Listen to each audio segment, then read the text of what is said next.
Hey yo, what's going on, guys? Welcome to the stream. How are we doing? Are we good, guys? Are we good? Are we good? Are we good?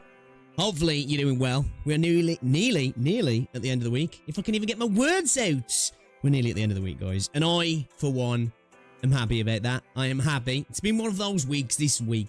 Got my new toilet delivered yesterday though, guys. So yeah, that's alright. Because if you didn't know, the upstairs toilet at the moment, it's a good job we've got two toilets, basically.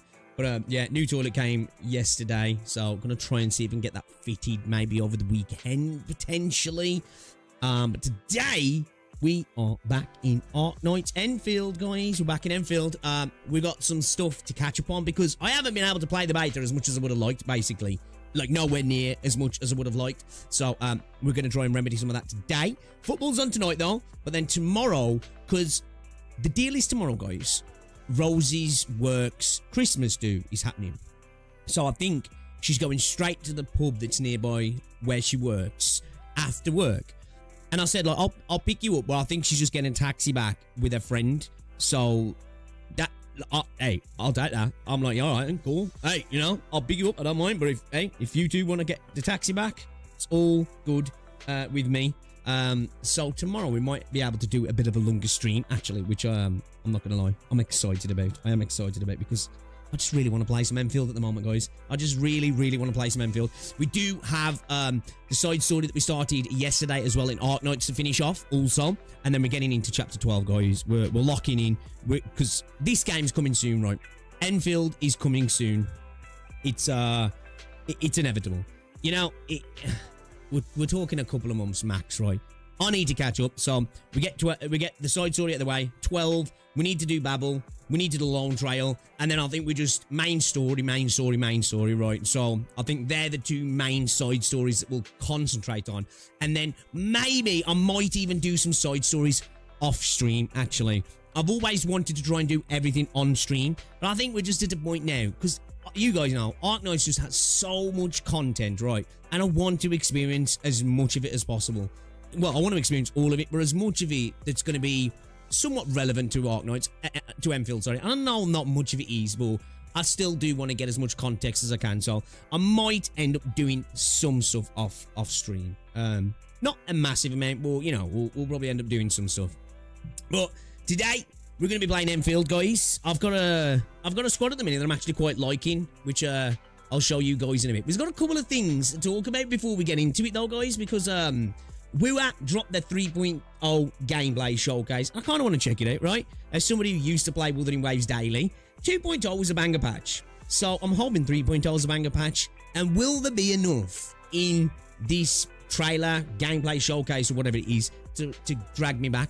I have heard that there's mounts now, like proper mounts, and everybody's got them, so it's not character specific, which is kind of cool. I did say I expected this. I says we're probably going to go away from flight, and we're probably going to have vehicles, so it'd be kind of cool to see that as well. I do want to talk about DNA as well, guys. We want to talk about DNA today, guys, alright? Because everybody was gassing this game. The most over-gassed game this year, in my opinion, was Do It Night Abyss, right? Everybody said it was the best thing since sliced bread. Infinite amounts of gameplay potential. This isn't like your gacha games. You can play this all day long. You can grind it till your heart's content. It's the next best thing. The next big thing. Peak storytelling and peak grinding. And nobody plays it anymore, apparently, or at least they don't make content on it. And it looks like a lot of people have been doing the same as well. So, yeah, we'll talk about that as well. And, yeah, that's pretty much it, really. We're going to have a look at this post from Chaotic as well, because people are talking about something unlocking on the Battle Pass as well, which is interesting.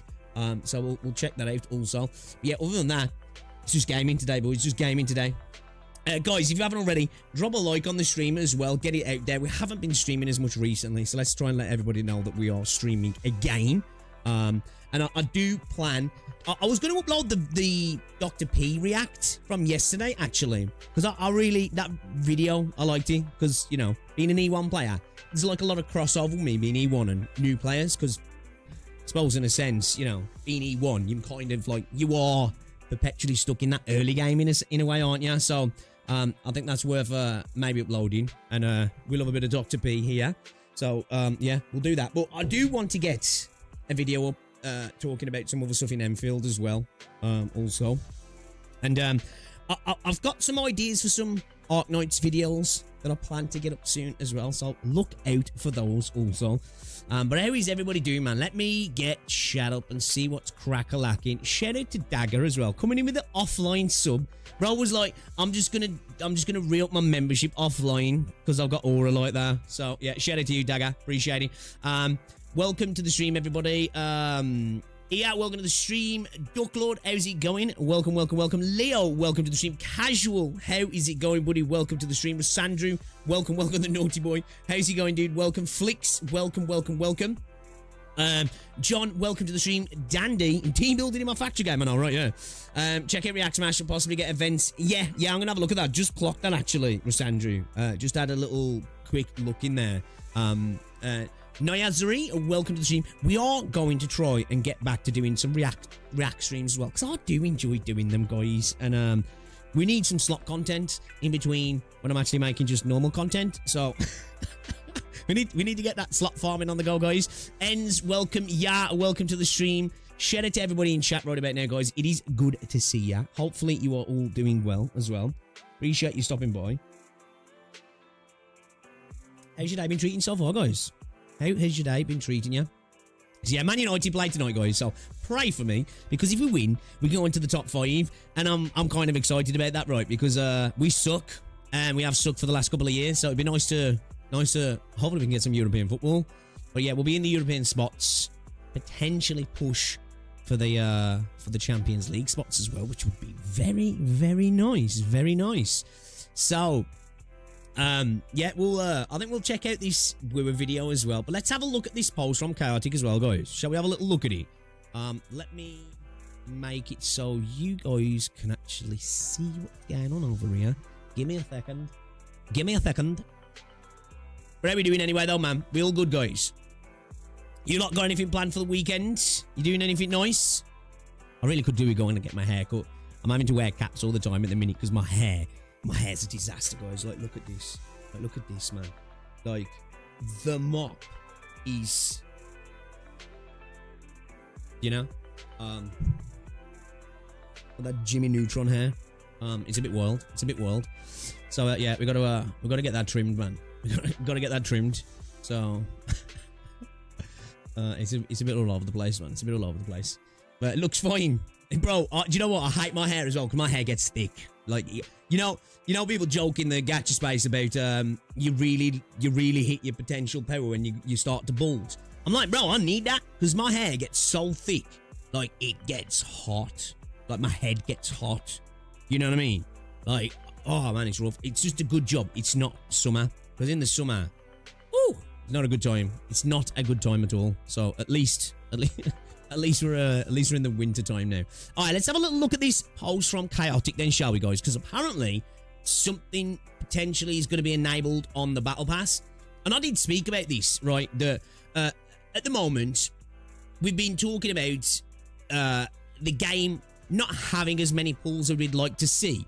But also, that could change on launch just from a base level, but also from events and everything basically being switched on at launch. And this is something that I'm going to speak about in an upcoming video because I think it's something we should be pushing for. But apparently, that might be a thing. We might be seeing something happen with the Battle Pass here, apparently. So let's take a look at this post and see what's going on then, shall we? Should we have a little look? Let's have a little look, guys. Let's have a little look at the post here then. Let's turn this off. All right, so this is from Chaotic because he has a second channel, which is basically just an Endfield channel, right? That he wants to be maining content for Arknights Endfield. And dude like cleared the story throughout the beta. Dude has been like 12-hour shifts in the game, which I respect massively. And I would have liked to play the game more myself, but I'm at the same time, I'm kind of enjoying taking it slow, although I've been playing it way less than I wanted to. But let's have a look at this post here then, so we can see the picture of the pass here. And it says, pass missions not yet available, 8 days, 0 hours before unlocking. So we'll have a look at this in game in a second to obviously see if this has been counting down. Or this is just a static image. I don't know. But he says, while checking the battle pass in Arknights Endfield, I noticed this section says pass missions not yet available. In the events mission section, the thing that makes this interesting is the section says it unlocks in 8 days. With that, Guaba certified discovered recently, I think an event is highly possible. Could be experiencing our first event during the beta, or will this be a nothing burger? It's kind. I don't know if it'll necessarily be a full-blown event, but I think it's something that could be kind of cool to see with the pass, right? You know, in terms of having pass-specific missions, you know, to help you push through the pass probably quicker. You know, like, I don't know. It'll probably be like, I'm assuming at least, I'm thinking it'll probably be like kind of daily things, like spend a set amount of sanity, you know, kill so many enemies, you know, do this game mode so many times, or some, that's what I'm going to assume. It would be really cool if it is a bit more of a portal to an event kind of thing, because I'll be so here for that, because I think it'd be really interesting to see an event within the game to kind of see what we're getting, because as I say, again, gacha aside, don't care about that, but actual in-game economy, the procurement of pools and currency and all of the good stuff in the game, I think it will be interesting to see what we get from that sort of stuff. So it'll be really cool to see what they do with these, right? Whether it turns out to be just, like I say, daily, weekly type missions that are like literally just tied to the pass. So they're not actually giving you stuff outside of the pass, but they literally just help you maybe push through the pass, and then maybe give you some maybe in-game currency or something like that. Who knows? Maybe it'll be a way for them to push people to want to buy the pass even more. So you're unlocking levels on the pass as you just play, right? But then as you clear the missions on the pass, you get extra stuff, but it's like intrinsically tied to the pass, so you have to like buy the pass to do that, right? You know, it'd be like I could imagine it as a secondary daily kind of thing, you know what I mean, or a weekly kind of thing, but it's a paid weekly. You get access to it once you've got into a certain level on the pass, maybe. But I'd be really curious to see. I'm curious to see what happens with it. But yeah, it's kind of cool. So what we'll have a look at that in game in a second. He put that up this morning, right? So this should be like, really, if it is counting down in real time, 7 days and so many hours, right? Yeah, the fact that it's just literally on 8 days, 0 hours makes me think, is it some kind of template? Is it, you know, is that gonna, you know, is that just something that's just there? Because they're not planning to turn anything on or do anything like that. Who knows? But be interesting to see what happens, right? We've got a long beta. I said this. The last beta, I think, was what? 32 days, I believe. Don't quote me on that. But Hymo said this is going to be a longer beta. So it's going to be at least a month long for potentially, I don't know, what, 6 weeks? I think 2 months feels like too long. So maybe 5 weeks, 6 weeks, maybe, which is still a massive beta when you think about it. It would make sense to test stuff, right? You know, to test things like these battle pass missions, to turn on some events here and there, you know, even if they're just like switched on, switched off kind of things, or the last part of the beta, the stuff activated. It'd be a good way for them to test stuff, because at the end of the day, when you play this, just like when you played it before, in my opinion, although things have changed, which is insane, because when I played this game before, I was like, this game's ready to launch. That I don't see what else they've got to cook because it felt so good. But we've obviously saw that's not the case because we've saw lots of tweaks of the gameplay, right? I'm even more adamant now. I'm like, do they really have much to tweak in terms of the gameplay? Probably not. Then the systems. Now, I think we're at the point where they can start messing about with systems. So it would make sense to test this stuff now. Because I think that's what this is for more than anything this beta is anyway, right? Is to see what it's running on, like on mobile. Really get a broad idea of how the game with this particular build is running for people on PC. We've got the PlayStation test coming up on what, the 12th, I believe. Be interesting to see what happens with that. Because you think about it, what's that? Shit. Oh, that coincides with the PlayStation test, doesn't it? It does, doesn't it? 8 days till the PlayStation test. So that actually does coincide with the PlayStation test launching. So, okay. I wonder if the PlayStation test launches with those active then. Interesting. I just thought that because we're on the 4th now, right? It's the 12th for the PlayStation test, right? So that's 8 days. So, yeah, it looks like we're, this is gonna coincide with the PlayStation test going live. So that kind of makes sense that it's 8 days away. So makes me think even more than yet, this is probably going to be something that's turned on and it's not just a template, not just a placeholder that's just been left there by mistake or something. It makes me, because why would this screen be here, right? You know, it's got the little what's it here, 8 days before unlocking. Okay, interesting. All right then. So, introduce crossplay. I wonder if they do test that, right? I wonder if they do test, but it's like at the moment though, there's nothing like that in the game. So what does that mean? Do you know what I mean? Is it for, do you reckon they could test cross progression? Maybe? Because the test for the PlayStation is totally separate, right? So I wonder if they're going to, well, potentially, they didn't mention it though, I don't think in the test, did they? For signing up for the PlayStation test, that there was anything about that you could use your account. Because that'd be interesting, because it kind of would be cool for people who are on PC who do have a PlayStation as well, who could maybe test cross progression and hop straight onto the PlayStation to see if their account's working fine over there. Be a good way to test things like that before the game comes out, right? Because I believe this game is going to have cross progression across everything, right, when it launches. Mobile, PC, and console as well, right? Interesting. I'm now believing there is no co-op in Endfield. Well, they did say this, right? They said, when they was asked, specifically, I think in the, I forgot which, was it the, whatever anyway. It was one of the interviews, right, about skins and co-op. And they kind of gave like it felt like a bit of an airy-fairy response, but it was, what you gathered from it is they said no, but not no. So it's like, they haven't got any plans as of now, right? I can't see how there wouldn't be any co-op. I would, because just, even with Arknights, right, if they just did it through events, like, I'm not expecting you're just going to be able to roam around the world with your friends. I don't think we're going to see something like that, because I just think, in regards to the combat, I suppose you could still have the prompts, but how would the chain combo specifically be built in? Now, they could do it, right, but I think that might cause some technical issues that maybe they just haven't got to yet, but maybe they'll figure it out, right?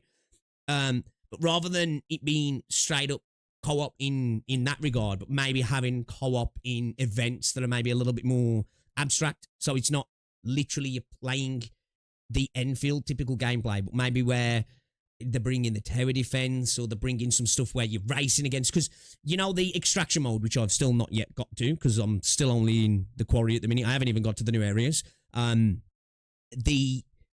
that could be a way to do co-op stuff, right?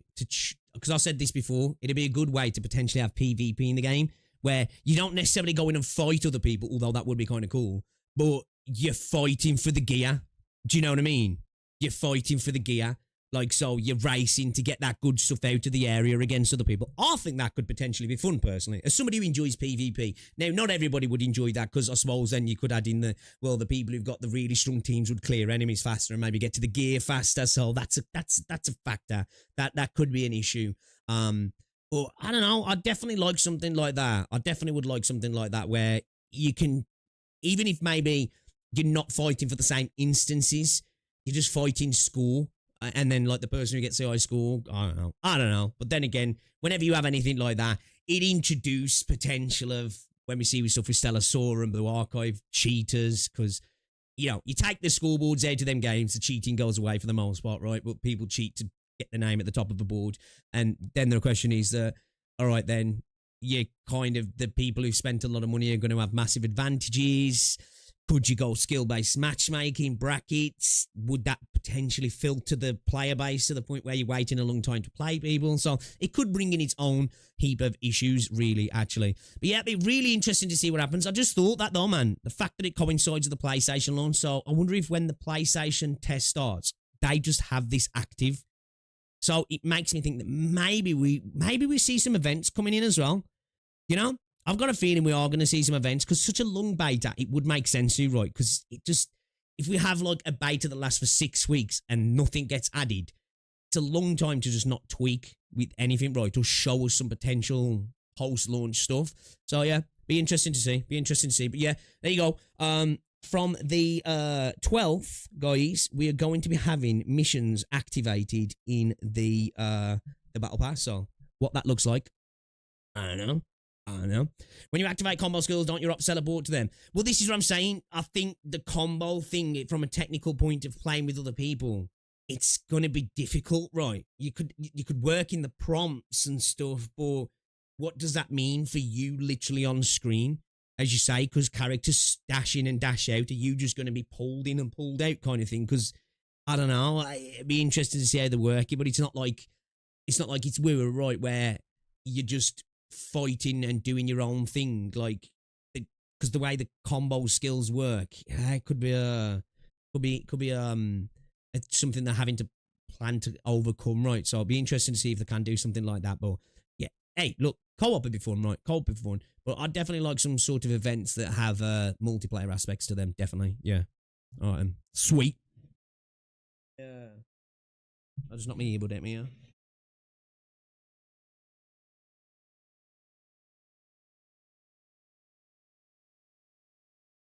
I got it, chat. I got it. Jerry, what's going on, dude? Welcome to the stream. Dagger, hello. Thank you very much for the re-up on the subby, dude. Appreciate it. That may not be a problem if they add Ark into Endfield. Edgy synchronized rotation, yeah, because like, yeah, as you say, because it would take some real working together as well, right? Because, like, say the team I've got now, right? You finish your final strike with Ardelia, which then initiates her combo and Perlica's combo. But then, really, before you initiate their combos, because you're going to be getting electrification, or whatever it is with Perlica, you want to use 12F Andel, whatever his name is, his battle skill to give you a boost in the electric damage. Then pop your skills, then go into Arknights, where it's going to be hard to get that all working together, right? But I suppose that could be a fun part of it, right? Of really getting some team synergy with your teammates. But that probably really would require voice communication and everything, right? So it's like, technical standpoint, seems like a difficult thing for them to potentially pull off. That's maybe why they haven't tried to tack anything down in regards to co-op, because they don't want to say, yeah, there's going to be co-op, and then they're like, shit, we can't implement this. We're going to have to turn things off because you're not playing the same game at that point, are you? I think the way we're going to see co-op is just self-contained events. I don't think we're going to see, you're not going to be running around the world doing just exploration co-op, I don't think. But then again, I could be wrong, right? Hypergryph are much smarter people than me, that's for sure. Just have multiple teams of 4. Yeah, you could do that. I think at that point, though, like, what? Could you do that with just one other person? Are we talking, like, 8 people on screen? 12 people on screen? 16 people on screen? It could get a bit manic, right? Especially for mobile. I can't imagine mobile devices being able to handle 16 characters on screen while in a boss fight. People's devices would just lock up, right? They'd just lock up. I just couldn't see it happening. Now, for people on PlayStation and PC, be a lot more capable, right? But they've said this, that they want to make sure the game runs good on mobile as well, don't they? So, yeah, hey, Maybe they make it happen. They've done wonders with this Unity engine, though, haven't they? Team of Just Yvonne players distracting each other strategically, right? Icebreaker games, if they ever had it in Endfield, gonna be insane. Dude, they could do so much of events. They could do so much of events. Like, they could do, like, auto chess stuff and everything. Like, we could have, like, isometric modes where we're literally doing tower defense. We have to strategically place down our guns and stuff, have different types of guns, you know, Tesla coils, long-range artillery. You put down your characters and the kind of AFK battle and stuff, maybe. Like, there'd be so much potential, I think. It'd be really cool. Yo, Thomas, welcome to the stream. What team am I cooking now? It is Ardelia, Perlica, 12F, and Arknights as well. It's kind of fun. I like it. I do like it. I do want to try another physical team though, but I think really at the moment I need to bring in the admin. You can play Red Dead 1 on mobile now. How does it run? Does it run well? Half the team. He could do something like that. He could. Like, there's a lot of things that could try, right? It's just the technical implementation, as I say, because I think it's specifically because the way chain combos work. I think that'll be the thing where they're like, right, okay, picture, you've got all these people working together. Now, how do chains work? Do you separate to that person? They chain their own stuff. They chain their stuff. Do you get team-wide buffs off particular chains? Like, it'll be a thing they got to think about, right? I'll say to Gain, it'll be an RS6 collab, and it'll be an FPS event. The first time a collab and event in Arknights happened, it was Rainbow Six 2. Dude, just imagine that though. Just imagine like if they didn't go first person, they went like a third person cover shooter. I don't think they've got the animations for that though, have they? I've seen 2 teams of 4 in other games, but 4 teams going to take the performance. Yeah. Well, on mobile as well, Jerry. I suppose so. You know, look, you see like battle royales running on mobile, right? And I suppose there's moments where there's multiple people on screen at some points, right? You know, I don't know. Even if each person has their own team of 4, when the other player applies something, would that trigger your own combo? What if the other player consumes a rumble stacks? That's what I'm saying. That's what I mean. Like, as I said with my team at the minute, you know, like, your Ardelia, Final Strike, you've got your 2 combos ready, your battle skill, do your 2 combos into your other combo with Arklight. What if somebody ends up consuming your stacks when you're trying to build stacks? And it would mean you desperately need communication. And are you going to really get that? I don't know, like, I think it brings in a lot of questions around design, right? Well, I don't know if it's something that happens, right? I think it's something that's going to happen down the line. They're going to want to get the launch sorted, get the game running, get everything up and running, and then worry about potentially breaking the systems they've built, right? And then maybe sticking them all back together, you know? Can we get Ori Slug Racing? Dude, that'd actually be kind of fire, actually.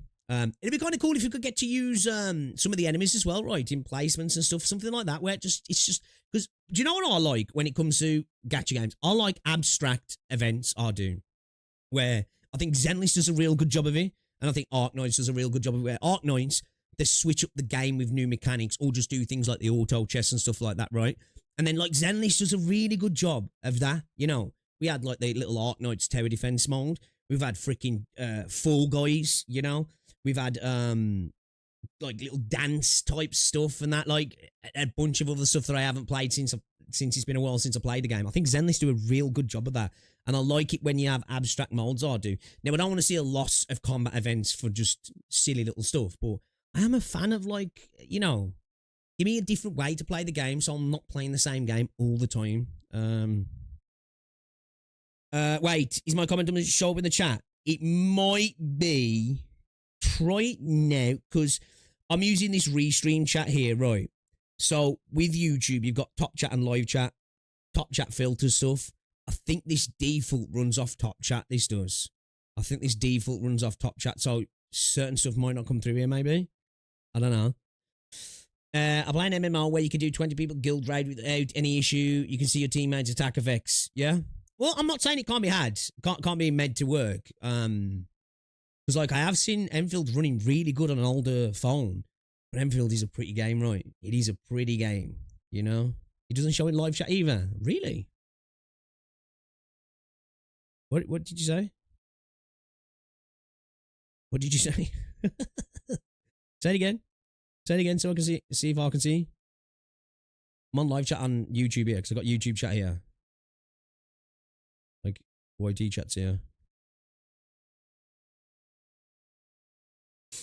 Oh yeah, the restream def uses top chat. More than one summer message is not popping up there. Yeah, there's not much I can do with it, man.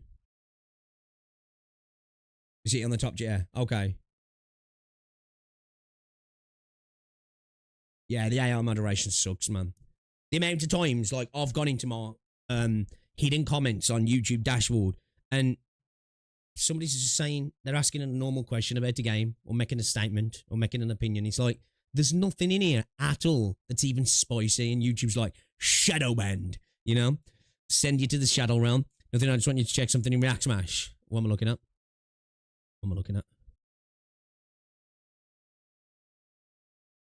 There's water here.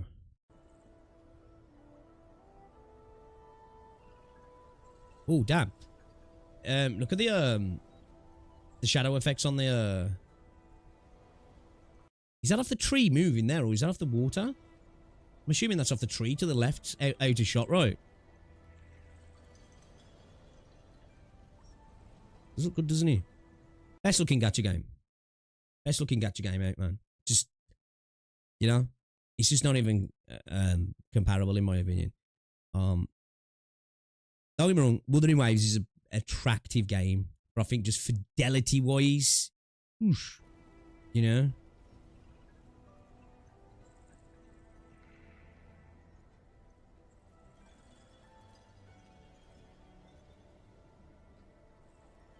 And Chen's really chugging there, isn't she? Yeah, it looks gorgeous. It looks beautiful. It does. It looks beautiful. Game is absolutely stunning. Absolutely stunning. And it runs smooth, right? Right. YouTube deleted my comments because I said, hi, YouTube, in the video. I saw someone on Twitter and I suggest checking it out. No way. Getting cooked out, bro. Getting cooked out. Yeah, but that water quality looks good. Water quality looks good. All right, then, guys, before we get into the DNA stuff, because I want to talk about it. I want to talk about it. Let's have a look at the Wuthering Waves version 3.0 gameplay showcase, shall we then? Because as somebody who was a day one Wuthering Waves player and played it daily, I was a Wooer CC, right? I haven't really played the game since 2.0. In fact, I haven't played the game since 2.0. And it's not because Wuthering Waves just became a bad game. It's just because I've got a little bit fatigued with the game. The story was it just felt like we were doing the same loop. Personally, now it might have got better since, right? 2.0 was a banger. Absolute banger. I really enjoyed 1.4 as well. And 1.1 for me was brilliant also. I think the game just started to fall off for me in endgame and events. But the game itself, it's brilliant. It's got amazing combat. It's a gorgeous game. It really is a beautiful game. So let's see if 3.0 has the source, right? Has it got the source to make me want to because I did actually honestly reinstall the game and get back into it? Because I kind of hope it has, because 2.0 was a banger. So I'm hoping 3.0 is good. I have heard we've got mounts now, right? And apparently everybody gets to use them. So hopefully we're getting to see those. I'm assuming we are because people are talking about them. So let's have a look then, shall we? Wuthering Waves 3.0. They haven't put this up on their own channel, have they? So they're obviously using PlayStation to do a bit of advertisement here, which is smart. So let's check it out. Check it out, boys and girls. Oh, shit, she walks. Or she actually stands. Oh, yeah, she does. Because, like, when we saw the artwork for her, I kind of got the idea. I thought she was a Hot Wheels character. Oh, shit, that audio is so PGR. I kind of like it. Energy consumption.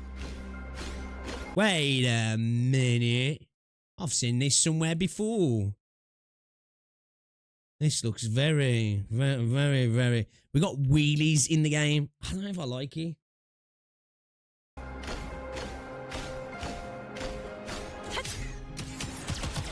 Okay, so she uses pistols. Her animations are cool, though. Her animations are cool.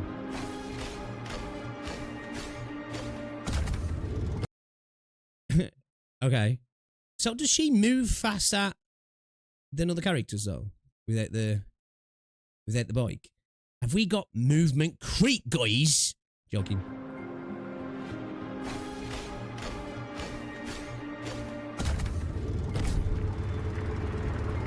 Okay, so I'm guessing everybody gets to use this, and I was hearing this on Twitter. Dude, why does the video look so shit? It's in 1440p as well. What's going on with these textures? I'm blaming the video. It's not the game. So no, Wither looks better than this in game.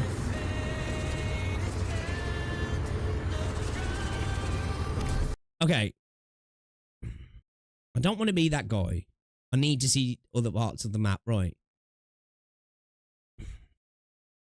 This is why I say, for me, right, is that I quite like that we're going with the semi-open world. I've got nothing against open worlds, but this is why I said you almost have this oxymoron kind of game design. In you get big open spaces, but then you know the big open spaces, so you have to design things to make you traverse through those big open spaces faster. And they look grand and they look gorgeous, right? But as I say, for me, I think so many games just don't quite hit the source. Unlike Rockstar. Rockstar seem to be the only guys who seem to know how to do it. Because like this does look, it looks big. It does look a little bit empty, if I'm going to be critical. Cool that we got a bike though. Oh, we can go first person. That's dope. Are they showing off the sort of thing we might see in the Cyberpunk collaboration here?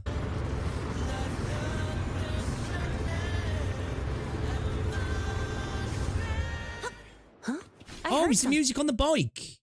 Okay, that's kind of cool. I like the fact that we've got a radio on the bike, though. Oh, I'm even there. Jesus Christ, this is massive area. Is this a huge boss or something?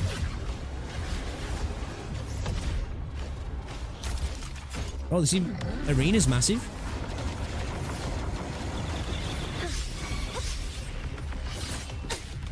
Oh, bro, should have dodged that. Slacking.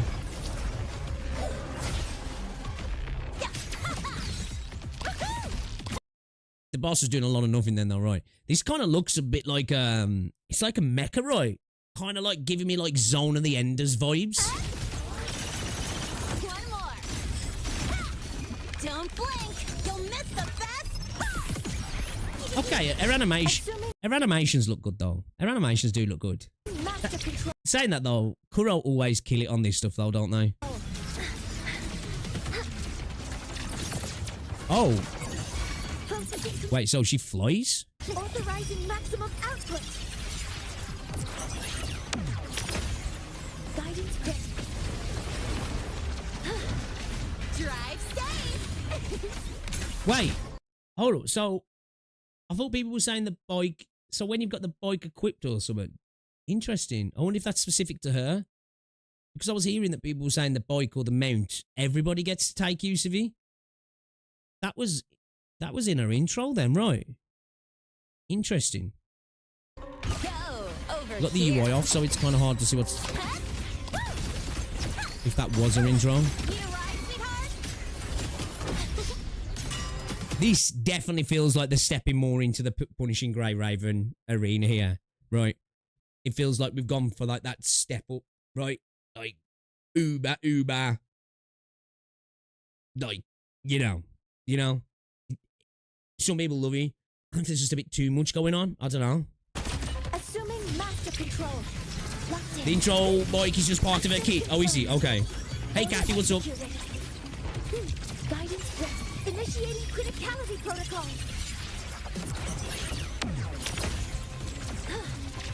That was cool, though. Okay, so yeah, it is. So everybody gets access to the bike, though, but it's part of her, like her kit, like part of her... I'm guessing it's part of her intro, right? Tie a bow and call that my signature. Oh yeah, was that a silhouette of the bike there? Was right in the. Yeah, it looks like that was part of the bike. Yeah, well, it looked like it anyway. Right? I'm not imagining that, right? Fuck. Yeah. Okay. Sure. So she's got wheelies? Okay.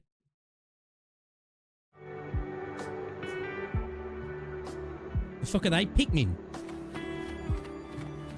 What's this Pikmin? This environment's pretty though. This environment's see, this is what I think we would do really good, right? Like, I do think Endfield has a higher graphical fidelity, but we were, like, I suppose this is, like, Unreal as well. Like, the lighting, that do seem to kill it. Like, this looks pretty, this does.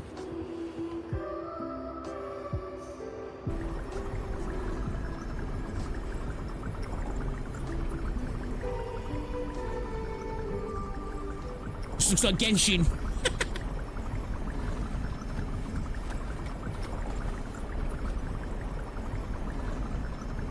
The grass looks rhythmic. These are Pikmin, right?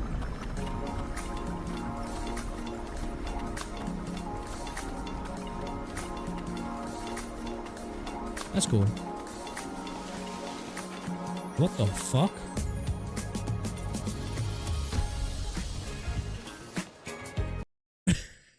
This looks cool, right? It does. Yeah, it's Unreal Engine 4. Yeah, I think Weaver is.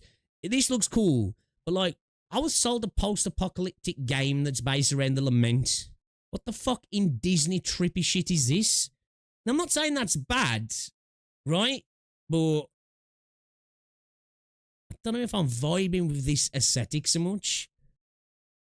I do like it. I don't know. Okay, they're definitely going with a musical thing here, right? But I thought this area was all about the space stuff. What's with the music deal then?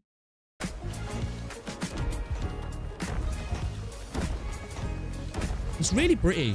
It is really pretty. I do like these because I like platforming stuff. I do. Everything's got like you know, it's got that sort of like, what's it kind of like Cuphead, Mickey Mouse platformers from back in the day. You know, that sort of like. Obviously, it's because it's got everything's got like a musical vibe to it, so it's like the rhythmic action of like the music. I like I say, in a vacuum, I do like it. I don't know, man. Like, Woo for me, I don't know. I suppose after Renaissance, I was hoping we was getting a little bit more back to maybe some gritty looking stuff again. It is very pretty though. They've definitely stepped up like their flora stuff, right? They've gone all out with that stuff. Looks like we're getting frame drops. Okay, they're leaning into the platform stuff. I like this. I do like platforming. It's quite simple and linear, but, you know. What are these fucking things dancing, bro? What is this? It's one of those things where there's part of me is like, I like it. I do really like it. But then I'm like, I don't know whether to love it or hate it. And I don't know if it's just more in the context of it being Wuthering Waves, because what I imagine Wuthering Waves is the path it going down when it came out. But I'm okay with visual tonal shifts because the game would get boring if everything was just post-apocalyptic all the world, right? But yeah, it's just a bit trippy seeing this in WoW.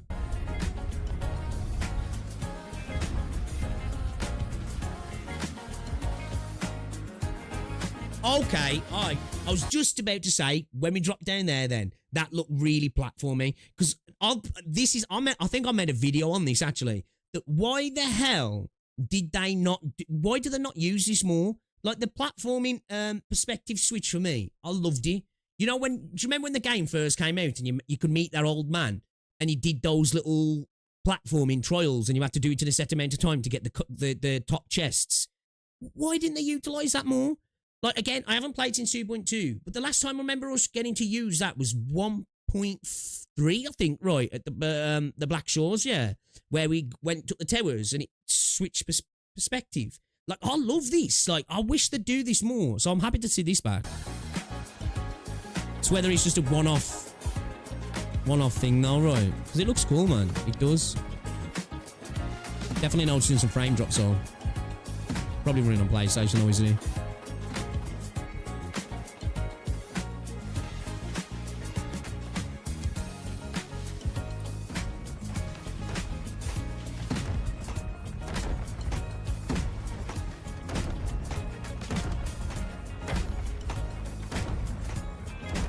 Okay, so it's like this whole aesthetic now and tone really fits this 2D, well, 2.5D, this platformer perspective gameplay. I like this. I do like this.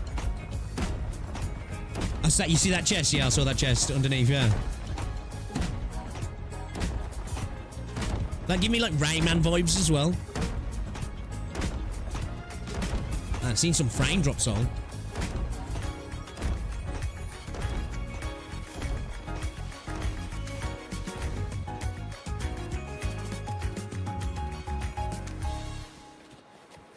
This just isn't with it to me. Yeah, I'm not gonna lie. I can't disagree, right? I'm guessing this is the introduction to the newer area. I don't know. But, like, it looks good. As I say, in a vacuum, I like it. And I don't want Wirral to just stick to one tonal style. Because I do want it to switch up. Because, obviously, if something's bright and fluffy all the time, it gets boring, something being bright and fluffy, right? Especially if a game's going to last 5 or 6 years. But, yeah, I don't know. It doesn't feel like Wirral. I must say that.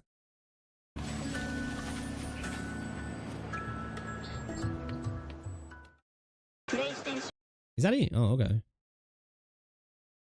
Alright then. Looks gorgeous. Like, it looks stunning. Like, it is really pretty. And I do like the platforming stuff. I'm hoping that there's lots of platforming.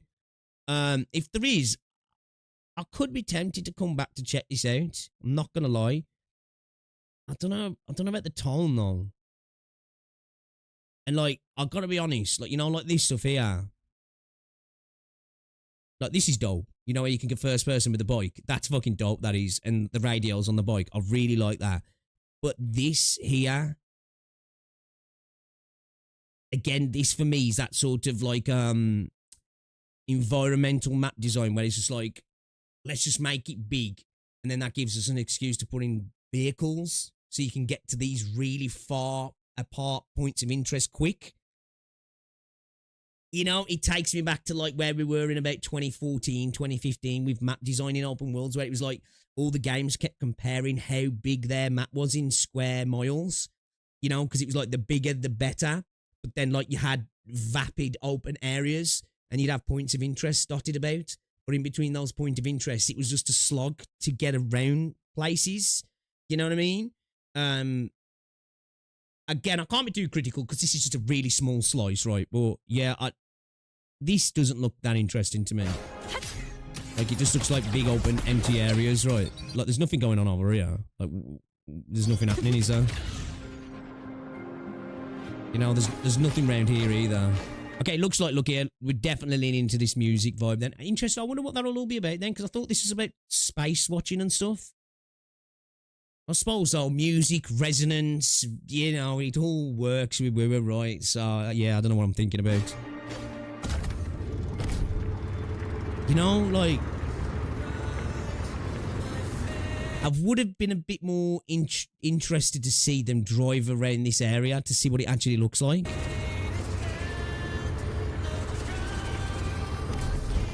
And you can tell they're playing on console. You can tell because of the frame drops. And look at this popping. Look at this popping here and the shading and the popping. Ugh. Yeah, as a PC gamer. Ugh. Snob. I'm a snob. Anyway, it looks alright. It looks alright. The bike is better, right, guys? Edgerunners collab makes so much sense now.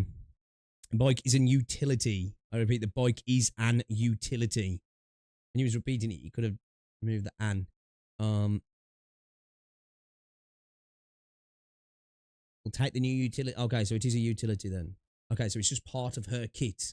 Okay, so it's more canonical to her. Okay.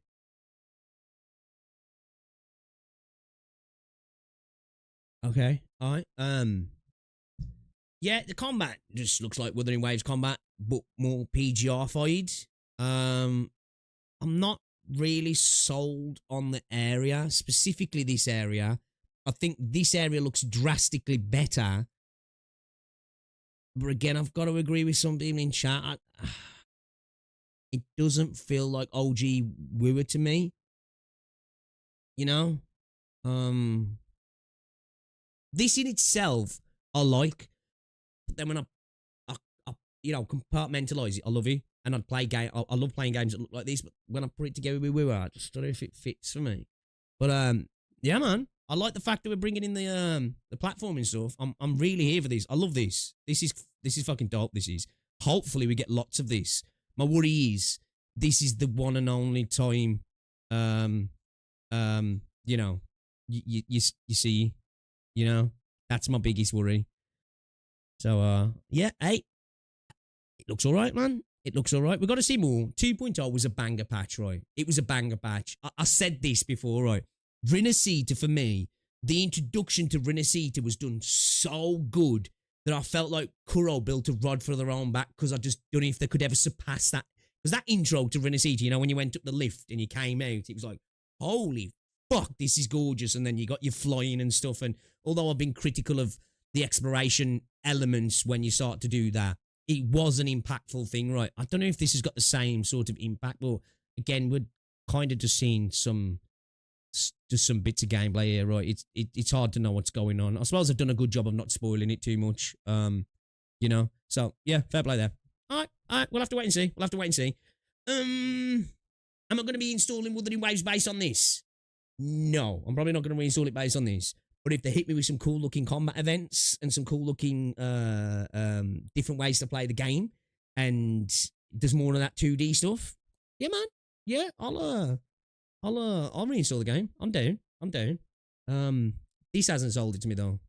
This just looks like potential vapid areas of driving long, boring spots to each other, and you'll just end up teleporting around the map. You won't even bother doing this. You know, we'll have to see. Maybe they'll introduce racing. That'd be kind of cool. Racing bikes a bit dope. PvP racing. Ooh, yeah. Oh, actually, yeah. Do that. Kuro. Yes, I'm here for that. Because you had PvP racing before, right? Do it with the bikes. Yes, I'm here for that. That'd be actually cool. But yeah, there you go. 3.0. It looks all right to me. A lot of people are saying it looks absolutely insane. I don't know if I got that far, but yeah. Looks all right. Yeah, I agree, Kiara. It is like, it's cool when you have a massive map, being able to get around it fast. It's really good. Then once you start to do that, exploration kind of loses something, doesn't it? And you end up just zipping around and you're not really experiencing the world. It's like, oh, that thing's over there. Let me go get it right now. You know, it's one thing I really do like about Endfield is that thing's over there. Let me go get it. Then I've got to figure out how to get it, rather than just being like, well, obviously, I'll just fly or I'll just run up the wall kind of thing or something like that. But, you know, I do like the fact that they're trying different stuff. They're like, okay, I'm guessing you can't fly in this region. And they're trying different stuff. So I like that. I've got to give them credit there, right? They're trying different stuff. They're not just like, right then, flying's in. That's all we do now. Because, yeah, I think every area should feel a little bit different. So, yeah, that's kind of cool. We had flying racing and it sucks. I don't think I did any of the flying racing. I did the running racing, you know, the running one. Wasn't spectacular, but just be kind of fun to race motorbikes against each other. If they just took the racing event from PGR, that would be cool though. Which one was that one now? I don't think I ever played that. Not gonna lie, seeing the environment, I'd rather play Genshin 2. It just seems so bland. Yeah, it does seem like very Genshin in that sense, right? Like, do you know what I always think with Weir? And this is coming from somebody. I like Wuthering Waves more than Genshin. Let me just get that straight, right? I prefer Weir over Genshin. But I do think it is they're different games. They are. They're fundamentally different games. But I do think a lot of the time, Wuthering Waves do look at the homework and go, well, let's just, you know, when your mate wants to borrow your own work, just don't copy it word for word, bro. At least change some sentences here and there. Maybe do some misspellings. Change a paragraph, right? You know? You know what I mean? So, yeah. We'll have to see. Yeah, I agree with Sanju. Those stone structures, like, when she turned around and threw that grenade, and you had that bit of water off in the background, it was just like, I don't even, like, let me just go back to it quickly. Just explain something. This is what I mean. And I know flying's not going to be in the game now, right? I know flying, well, I'm pretty sure flying's not going to be in this area, right? Guys, you should watch his Meat Canyon video. It's hilarious. Where is he? I lost you. Where is he? Oh, it's PlayStation, is he? Just look straight at it, I think.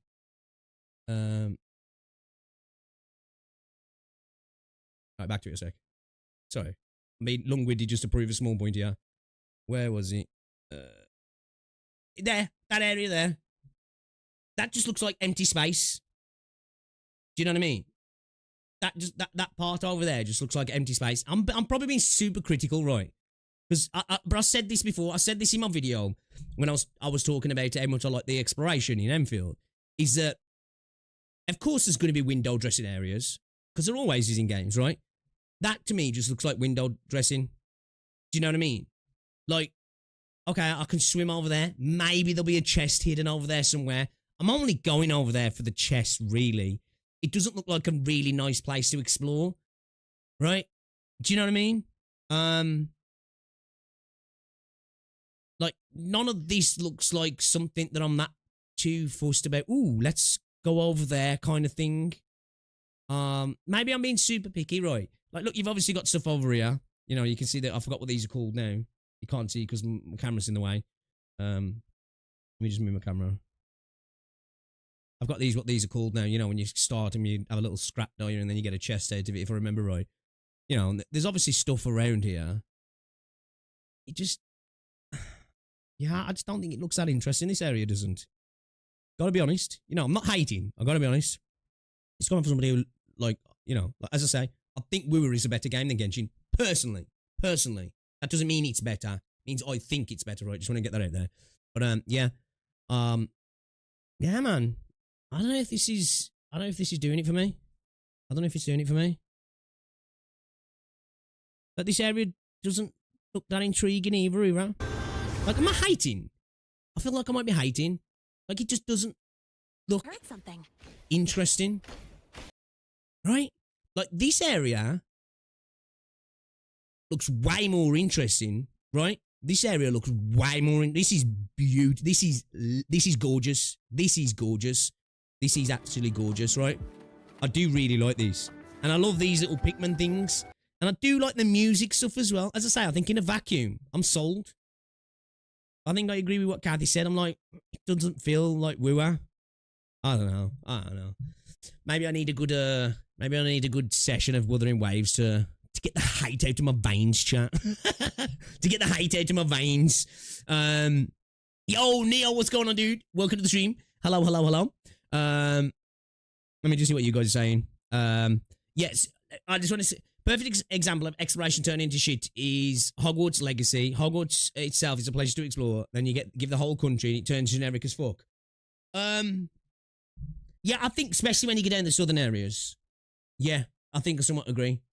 Because exploring the castle is gorgeous and the grounds is great and the forest as well. I think the forest is like one of the real pleasures I had in Hogwarts Legacy. You know, just like hopping onto your broom and flying up out of the forest. Sounds like a simple, like generic, boring thing to do, but it felt great. You know, like exploring the northern section, the forests, Hogsmeade, the castle grounds, all of that stuff was amazing. I probably didn't feel as negative towards you as the other stuff, but I do agree somewhat that definitely when you went down the southern parts of the map, it kind of just went to that typical, there's a few spots here and there to fly to, and but you know what? When did it come out now? Was it 2023? Was it? Legacy. That was my game of the year for that year. Whatever year it came out, it was my game of the year. Hogwarts Legacy was. I love that game, man. I thought it was brilliant. This area reminds me of the environment in Satisfactory, a game in which areas so bland you can customize them yourself. Even the Satisfactory has more points of interest than this. Exactly, Gary, exactly right. When it comes to aesthetics and stuff like that, it's just pure opinion, right? It's just pure opinion, end of the day. Come back and play Genshin and see if your opinions change, dare ya? I do plan to try and get back on it sometime. I do. And when I say I prefer Wuthering over Genshin, doesn't mean I'm not one of those people that's like, Genshin's shit. I never had a bad time playing Genshin. The entire time I played Genshin, I had fun. I did. And it's never like I quit it out of the fact of like, I'm just quitting this game. it was Star Rail, man. I got sucked off into Star Rail. You know what I mean? That's what did it for me. Pigs check general chat. I'm looking at. You guys notice something?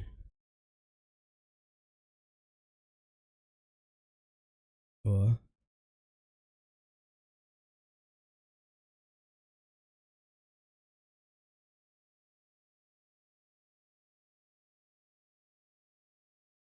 What? Top right. Oh, what?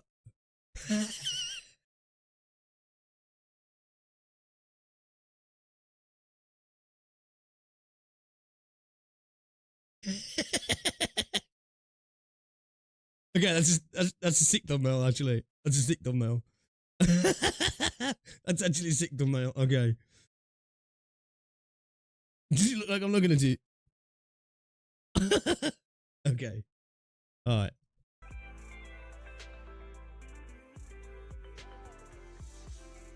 Enfielders, whack my perception with this gacha games graphics at Wuthering Waves kind of doesn't impress me that much. I think that's fair. A lot of people who play Wuthering Waves have that viewpoint with a lot of other gacha games. Like, I've saw people commenting that regularly with Wuthering Waves. It's like, man, Wuthering Waves has kind of skewed my perception on other games that I expect more now.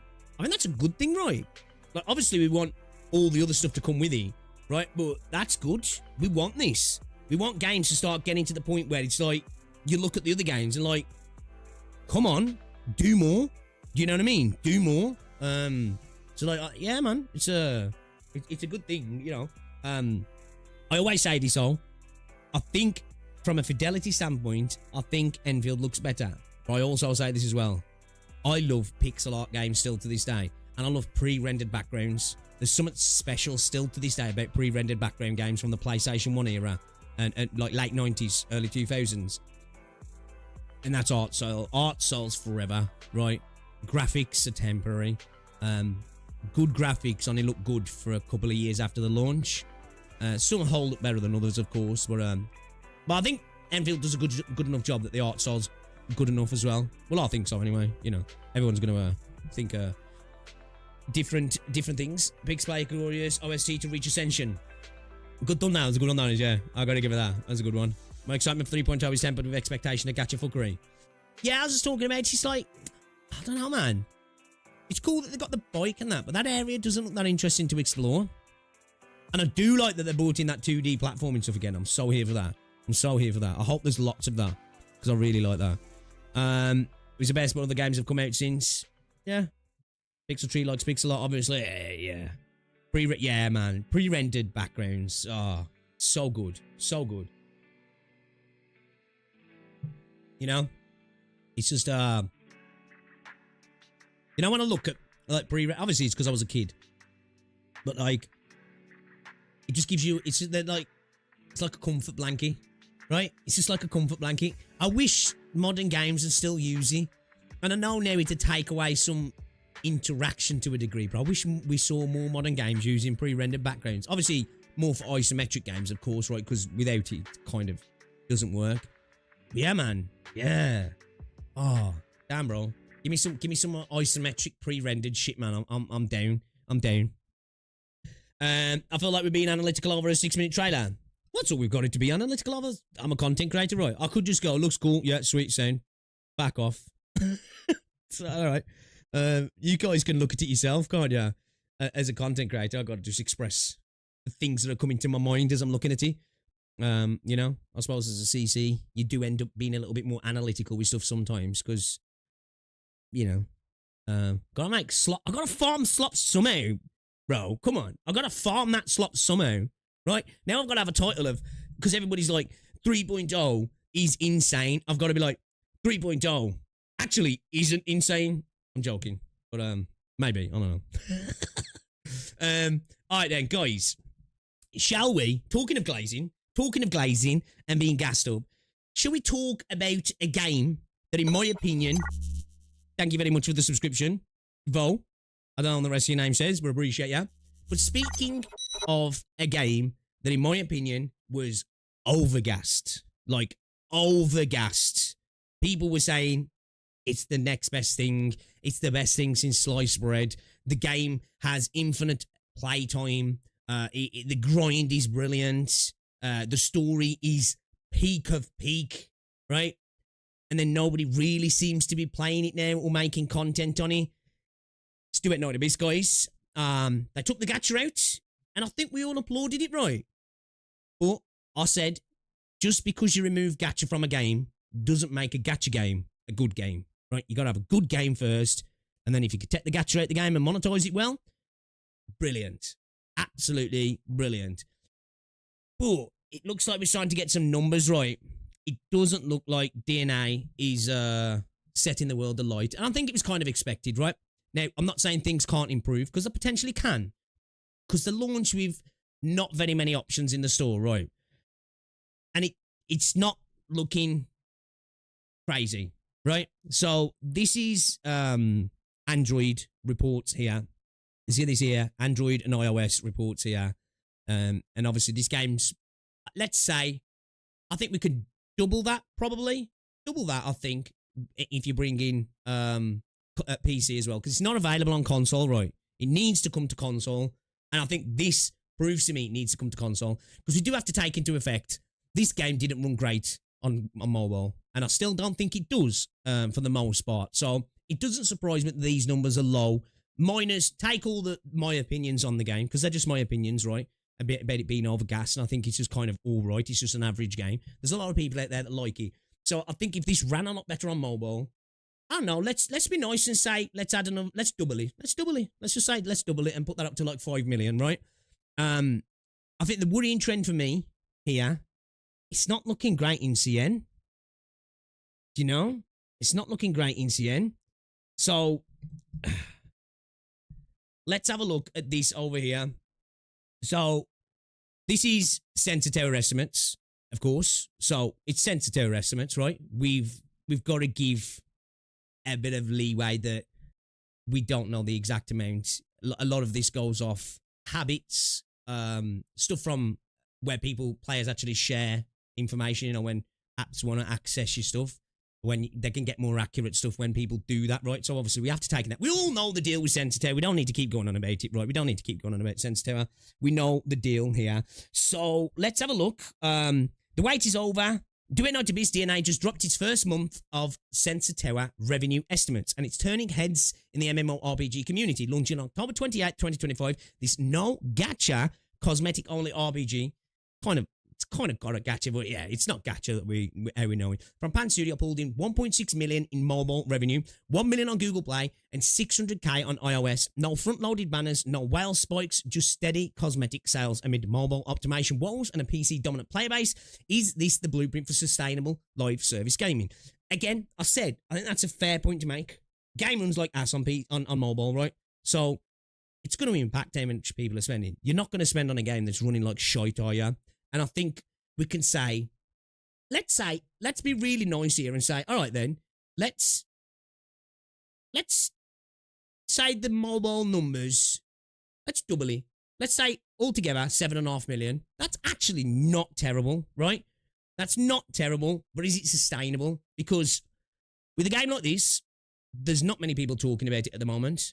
Don't really see much going on online about it, which doesn't mean everything. But I think when I look at like the data here in CN, that's a little bit worrying, because I think this game isn't going to be able to rely on global to make its money. Honestly, I don't think it's going to be able to rely on global to make its money. And that we do understand, they have spoke about there is going to be more monetization options in the skins and stuff, which they really need to get to. I don't know, man. I spoke about this before, right? I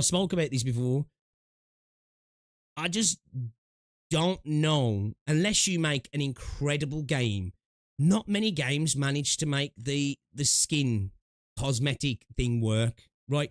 I've seen a lot of people saying, I even seen Smack saying, can we just get the gacha out the game with games like Endfield? Look at where wins meet, you know? It's kind of like, it's like a needle in a haystack. It's a diamond in the rough, right? It doesn't happen often. Do you know what I mean? It doesn't happen often, right? You know, when you think of games that just make stupid money on cosmetics, you think of things like CSGO, you know, Valorant, right? MMOs, there's certain MMOs out there, but even they tend to prefer to make the money from subscription services, right? For the most part, or passes of some sort, because cosmetics, for the most part, really just don't do it. They don't like. I bet you the games that probably make the most on cosmetics are your Fortnites, you know, your Call of Duties, even though Call of Duty is a box price game. Like, I bet you probably the most profitable game ever on cosmetics. What would you say? It's probably Fortnite. I've got no evidence of that. We just know it makes billions, and it's made billions, right? And that's all funded from cosmetics. So they've got to be making a crazy amount. And then I think of things like CSGO, just because of how long it's been going, right? They've been making money from that from a long time. But you just can't do it off a niche audience. And you can't, because there's no FOMO. You can't get that repeated income, right? Because you're not getting people into those psychological traps that you do in a gacha game. Now, we could talk about that being a bad thing and this being a good thing that they're not doing that. Of course you can. Moral argument. You can say, well, they're not trying to trap you. Then is it going to be successful in the long term? I honestly don't know, because I don't think Duet Night Abyss is going to capture a big enough audience and he's going to encourage enough people to spend on the game as well. And I don't think it's good enough to either, personally, especially when it's going up against the one game in the space that's kind of collared the space, and that's Warframe. And let's face it, it's Temu Warframe, right? It's Temu Warframe. So can it survive next to a game that's managed to make it happen for a while? You know, I think you'll probably get a good portion of the Warframe player base that'll happily spend on Duet Night Abyss, because it's, as we watched that video before about Warframe and Duet Night Abyss, right? It's hey, two cakes. If you like Warframe, you're probably gonna like Duet Night Abyss. Hey, if you like cake, 2 cakes is nice, right? You know, it's always nice to have an extra cookie. But how much are you gonna spend on getting the extra when you've already got the good one there, right? You know, it's hard to say. Like I say, I think these are probably not bad first month numbers, but I think for a game potentially with the scale and scope they're attempting to do out of this, you know, you really, if you've got a big title gacha game, right, you really kind of want to be looking at somewhere around 20 million for your first month. Now, they might have made that. We don't know, because these are estimates, right? Let's have a look at this here. September, November data, post-launch, highlights DNA's impressive start without gacha mechanics, a bold pivot announced weeks before release. So, Google Play, we've got estimated revenue is $1 million. Android Global strong despite controls tailored for PC. iOS App Store is 600k, solid iOS uptake even with lag on high-end devices like iPhone 16 Pro. Total altogether is 1.6 million and excludes PC. The majority of players. Do we know that it's the majority of players? It probably is. It probably is, right? It probably is. I think, you know, like I say, let's be really fair to them. Let's say they made 5 million on PC and maybe even more, right? You know, we're looking at like anywhere between 7 to 10 million, right? Why 1.6 is impressive for Duet Night Abyss? No gacha model. DNA ditched gacha for cosmetics, only monetization, skins, animations, accessories right before launch, all characters and weapons fully farmable, no stamina walls, yet revenue holds strong despite. Limited shop, few skins at launch. Facts. This is true. There wasn't much to buy. But again, I've got to add something in here. This is a massive assumption. How many of these purchases was potentially people wanting to purchase because they want it to work, right? You know, I do believe that some people do that sometimes. You know, you want it to work, right? You want it to work. So you're like, you know, I want this to be successful. Let me buy a pack. Let me buy a skin. I've done it. I don't know about how you play video games, right? You want it to be successful and you hope enough people think like that. But will you do that on the second month? Will you do that on the third month? Will you do that on the fourth month? I don't know. You know what I mean? I don't know if you necessarily will. They've got to get the mobile performance sorted as well. I don't think they can rely on PC gamers because, again, PC gamers have got so much more options in the cosmetic-driven, grindy game space. They just can't, right? They just can't rely on that. No whale bait, unlike gacha, no must pull banners. Exactly. Again, it's good, but is it profitable? I don't know. So let's have a look at this here. Duet Night Abyss versus gacha games. Steady climb beats spikes. That's you know, you want a continual growth, right? Of course you do. But you definitely do want a good launch. You definitely do want a good launch. I don't think this is a big as launch as everybody said it would be. You know? As I say, this isn't a bad month start. It's not like, oh my god, EOS. I'm not saying that. But the reason why I say, look at these numbers, is just because of how gassed up the game was. You know, people gassed this game up like it was like the second coming of Jesus, right? And it's purely because they removed the gacha. And that's not a bad thing. People can do that. People can be happy. Hey, they got rid of the gacha. Buzzing. I just don't think that's going to translate into I am going to be supporting this game in the long term. I think you'll get a lot of people who supported it first month because they want to support it. And beyond that, I don't know. 1.1 does look like massive improvement. So, look, they might switch it up, and I hope they do, because we want more games doing this. We do, don't we? Because we want more games to potentially make this a profitable thing to do, a profitable business model, and then we get more games like this, right? Because I want more games where I don't have to gacha pull, and I've just got a game that I can just play, and it's a good game. Because at the end of the day, the most important thing is a game being good, right? Fuck the monetization system at the end of the day. We want decent monetization systems, but you want to play good games, right? And if I can play a good game and it's not got the best monetization system, okay, all right. As long as it doesn't affect the game too much, I can deal with it. I just don't know if Do At Night Abyss has got the sauce, man. I don't know if Do At Night Abyss has got the sauce. I really don't. Yeah. What do you guys think? What do you guys think?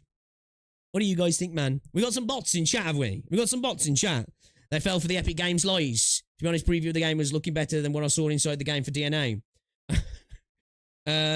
These gacha games will always be staying with CN, always trying to find that infinite money cheat. With gacha, I'm always expecting that other foot to drop no matter how good the game is. It's a fair assumption, you know, it's a fair assumption. We've seen it happen, right? Nice gameplay.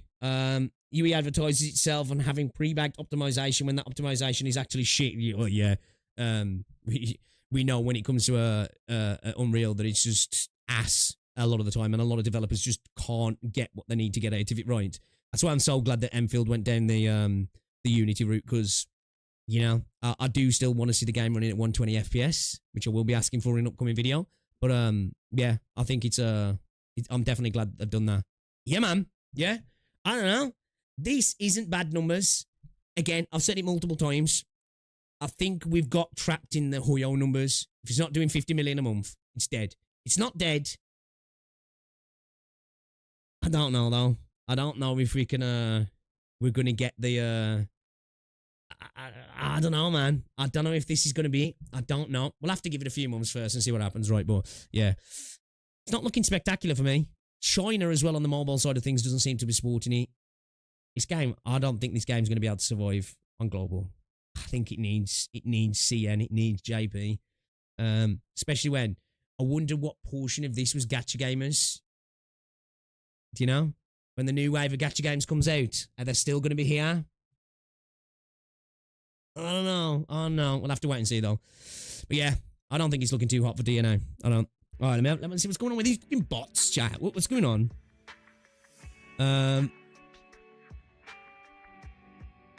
Well, we just got some Hoyo dude in chat, just spamming some bullshit here. I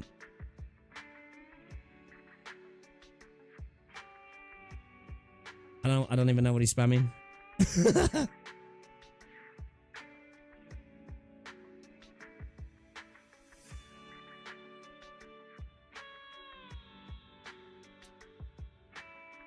I don't even know what that fucking means. I know Smug Slav though. He's a YouTuber. Yeah. I'm sure you guys mentioned him. Yeah, Twitch is full of bots as well. Fuck off. Hi Pixel Tree, love your content. Want to add me on Discord so I can try and fish you? Yeah? You want to get hacked? Love you, bro. Fuck off. It's either that on Twitch, yeah, or you got the other one. Hi. How you doing? Yeah, I'm alright.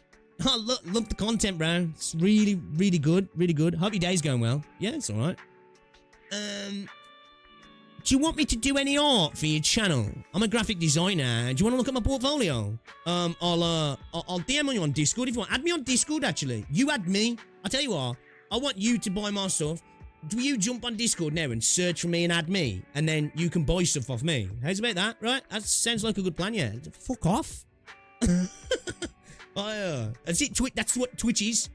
Like, literally the only reason I keep Twitch up is so I can download the videos for YouTube and stuff, because YouTube still doesn't have a good system like that, right? So please, YouTube, do that, and I can stop streaming on Twitch, because Twitch fucking sucks. There's literally the only reason I keep the streams up, because people do chat on Twitch now and again, and there is some people who lurk, but like it's just mainly bots. It's just mainly bots. They do it. I've done it before, easy, and it still happens. But I might do it again, actually. Yeah, cool. It's every time we go live. Yeah, yeah. These clankers, right?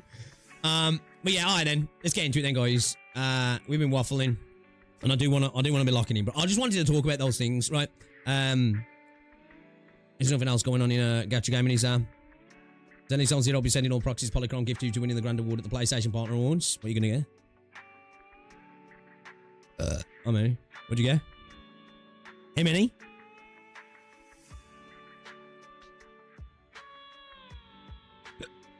Hiccups.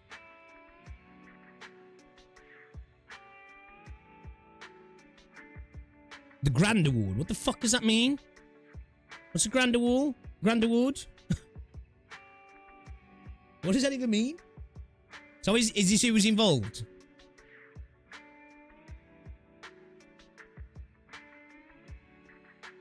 I don't even know what the Grand Award is. What does that mean? Hey, you grand.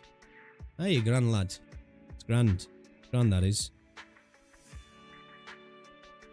Pot. So what the fuck? What do these mean?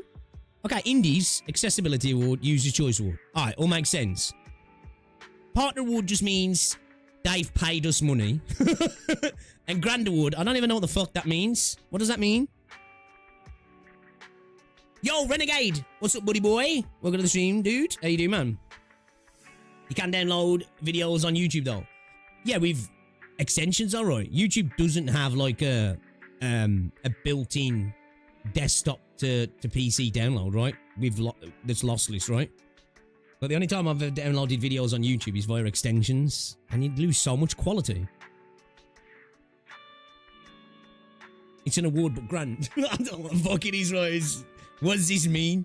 I don't know what it means. Hey, fair play for getting pulls, you know? Is it just for Sony publishing? No, I don't think so. Because none of these are published by Sony, are they? None of these are. It's Capcom. It's NetEase, right? I don't know who the fuck publishes Dragon Ball. Puyo. Is that FIFA? It's going to be EA, right? Partners, you got From Software. Is Silent Hill... Is that Capcom? It's Path of Exiles. Grinding Gears games, right? It's Kuro and fucking Konami. Right, it is Konami, isn't he? From YT directly on YT Studio. What? On desktop you can do that now? When was that a thing then? Bro, because if you just introduce a thing where I can stop streaming on Twitch...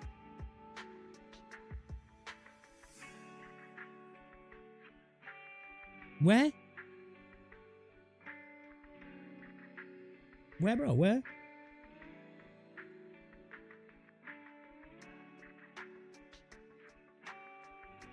Anything since you started YT?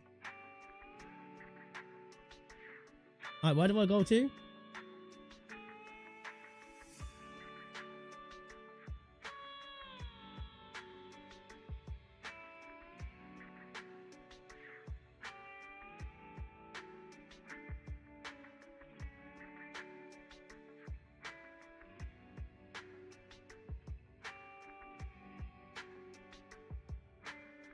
Oh shit, yeah.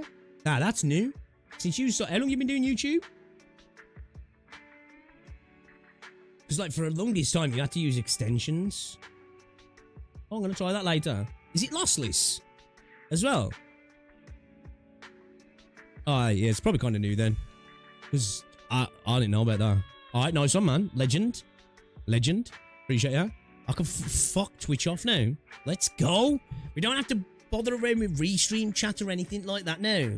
Sweet.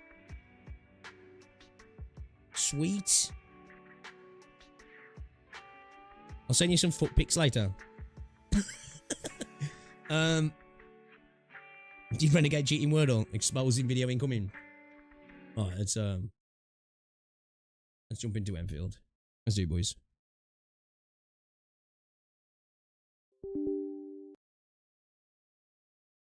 Booda boom. Booba doom. Bing bong.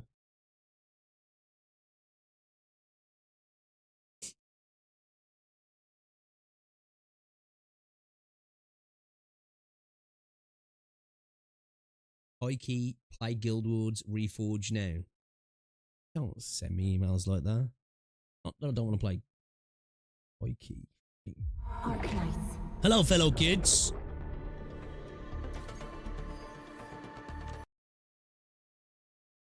Mad cause bad. The bots had personality.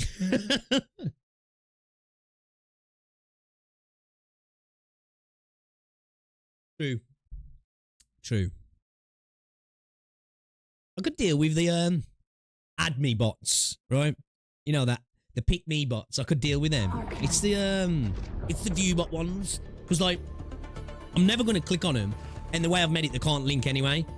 My worry is one day though, I'll have a viewer that's watching that they'll be like, ooh, they'll go look, and they get hacked through doing that. That's the main worry about them. They only really target small streamers as well, because I don't really do Twitch like that. Twitch is just like literally for downloading videos. You know, I don't get views there, so that one dude who's sitting in chat might be like, oh, what's this? Get more views at comeinmybutt.com or something, you know? Next thing you know, I'm getting an email saying, Pix, I got hacked. And now I'm getting ransom emails. Check React Smash. What's this?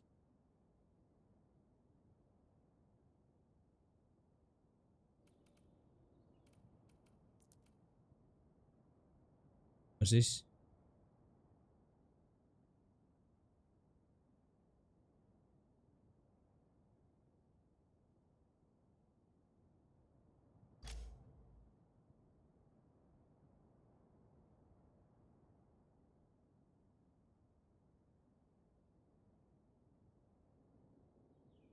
Is that real? Or is that just memeing? Is that memeing? Or is that real?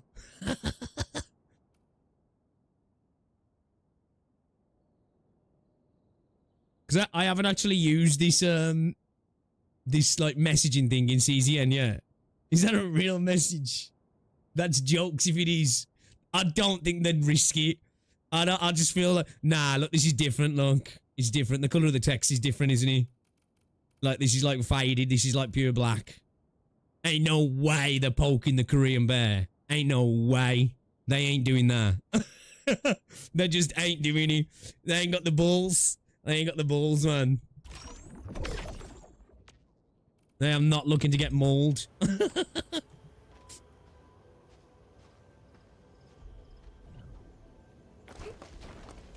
So yeah, I haven't been able to play this as anywhere near as much as I wanted to, guys. So we have got to we're gonna start playing, man. So we're gonna play obviously today. Tomorrow we're locking in. Tomorrow we got this all day, I think, because like I say, Rosie's got to work too. But this is who I'm running at the minute. Here, let me show you this, because like these kind of take a bit of a beating. Let's do this.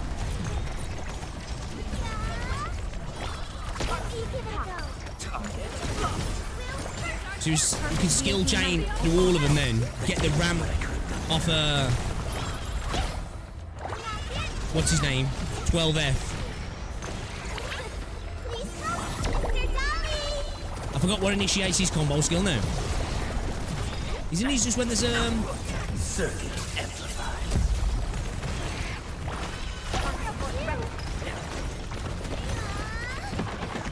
Oop.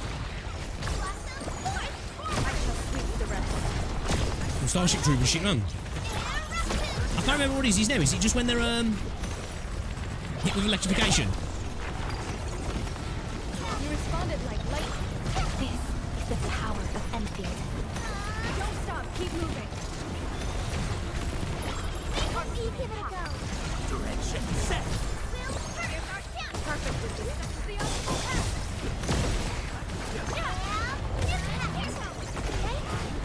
Sterilize this area. Bro, I swear I'll still that is sterilize this alien. I thought Perlica was racist when she said sterilize this area. Give it a go.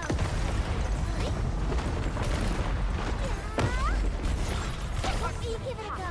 Target locked.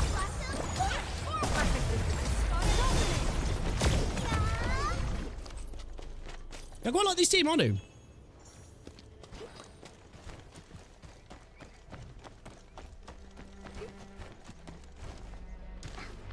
Alright, what was he doing then? Complete missions, restart area, stock redistribution. What's this then? Where we gotta go to? I've got so many missions to do.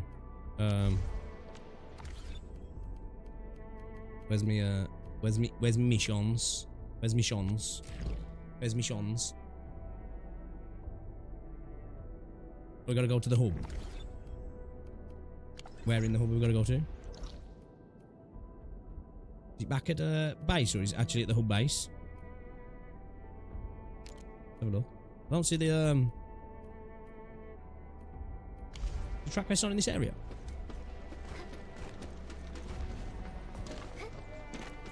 We should take... Where is it? Where is it? Am I blind, chat? Is it actually just literally back at the base? Or is it the AIC area?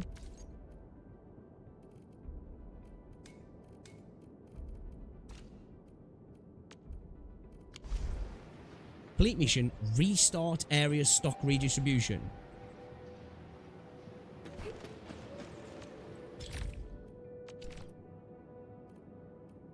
Ooh, I'm gonna lock this now. Let's do that.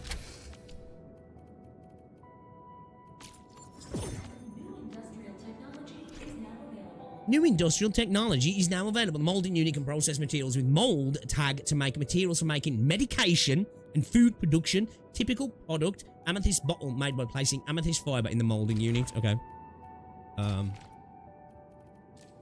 We got a bunch to do there, yeah. I don't know where I'm going for this song. I don't know if it's back at I don't know if it's back here or if it's at the actual hull base. Bait to unlock the stop marquee. Perlica pulls out the Windex bottle.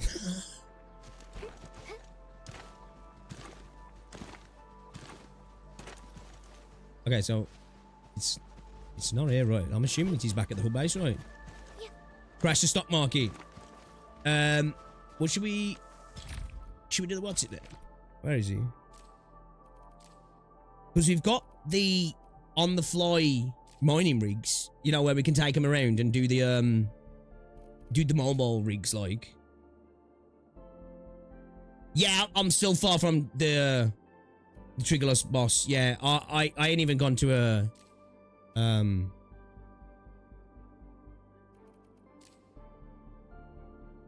haven't even gone to Yvonne yet. I haven't gone to Yvonne. I want to know where I'm supposed to go for this song. Work preparation. It's not back here, is he? I'm not seeing it on my map and I can't track it. I can just untrack it. Let me try untracking it and tracking it again. See if it if I'm just tripping or I'm stupid. Oh, so it is back here, right? Right? He's right.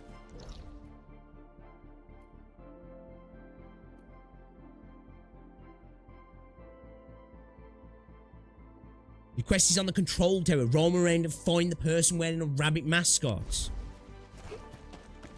Okay. What nearby here?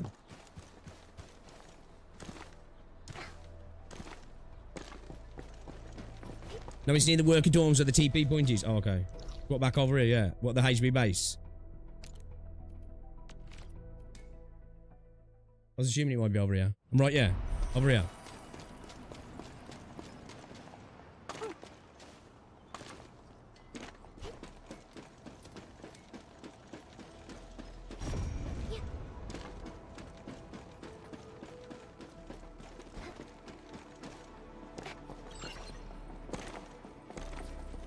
I was near the worker dorms.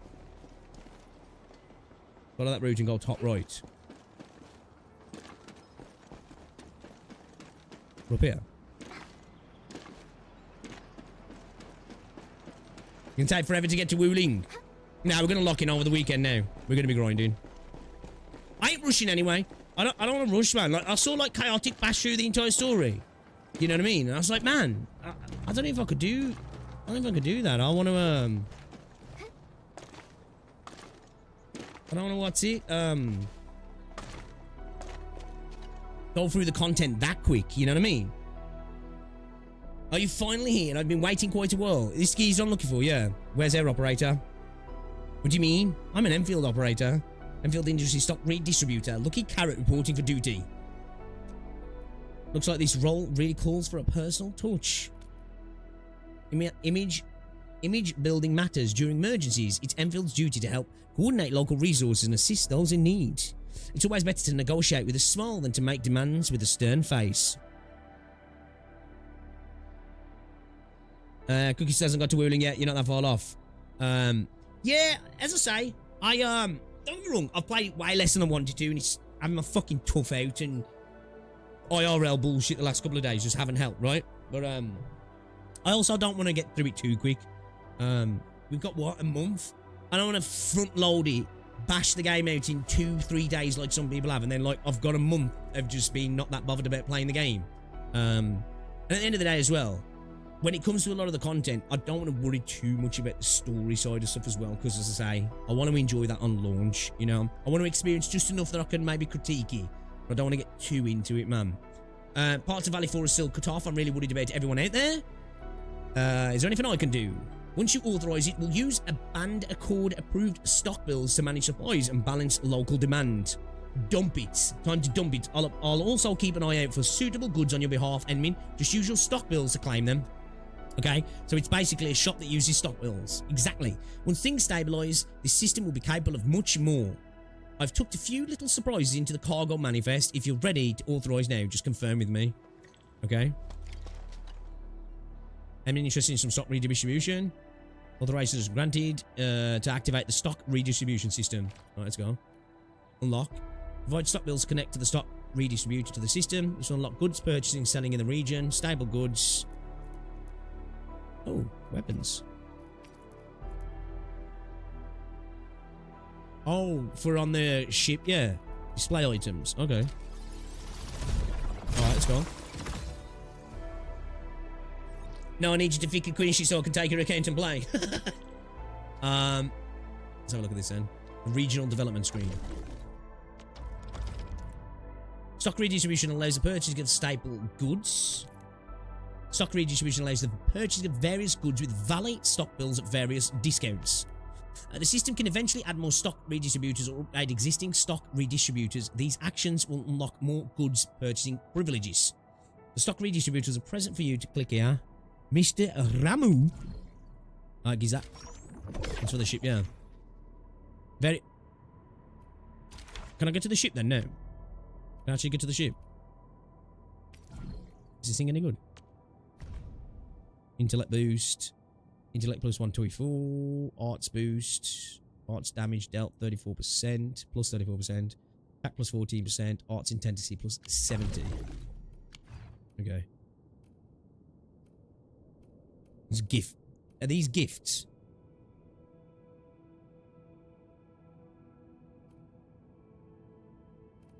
And these are gifts, aren't they, for our operators on the ship, yeah. You need to upgrade this shop to level 2. Cool. Okay.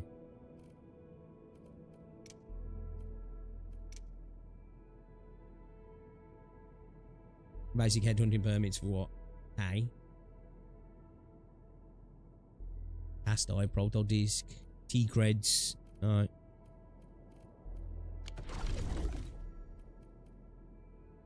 So level 3 regional development.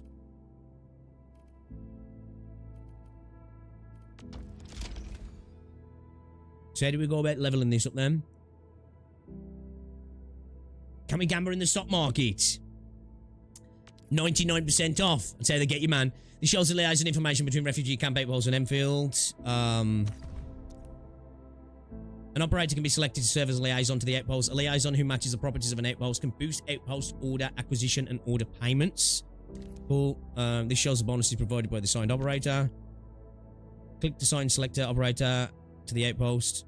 Yeah, okay. I don't want to remove him. Okay, cool. Stop making me do that. Okay.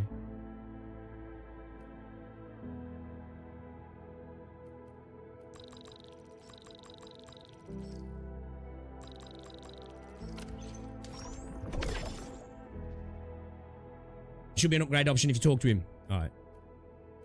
Prosperity. 13. Valley stock bill. Valley 4 bonus. That's because we got 12 12F in there, right? 12F in there. Let me get some more. Alright, let's see if we can upgrade by talking to him then. Order confirmed for Mr. Ramu's purchase. You can place orders anytime through the stock redistribution system. Pretty convenient, right? We're using stock bills instead of T-creds now. Of course, this is just a coordination tool. It won't disrupt normal economic activity. If anyone tries to exploit this to hoard and manipulate prices, that's another matter entirely. If you see it happening, please be sure to tell me. Alright then, bit of potential insider trading. Okay, understood. Also, you can invest more stock bills to upgrade the stock redistribution system in this area. That way I can offer you a wider variety of goods. Just remember, here in Valley 4, we only use Valley stock bills. Okay, because different currency for different areas, yeah.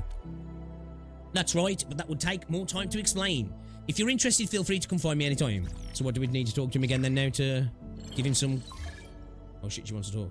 Give him some cash to upgrade, yeah? Can you use a slider? I could do. I'm a rebel though. Contact between the hub base and the Zhejiang has been restored.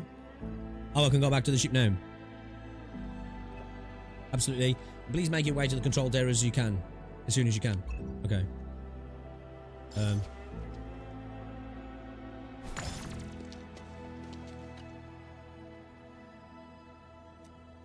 Okay, let's do some stock. Here we go, upgrade.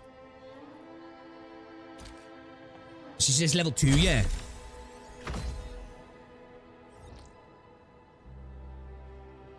Okay.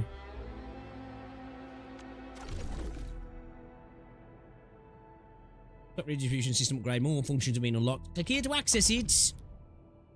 Elastic goods. Elastic goods have been unlocked for stock redistribution. Click here for details. The market shows the type of packages that can be traded during this time. Anchoring kitchenware. Scrimshaw dangles. Witchcraft mining drill. And Agaloy wartins. Okay. Click here to select this package. Price today. $13.82. This shows the price of this package for today. If the recommended price is lower than the recommended price, purchase it. Do not purchase if the price is higher than the recommended price.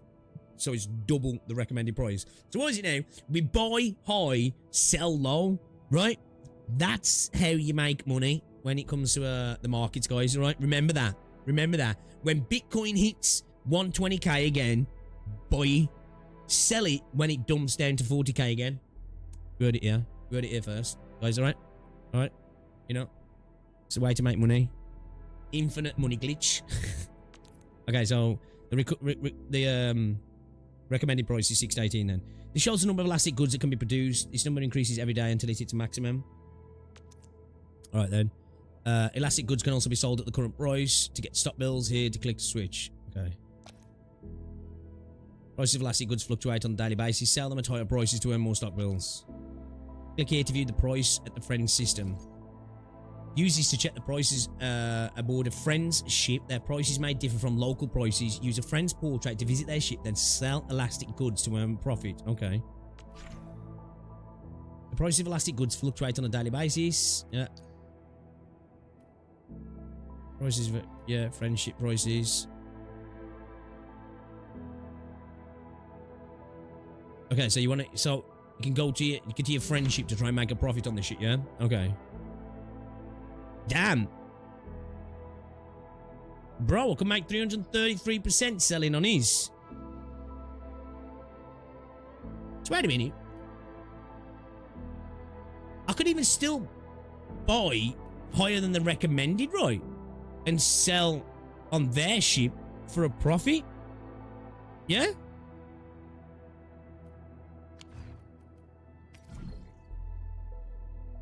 Okay, so the recommended price is... Okay. Plus 28%.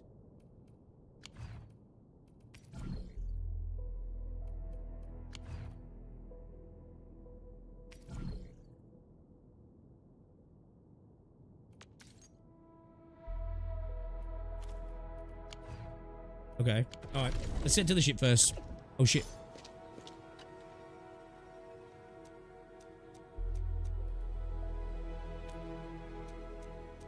Just check something.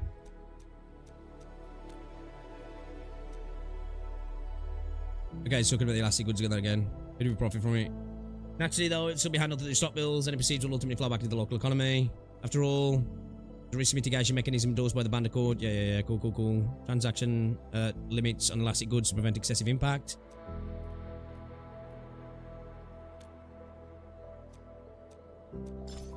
How is it I'll bring that? Oh, nice. How is it I'll bring that up now on in-game? The actual market. Regional development. Yeah, there we go. I want to click the things. That's what I want to do. All right, let's head to the ship then. Do we still do it the same way?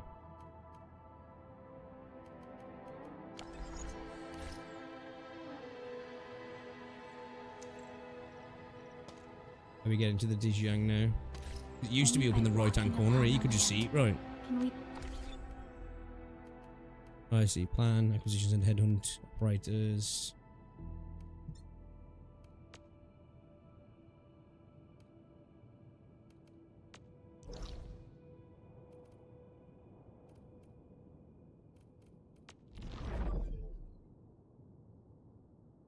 Used to be able to see it at the right-hand side, yeah.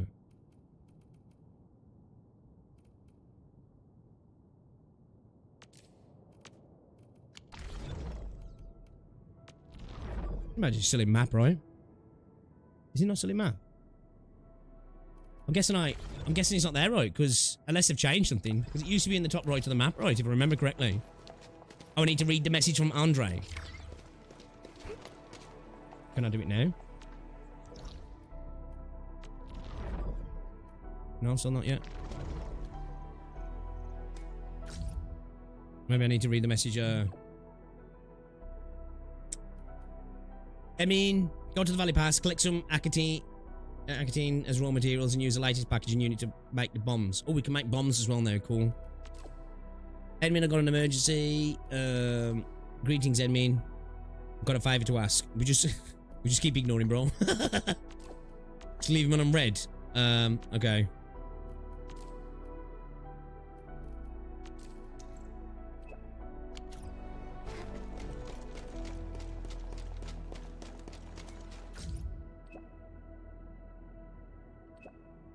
Cool. Alright, so I need to get to the Valley Pass and collect some Akatine as raw materials. We'll do that.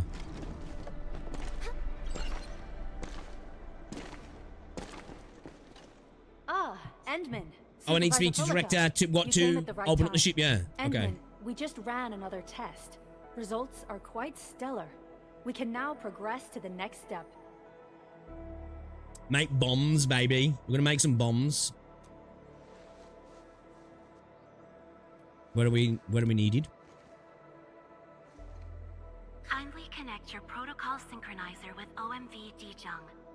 We shall, upon your request, proceed to reference it and calibrate. Oh, okay. This is basically okay. Same thing, yeah. I can just talk to her in person. Operator Zaihi, I'm glad to hear from you so quickly. Greetings, Supervisor Perlica.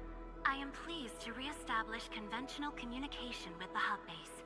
Had we been forced to rely on the exclusive channel any longer, Communication Officer Fiona might have been displeased. Administrator, you may reference the use of planet-side TP points to teleprotocol to Dijung. We have many work reports to present to you. Work reports? Are we making progress in the repairs of OMV? Give me some orbital strikes, man. Nuke tell us. I was just thinking orbital strikes. Now, yeah, what's this shit happened to Sticks here? Is it being copyright? Look forward to our meeting aboard Dijung.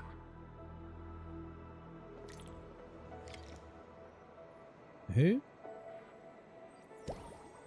Hold up a second, chat. I want to check something. I just want to have a look at something in a sec. Literally 2 seconds. I ain't gonna get into the old video. I will ever cover this game ever again. A few days ago, I did a video titled "I will never work with this gacha game ever again." But today, I want to bring to your guys' attention probably the worst partnership, or almost partnership, that I have ever had. I dodged a bullet with this one, not accepting the sponsorship, because this is bad.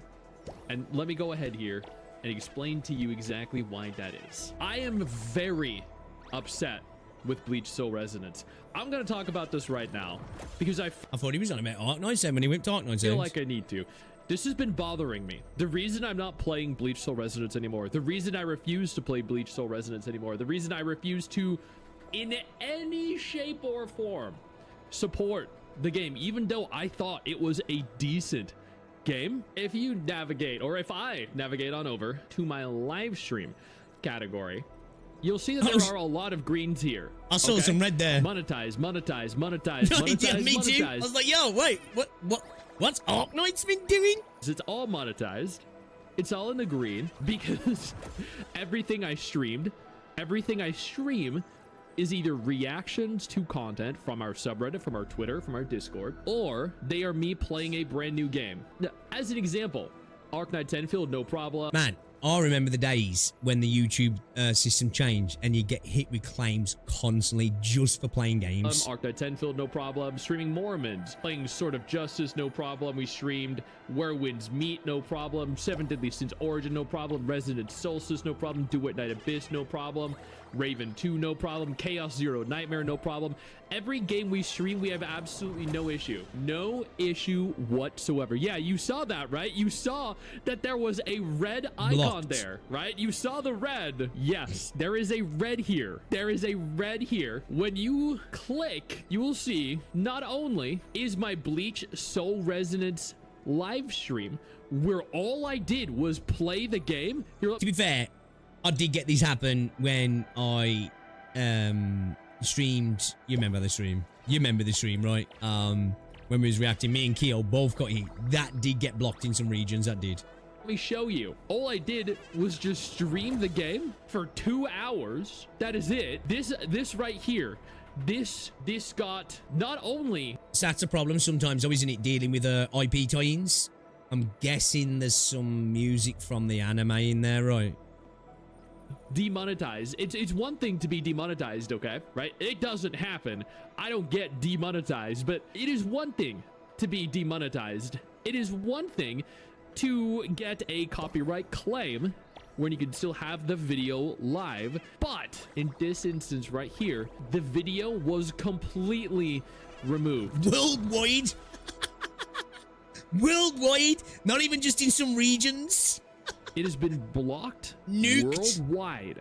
Not a single person anywhere other than me, because I'm the uploader, can actually watch it. Copyrighted by who? Copyright protected content found. No one will be able to watch your video. So this stream got about 2,000 views. There were like 150 people watching. And then it proceeded to, over the next day or two, get an additional 2,000 to 3,000 views. That's good. Because everyone was tuning in because they were curious to see the game, right? They're curious to see my thoughts on the game.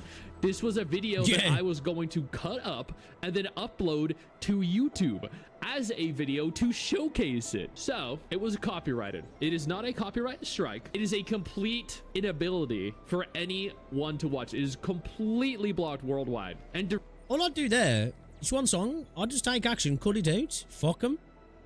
Reason for that, chat, was a few second clip. A few second. This happens often for me when I react, right? I just quickly take action, and you can usually get that done within an hour after the stream's finished. Clip in the game. When you click. Still, though, the fact that it's been blocked worldwide is wild. You know, that's the annoying thing. Look at that as well, man. For fucking, what? 12 seconds of audio. You know, a stream that's like 2 hours long gets blocked. I've been there, man. I've had streams that have been 7 hours long in the past. And for like a few seconds of audio, boom, nuked the entire stream. See details. You will see it was 12 seconds. It was 12 seconds of the video. 2 hours, 6 minutes. 8 minutes 53 into the video. Until 9 minutes over. Damn. Yeah, that sucks. That sucks. Alright, can we get to the Dijiang now? Hey, we can go now. Like Nintendo. Yeah, Nintendo used to be a focus for it, man. Like say, man. It's gotta be like anime tie-in music, right? It's gotta be. That's gotta be what it is. And it's been claimed by like the owners of the anime. Supervisor Perlica. The Because usually most game audio now causes no issues. Operating smoothly. Truly, this calls for a celebration. And thank you for helping us with the calibration work. Endman, Operator Zaihi is the resident liaison from the I love Cabal Zaihi's of design. Tranquility. She is currently performing various tasks at our engineering division. Engineering division? Yes, many parts of Dijon are in need of repairs. Cabal of Tranquility is a partner of Endfield. As a liaison from the Cabal, I am duty-bound to carry out the aforementioned repairs.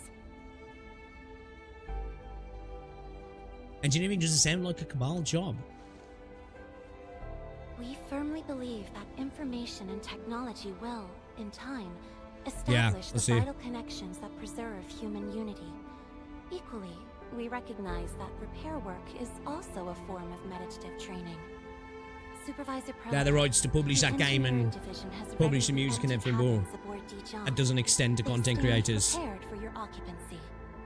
We may commence activation of several cabins forthwith. Yeah, bro, I got hit with the visual and audio on the Arknights live stream.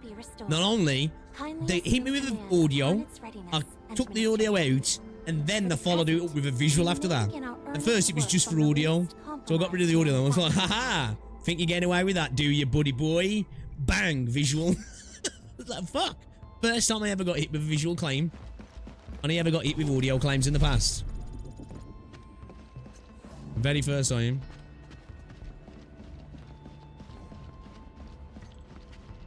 Oh, this is the on-chip base, yeah, where you can put your units, isn't it? For the present, we may begin our earnest work from the least compromised manufacturing cabin.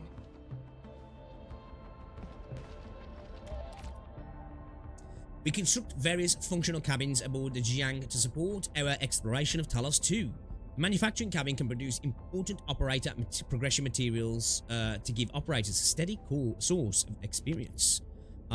These are the materials needed to construct the manufacturing cabin. Aerospace materials can be acquired from recycling stations on Talos 2. Okay. After acquiring enough construction materials, click the construct button to build the cabin. Alright, cool. Let's build it. Yeah, I was going to say, he scrolled down, yeah. Like I said, I've never been hit with a visual claim ever. And I've had, like, movie clips and stuff in my streams before. But I've had the alert showing up your streaming copyrighted material, but never been hit with the visual claim. It seems the software has undergone significant optimizations. Ah, yes.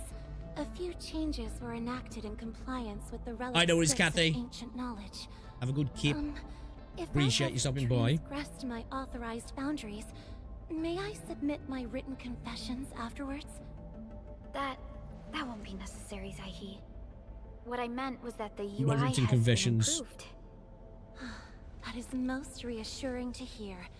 I shall await the completion of your configuration setup. Please feel free to utilize it at your discretion. Aerospace materials are needed to construct or upgrade functional cabins aboard the Jiang. Periodically visiting recycling stations throughout Talos 2 to gather aerospace materials. Okay, cool. The manufacturing cabin can produce operator progression materials when given enough time. The left side of the screen shows the current operator assignment of the manufacturing cabin. Note, the functional cabins must have at least one operator assigned to start working. The right side of the screen shows the manufacturing status of the manufacturing cabin. Once at least an operator has been assigned, work will start on the specified manufacturing plan. Alright, let's get somebody in them. We can assign operators available to the Jiang to acquire various bonus effects. Okay. Every operator assigned to the manufacturing cabin will raise his productivity and shorten the time needed to manufacture the progression materials. Click on an operator's portrait to select the operator. Shorten people here too. Okay. So what do we get? Reach E1 to unlock, reach T2 to unlock. Act techniques and mineral foil. Mineral foil. Manufacturing cabin has now an assigned operator. Manufacturing can now be arranged. Select the plan. Alright. We can manufacture operator progression materials and weapon progression materials at the manufacturing cabin. These items that can give operators weapons XP. Okay. Combat record and arms inspector. This shows the time needed. Okay, so it's going to take, what? Just over 10 minutes. 111 minutes. Use this section to select the amount to manufacture. Note the MFG load of the cabin. This determines the maximum amount of items that can be made at once. Different items also use different amounts of MFG load. Okay. So what does that do? 1. Okay. Click here to set the max amount. 120. Click the confirm button to start manufacturing based on the plan. Okay. Manufacturing cabin is now manufacturing. So weapon material efficiency, operator material efficiency, mood. Okay. This is where we do the OG Arknights are basically working them to the bone, boys. We don't give them time off. We don't give them time off. Here we can see that the operators assigned to the manufacturing cabin will improve its performance. However, these operators will slowly lose mood over time. I think they just get out to fuck off, yeah. An operator with 0 mood will automatically head to the central ring to rest and restore their mood. A resting operator will not provide any assignment effects. Don't worry when the mood is fully restored. Is that can gifts help with the mood now, if I remember correctly? The operator will automatically return to the cabin to continue the work. The administrator may also choose to interact with the resting operators to tell them to head back to work early. So when we catch them resting, that's when we have to find them and fucking back to work, bro. What do you think this is? What the fuck do you think this is, man? This is not a holiday camp. We are taking over the world here, bro. You know, we are colonizing. Get back in the fucking base. Manufacturing will take a while. Let's come back here after. Alright, it's just gonna take what, a day? Just over a day, yeah? Alright, cool. Several cabins within the kernel sector of Dijon have been cleaned up. The children yearns a factory. Is now available for clue exchange. I have also carried out maintenance routines for facilities. Having a 2-minute break, get back to it, right? What do you think this is? I pray this may be of help to your endeavor. Sleep while you're dead. I just came out of that place for a few days. Just a simple reminder, Administrator. Now, allow me to lead you to the reception. Right, Amvish. It's a sweatshop now, right? Capitalism, baby. Okay, then. To facilitate the swift acquisition of clues, we have specifically Man, how gorgeous is Jahi? cleanup of the reception room. The SOW will appreciate this adjustment. Operator Zaihi, may I ask what prompted the accelerated repairs of Dijon? Over the past several days, the Originium drive module has exhibited significant performance enhancements, thereby increasing the amount of This is the reception I'm guessing room. we've upgraded it so it needs more work to keep it going. Is this where we can display our operator stuff? We have also repaired the display section. This is where you can showcase the various achievements I'm a Mass Effect 2 fish tank and ship display. Lumina Cathedralis Tranquile has an embedded angelos, and it has exerted rather impressive effects. That might be a little Yo, what's up, Lou? too avant-garde for us. But you are right. A good display section will be effective.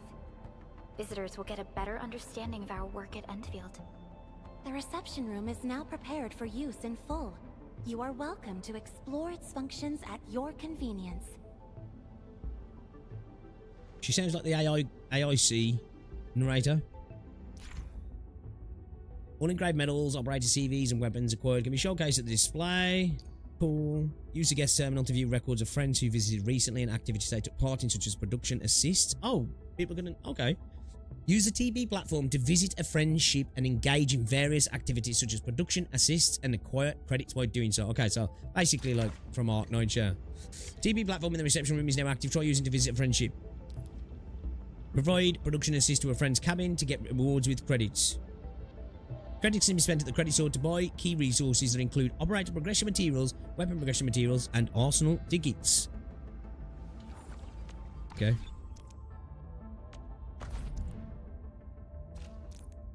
Ah, okay. Credits can be spent at the credit store to buy key resources that include operator progression materials, weapon progression materials, and arsenal tickets.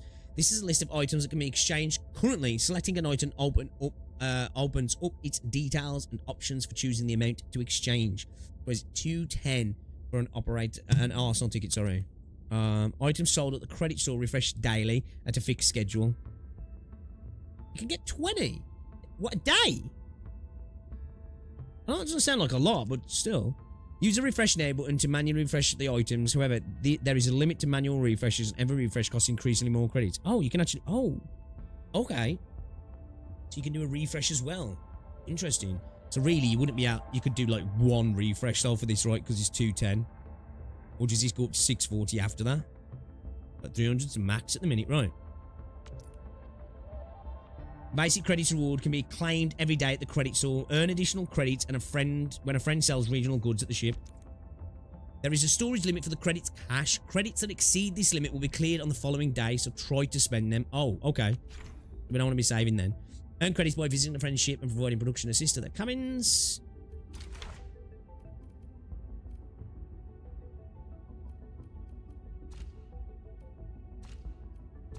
Okay. Supervisor Perlica, where should we head to next? We can now officially hand over the control authority of Dijong to our administrator. Okay, we'll come back to that in a bit. But I'm still... Don't worry.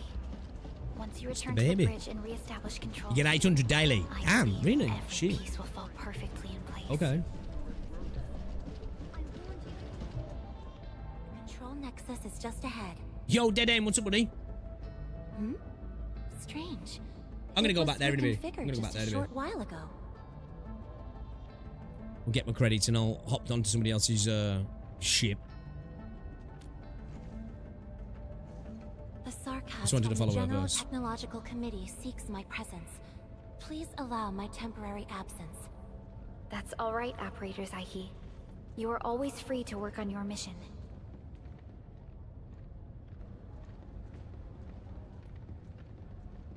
Ball of Tranquility seems like a close partner of ours. Yeah, man, I'm finally getting back on it. I'm gonna grind it over this weekend now. Numerous critical data with the Cabal. Play again tomorrow, Saturday as well. Their technological achievements are directly tied to your actions. This is why we could share a number of key technical projects with them.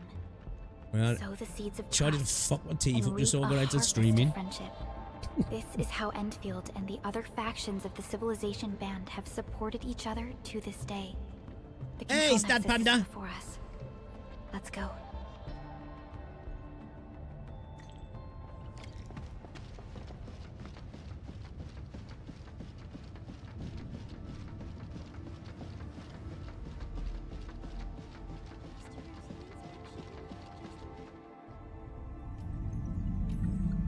Sci-fi.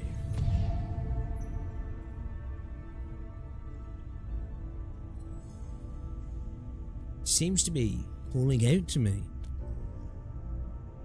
Only you can truly command Dijong. This ship has waited 10 years for this very moment. Plug me in. Can I really do it? Have faith in yourself, Endman. Oh, I love it, dude. I You do. were the one The who combat's built so the ship. fucking much fun. And the exploration's There is great no as well. changing this fact. I ain't really got too much into the story, to be fair. I ain't gonna get too, like, bogged down on the story too much anyway, because I want to enjoy it when it comes out. The control nexus. Use the central dashboard of the control nexus to get an overview of the Jiang and manage operator assignments of various cabins. It's basically, this is where we got like, the overview of the base. The control nexus can be upgraded in the future to unlock more functional cabins aboard the Jiang. The control nexus is responsible for managing the entirety of the ship. Assign operators here to build their trust in the administrator. Okay, mood regen an hour. 12%. Mood drop an hour is 7%. Even if the administrator is not aboard the Jiang, trust will continue to build up. Accumulated trust will be added when the administrator visits Jiang again. Okay. Before leaving the ship, don't forget to assign idle operators at the control nexus to build up their trust. Alright, let's do that then. Operators assigned to the control nexus will also slowly lose mood over time. We don't care about that because I ain't getting time off. An operator with 0 mood will automatically head to the central ring and I'll be right there behind him, fucking hounding him back to work, mate. That's what I'll be doing. Here's an ice cream, fuck off back to work, and will not receive any assignment effects during rest. We'll see about that. Operators will slowly regain their mood when resting. Once mood is fully restored, the operator will automatically return to work. The administrator may interact with operators and ask them to get back to work earlier. I will. I'm assuming gifts is going to improve the mood, yeah? Gifts is going to improve the mood, right? Assign operates on the list on the left. Have we got any that's given us? On me. I've done the job before. Not a problem. I've actually tried every job at this place, and they're way simpler than putting up fortifications. Okay, so I need to reach E1 to get all this, yeah. Special northern training, coffee or tea. I've done the job before. Rescuer's perseverance. Wildlands trekker. Reader of emotions. What do they specifically mean, though? Let's get her in as a supervisor, right?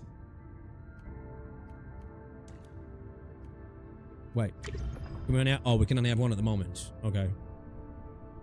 We'll get the supervisor in, right? What do I think of this game? Oh, I like it a lot. I like it a lot. Like a lot, you know? Have you seen the combat trainer in the Zhejiang? No, I haven't. Is there a spot where I can go and just bully target dummies? The entire Went back to work, right?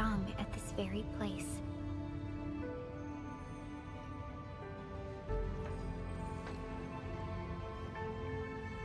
Endfielders, the next step of our expansion and growth shall be Again, directed Amia's from within. speech.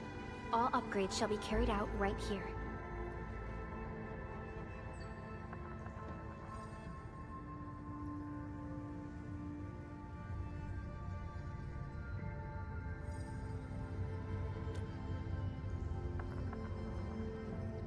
I wonder if Perlica will get some speeches like that, Mum. My memory loss seems bad for many of our missions. I'm qualified to lead your vision. This comes at quite a surprise.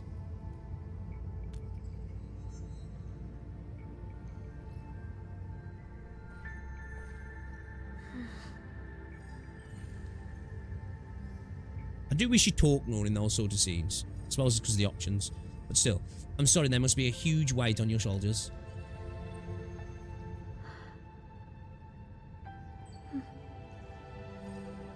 Hearing those words from you is enough for us. They prove that we're no longer chasing after a shadow. In recent years, the one in the sarcophagus has gradually faded from people's I'd rather be playing Woo-Wow, we know that. along with those legends. I was afraid of forgetting who you really are. But now, how fortunate we are to finally see you again and fight by your side. It is my honor. Endman, the SOW has gathered some clues. I was hoping that before your memory recovers, you would learn about this world through experience rather than my faint words. But given the provisions of the Zeroth Directive, I must now simply share the essential information. Please, follow me. Okay. She is, man. She really is. She's gorgeous.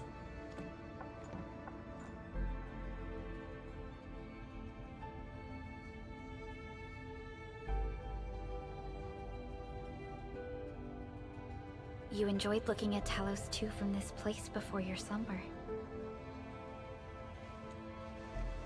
Talos 2. Is there anything I need to know about it? Our long journey, what we found out, and the new threats we face.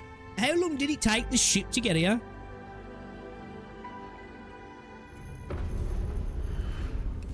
The ether side. Cookie said Perlica's eyes have like a Google map marker. Forbidden to life. They notice her. Death has trailed us ever since that first encounter. An exploration team, an observatory, a nomadic city. We explored the unknown, each step bought with sacrifice. But the deeper we search, the crueler the truth we find. The ether resists the preservation of life and breaks information links. Where ether flows, life withers, and originium fails. Anything tainted by ether will inevitably turn into a source of the blight. No, not the doggy. We can't predict the ether. No, we can doggy. only raise strongholds, for we dwell beside oblivion. But true protection comes only from knowledge gathered. Before we dwell before oblivion. During the First Angoloid War, witnesses of the Aurora devised a simple method of depth measurement. A year after the war, the Hannibit Circuit found the Lost Science Team's manual. It completed the theory of rift formation. Telosian calendar year 17, the Band Accord was signed. Experimental Gloom project resumed. Blight matter conversion threshold logged. Year 146, a monitoring station at the Wuling Very Large Rift was rebuilt, exceeding the 36-second observation limit. Inch by inch, we elucidated the unknown, till an unprecedented threat emerged from the darkness. Since then, our research has stayed on the fringe, never venturing into the ether side. All ether-related projects are closely monitored to avoid any risks. Now, someone who can manipulate the ether has appeared. She holds the seed of destruction. And she has lit a fire in the wilds.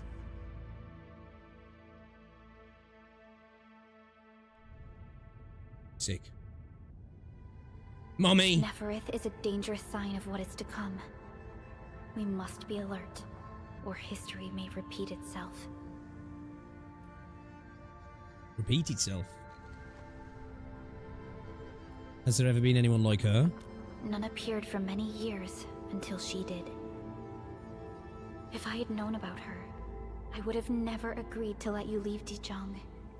Your safety is our top priority. Maybe we could... It's alright, Berlica. Everyone's lending me their support. We must pursue progress to bring about change. We cannot always live in the enemy's shadow.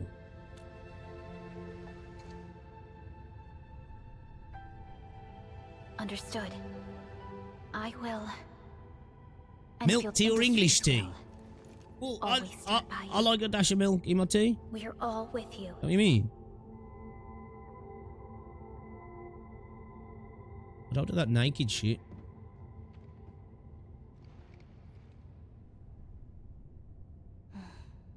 Feels good to be back.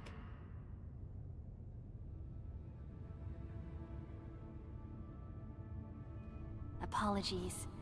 Probably not the best time to say that. It's okay. This place has always been your home.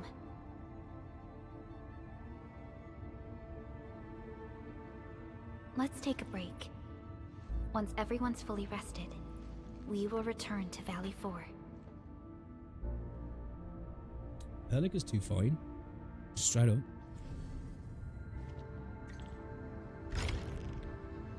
It's gonna be at least 32 days. What we what? 6 days in. Got another at least another 3 weeks. Reach authority level 18. Okay. Let me just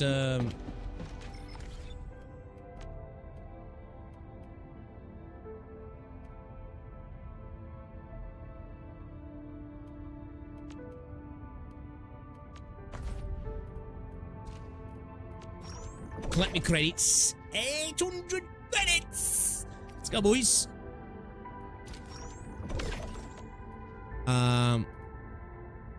Tea creds.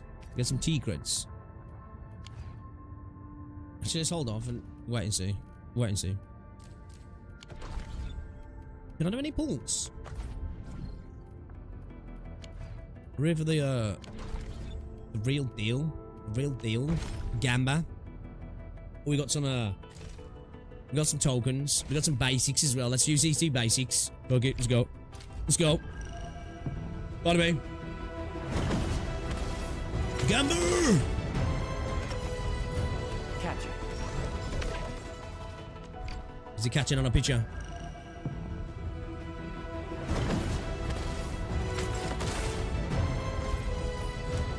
Alright, cool. Alright, we got 5 tokens here, then let's use these 5.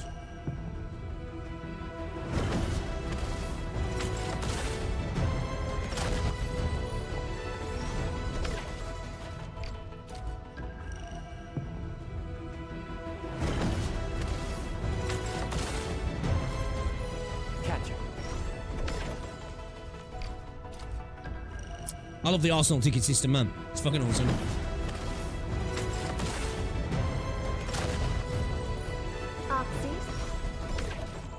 All these balls feel like they're actually worth something.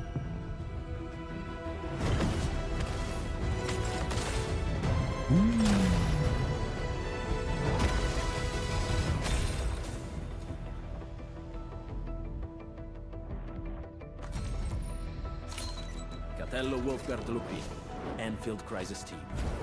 I represent the pack.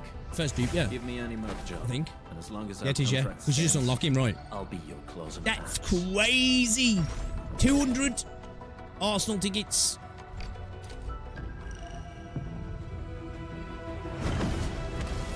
Got a pot 3 thing yesterday. Yeah. Hey, do they have any pools?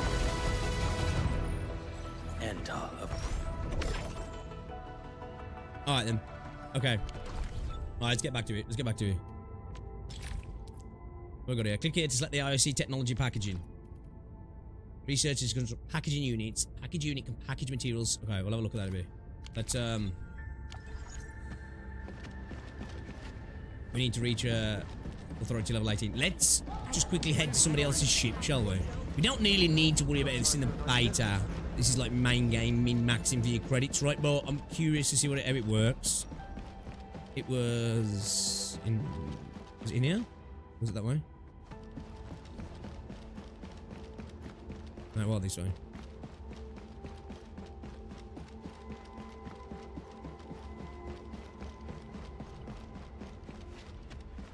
Which way fucking was he?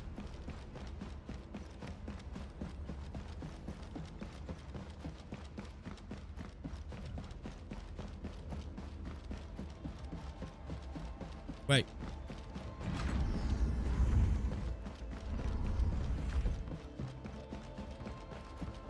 Yeah, it wasn't down here, was he?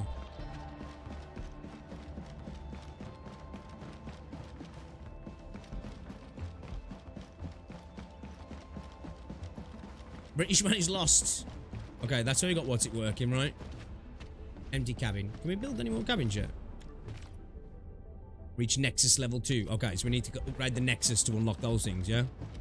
Yeah, I'm lost on my own ship. Hey, look, I just woke up a few days ago, man. I don't remember. I don't remember.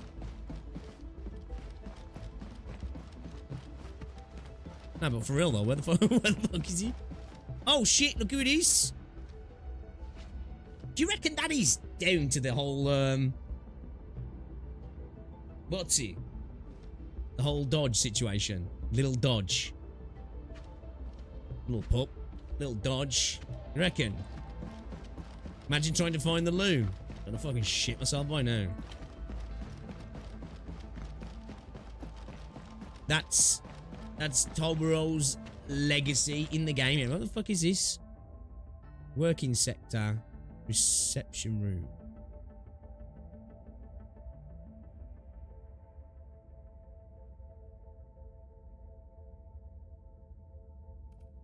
Is it up here? Was it that way?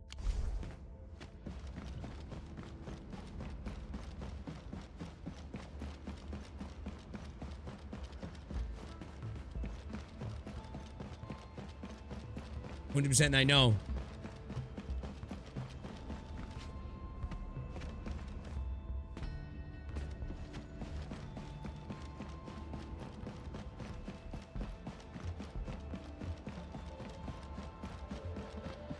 Yeah, I'm not gonna lie, it's not the legacy I'd want in the game. Bro, legit, where am I going? Manufacturing cabin. Empty cabin. That's a protocols, that's for the... So which is that? Can I not go back in there just yet then or something? I'm gonna just TP there. Just have to TP there, yeah. Alright. Once the reception room is available, the TB platform on the friends menu can be... Oh, I haven't... There's a daily limit to production assists shown from here. The production assist is provided to cabin friendship. Visit button will be marked accordingly. Add some friends and use the visit button to visit their ships and offer them for assistance. It's gonna not go there yet then. Oh, I can. So what do I actually do as a production assist then? What does it actually have to do? Visit a friendship for a tour. Provide production assists, sell various goods, or engage in various activities. Okay. Click the open guest terminal button to view statuses of various cabins on friendship and offer production assist. Social actions such as production assists and clue exchanges also give... Okay, so we're doing clue stuff again then. Give credit rewards while giving the recipient friend special buffs. Okay. Use a stock redistribution terminal aboard a friendship to check their prices of elastic goods and then sell pots. See, I should have bought them goods because I could have sold them for more on here, couldn't I? I ain't got no goods to sell.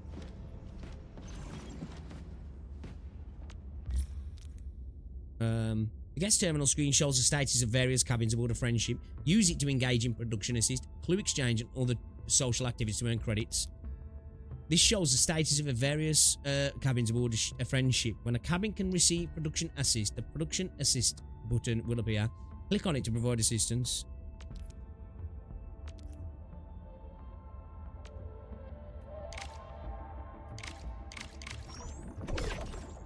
Okay. Okay. I've got nothing to sell here though, so I don't think I can do anything beyond that, right? Guest mode. I've got a fucking tag on me that basically says, you know, I'm not supposed to be here.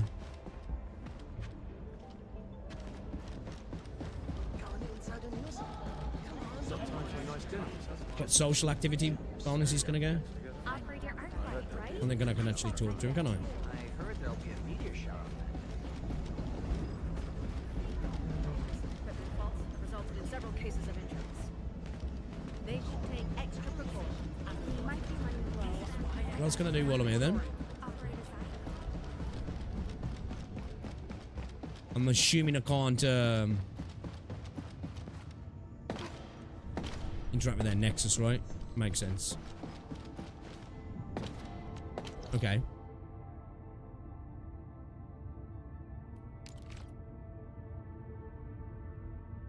Okay, so I can just basically look at stuff then for the most part, yeah, and then sell goods. I've got no goods to sell though, so I can't sell any goods. Alright. Okay. I like that. Nice little system. I can't really do anything with it at the minute. Visit friends. Yeah. Alright, cool. Let's head back to my ship. We need to get some stuff to sell. Because I think it was selling for 3k there, right? Because I think recommended price was like 600, right?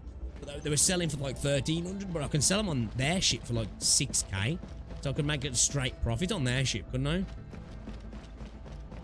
Alright, then let's head back down then, shall we? Let's go. Alright, let's do it.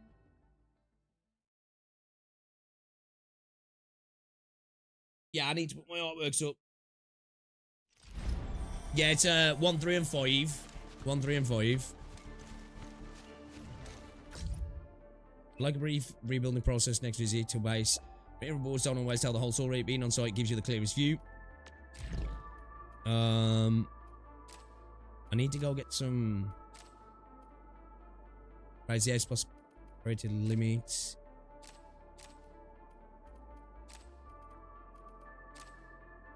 Read the message.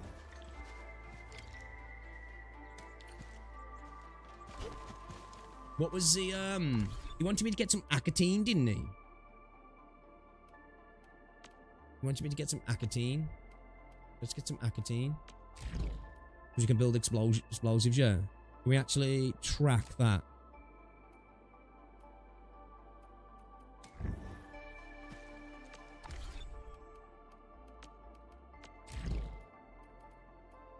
Ah, there we go. Industrial explosives.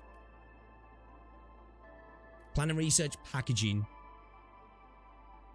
So, you need to prepare your RIC factory for producing an industrial explosive. The first step is to find the raw materials. Open the RIC factory plan and research packaging. Optional. Complete all packaging simulation goals. Alright.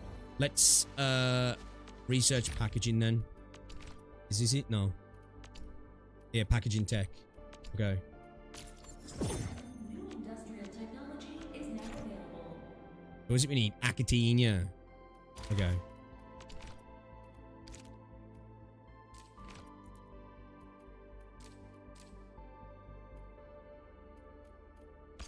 It's a previous. We've done the fitting unit, yeah. Alright. Let's learn how to do this then. Let's learn how to do this then, chat. Met bombs. We're getting terrorist training now. We are reunion. Oh, let's give them power then, yeah. LC Valley batteries to work properly. Set up an LC Valley battery production line to charge the combat facilities. Okay. The grenade tower is a common combat facility. Oh, we got grenade towers now. When powered, it can automatically attack enemies in range. So we've literally got artillery. Mortars in the wilderness, not yet covered by the power grid. We can also use single LC Valley batteries to add power charges to a combat facility. Use the zip line to return to the core AIC area first and produce the LC batteries after setting new batteries on the... Yeah, okay, cool.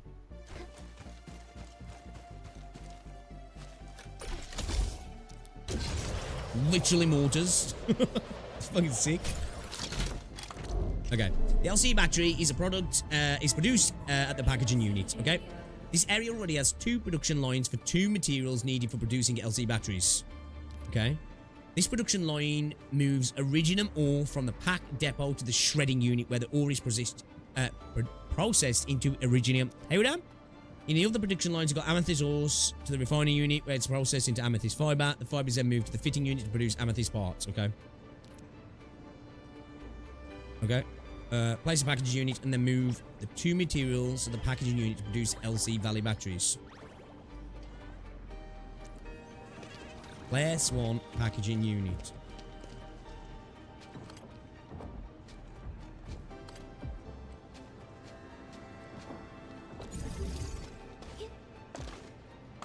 Move the iridium powder and amethyst parts to the packaging unit. Okay. We're not the best angle there. We could have added another what's it, couldn't we, bro? It'll work. It'll do big.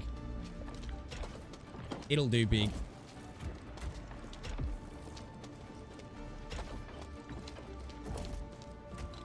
Okay.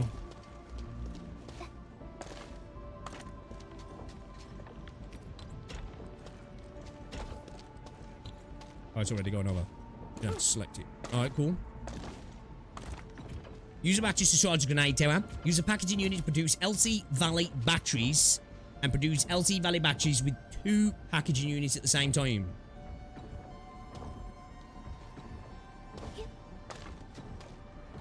We need to get another, fuck.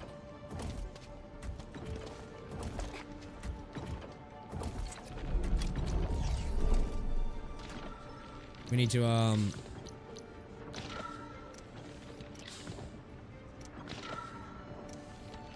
we haven't got the ability to do another, shit. We haven't got another electric pylon, have we?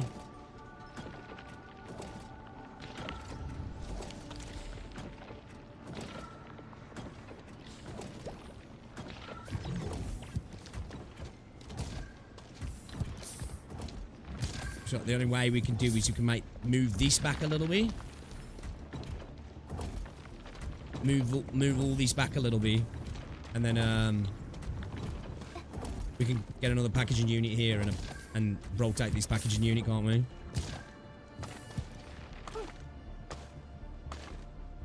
Oh, we have got 2. We've got 2 more power. What's it here as well, actually? Oh yeah, fuck it, we'll just do them over here then. So we got oh, okay, yeah, sweet. Let's do that then. I kind of do want to. Have we got enough to squeeze one in there as well? We have, haven't we? Kind of want to try that, but we're just making more work for ourselves. We don't need to do. We don't need to do. Okay.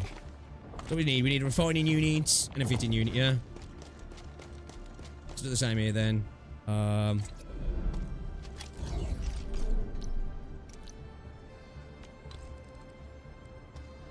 Refining units.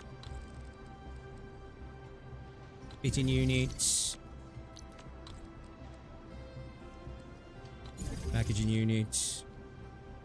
And then, what is it again now? Shredding, straight to packaging, yeah. Okay. Shredding. Shredding. Packaging. It's not the most pretty, but it'll work.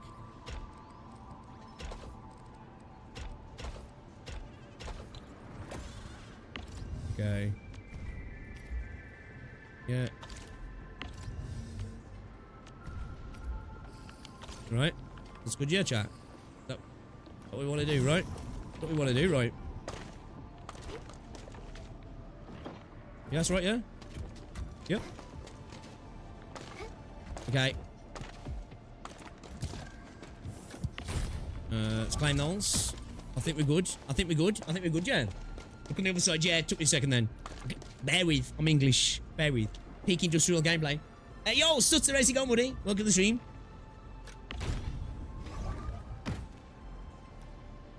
Shit, we're not linking here, are we? Fuck.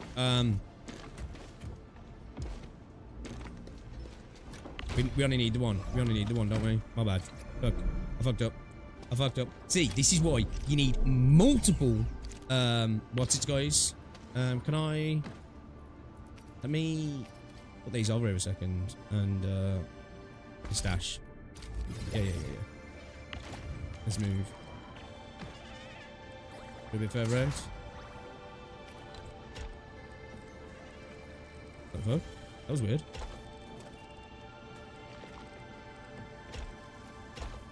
Yeah, it's not pretty, but it works, right? It works. Right, that's the job, right? That's the job. We gotta go into separate ones like a dumbass. Pixel might use that BB's feature very soon. Oh, well, I'll definitely use it from time to time. When it comes to building my own base, I'm definitely willing to sit down and put a bit of time into fiddling with my base, to be fair. As I say, don't get me wrong. The, can I chuck them into there quickly?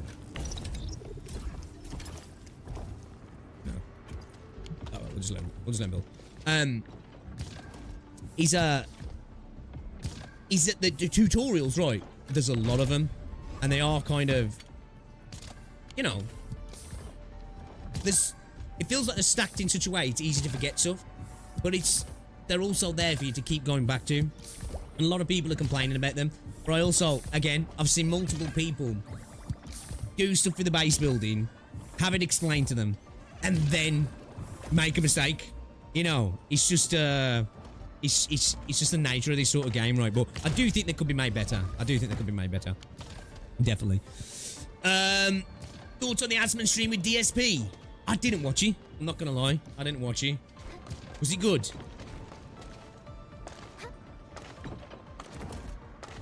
But I'm liking the factory system. I think it's done in such a way that it's actually enjoyable. Okay, so we can go do this now, yeah. Fucking grenade launcher, boys. Load the mortars. All combat facilities must be powered to become operational. This shows the charging status of the combat facility. To power combat facilities, either connect them to the power grid or give them batteries. So we can just straight connect them to the power grid as well. Okay. Using battery. So what charge is that going to give us? It's enough, yeah? It got quite a lot of positive viewers out of it. Well, that's good to hear then. That's good. The world must be colonized. Other people going, yeah, definitely. Perfect. Speaking of lolcos, Wings of Redemption did that the other day. He kept saying he wanted to check out Ark Raiders. But then when he did play it, he was saying he was only playing it because his viewers said they was going to give him money for playing it. But he was so uninterested with the tutorial, ignoring it, and then when he jumped into his first run, he was like, what's this? What does that do? I don't know how to use this. What am I doing with this? Guys, tell me how to extract. It's like, brother, the game just told you how to do it. But you were so busy bitching that you didn't want to play the game and people need to give you money that you missed the tutorial. You know? Can I manually... Oh, I want to see it fire. Shoot! Shoot, goddamn you! There's French on the horizon. Fire! Oh, I wanted to see it shoot.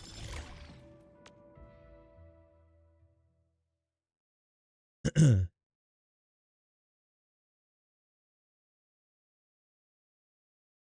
wanted to see it go boom. Chat.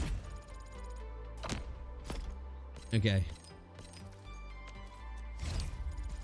Alright then, so we need to use the packaging now to make explosives, right? Clearing work has been done. Director Chin is on her way to the core AOC area for some final checks. Things seem to be looking up. Head to the core AOC area. I'll join you shortly. Okay. I'm there. I'm there.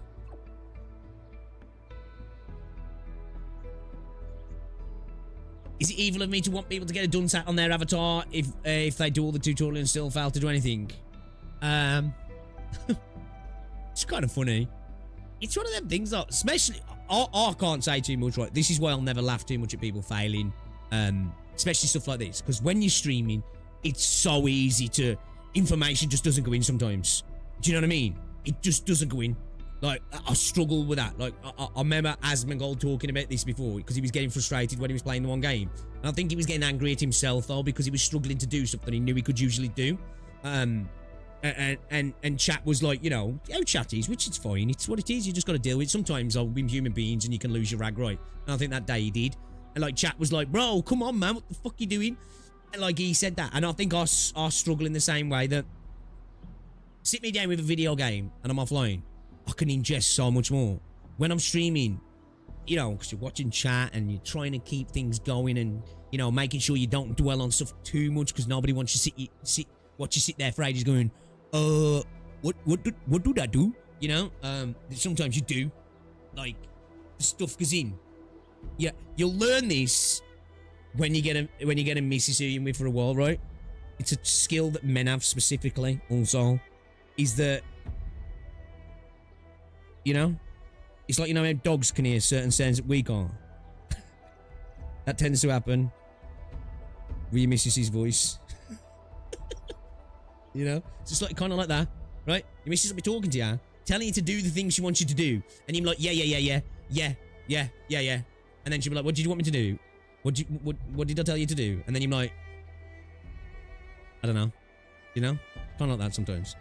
Struggling is one thing, and not knowing what to do after the game tells you is something else, unless someone has a learning disability. I must be fucking a bit dumb then. What's your overall thoughts on the content atmosphere surrounding Endfield? I'm not gonna lie, I haven't really watched too much content around the game, to be fair. I think you've had the usual suspects, if I'm honest, when it comes to video games. I can't, like, to be fair, people probably look at me like that, you know, like, I've made content on Celosaur, Black Beacon and stuff around certain things, right?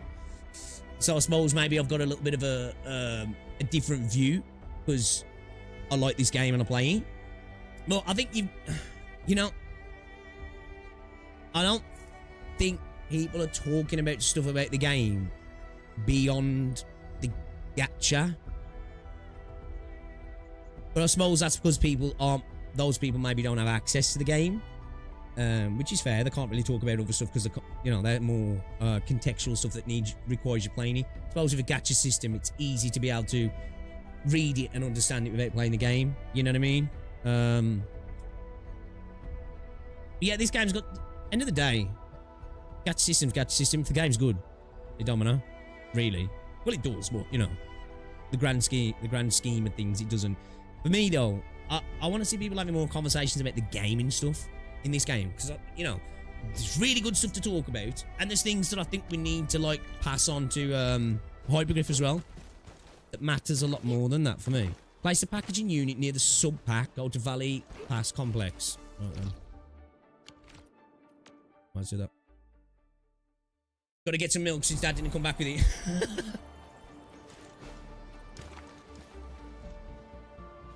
Oh, sir, you should have watched DSP trying to set up his new desk and monitor arms yesterday. Peak DSP meltdown. He'll never change, really. He'll never change. All right, then. Place the packaging in. Use a sub pack. Okay. I need to actually...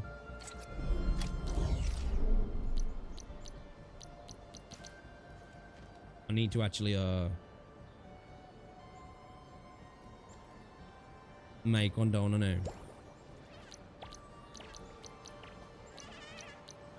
See, because I played the game for a few days.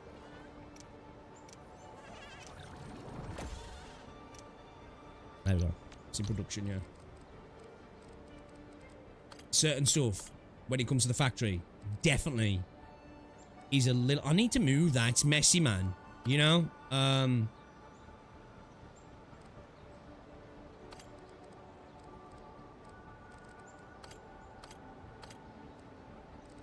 you have this? Pop this down here. Let's move this.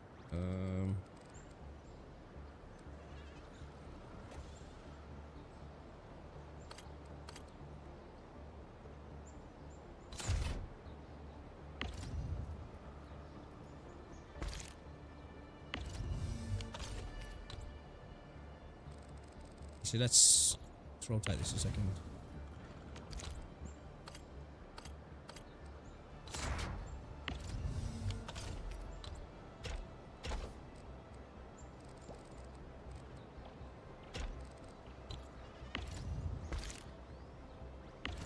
You have this bit split off.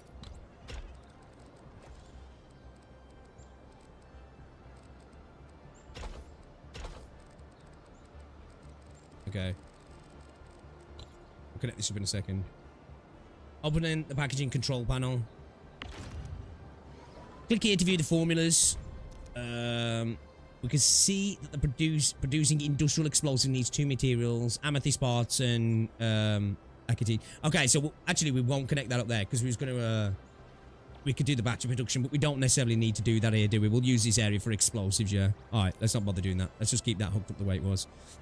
We need to shred the acetine. We just gathered in the shredding unit to get acetine powder, and then move the powder to the packaging unit for production.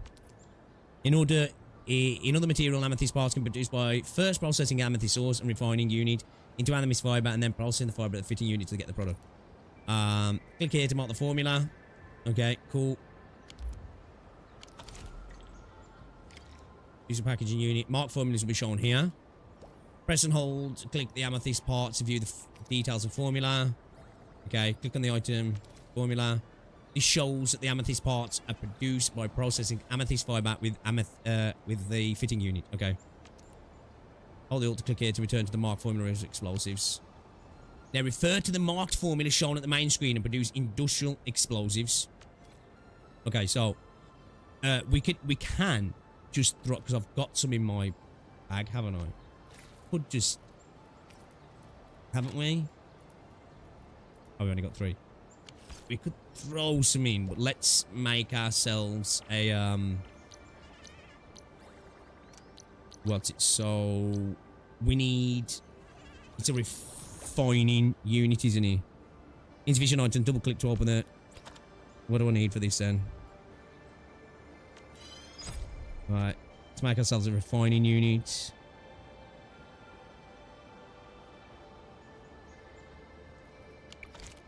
And we want a fitting unit, right?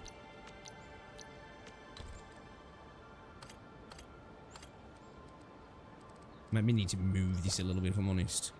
It's not going to be a nice fit, really. It's going to be a little bit tight, isn't it?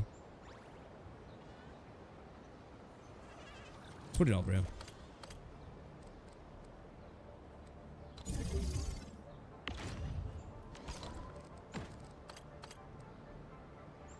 Let's throw it over here. Think Arknights Endfield might have a recruitment section like, oh, I don't know about that. I don't know. I don't know if we'll necessarily see something like Arknights system. I just find it exhausting how much this game was hyped by people then when they played it first. Content the talk about it. Yeah, it gets views, doesn't it? It gets views. I don't know why I spelled spec peeve as beef. And in your opinion, what's the game lacking other than gacha system? So, for me, I think the tutorials maybe need to be maybe potentially streamlined a little bit. I understand that the developers wanted to bring the construction base part and bring it into the story, which I agree they should do that. But I think because they have, it's forcing you to go through tutorials at a particular point that slows the story a little bit, in my opinion, which I think for a lot of people will turn them off, right? Where they might just want to get, before you can get hooked into the world, you're getting hit with tutorials, which it's necessary because of the way the game's designed. But I think it's done in such a way that potentially slows the story down a little bit too much for me. The game needs 120 FPS, which I'm hoping on launch it'll have. It's only got 60 FPS at the minute. I need 120. Like, I don't know why we've only got 60. Like, you know? we don't have proper keybinds. I'm expecting that to be on launch as well, right? Somebody said, have we got on the Dijiang, is there a place I can go and just practice team comps? Is that? Because I don't think there is, right? The game needs that. Because this game's got quite a bit of potential for team building. There's nowhere to really just go practice your team building. Do you know what I mean? And I think that's kind of vital for a game like this. They need a Zenless Zone Zero kind of place where you can go, you can set enemies to just stand there, infinite health, never die, just beat on them so you can practice a team. Have enemies that attack you, because certain units you need to be attacked for you to proc your stuff, you know what I mean? Big Sut, you think my stream's dying? I've not dropped any frames. Might be YouTube. I've not dropped any frames my end though. Everything's all good, excellent connection. I've dropped 0 frames. Maybe just refresh YouTube, might be playing on. Do you consider 4 stars and craftable weapons as free to play when it comes to free to play friendlies in a gacha? I don't think it matters on rarity really at the end of the day. It's all about how useful acquirable units are, right? Whether they're 4-star, 5-star, 6-star, R, SR, SSR. It's about how many of those things you can get and how useful they are in the content, right?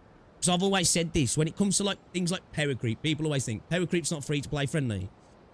Or you can have units that become insanely powerful, but if the content doesn't match the units, then you've just got a unit that clears content faster than other units can, and then it's up to you if you want to just do it quicker, right? You know what I mean? Yeah, it's probably YouTube. Yeah, I've dropped 0 frames, so it's not me this time. It's not actually me this time. Right, so what do I need for this then? I need a refining unit, right? Can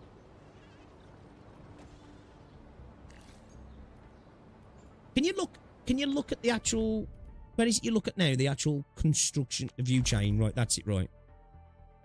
So, into a refining unit, into a fitting unit, into a packaging unit. Okay, that's it. This is the key spot. This is where, if you're stuck, just go to here, really, right? And then it's just like, okay, refining unit, fitting unit, packaging unit, and then you've got, you know, what's it? Automation core. Okay, all right then. Let's get ourselves a fitting unit in then.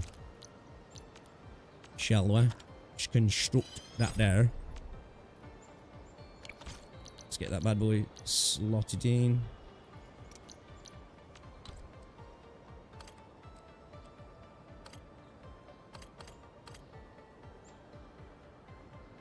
Yeah, let's just do that there.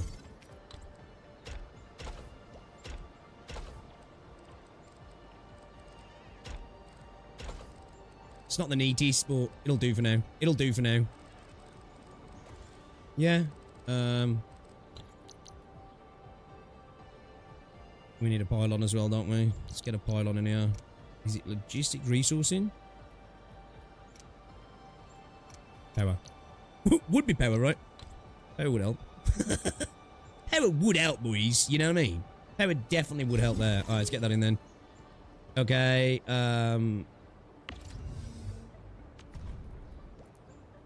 so we want amethyst into there, right? That'll get us making that. Let's bring this refining unit around here. So what is it? Oh shit, I've lost the fuck, how do I bring up the what's it again? The gear assembly. No, that's not what I want. Facility list? No. I want to bring up the formula. How do I look at the formulas again now?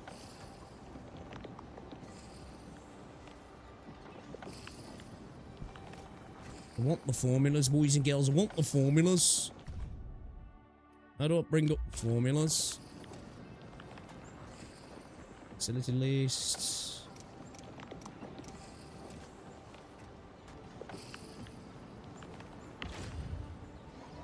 Because I need to go get some acatine, so I need to get another refining unit, but how do I bring up the formulas again? Alright, we need to go get some acatine anyway, so let's go get some acatine. I'm not 100% sure where I get that from. I'm assuming I get it around the hub, yeah. actual Aquitaine? Does it show up on the map? I don't think it does it, boys and girls? I don't think it does. It did say it was around here somewhere, though, right? I'm sure Andre said it was in the hub area, right? I'm sure he said it was. Optional, complete all the industrial. Let's have a look. Let's have a look at the missions. See if it tells me. Yeah, I need to go. I need to get some Aquitaine. Aquitaine, boys. Let's have a quick look around here to see if there is any. I don't think there is. Is it this stuff now? Isn't it like the twigs? If I remember rightly, it's like little twigs, isn't it? Aquitaine. Right? I'm sure it is. It's like the little sticky twigs. Yeah? I'm sure it is, man. What's down here? My Aldertone will be interested in these.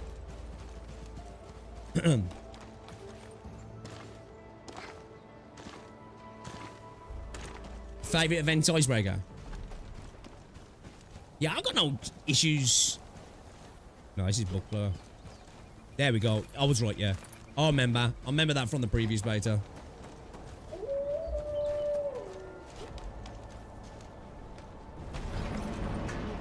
Don't worry, bro. I got no beef.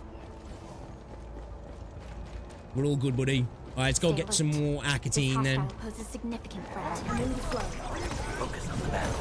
I shall provide cover fire.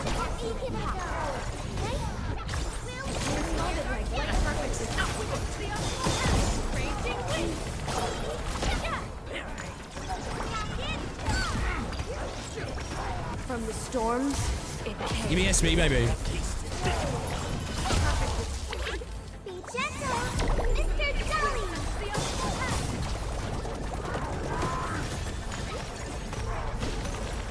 Well, actually, I wasn't a big fan. Oh shit. Of Ardelia's playstyle at first. I'm really starting to like it. Like when I first played with that, I was like, I don't know, man. I don't know if she's for me, but I'm really starting to like her. Been indispensable to the team.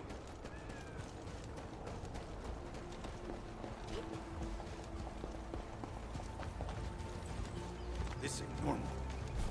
There's some Aquitaine. Focus on the battle. I shall provide cover fire.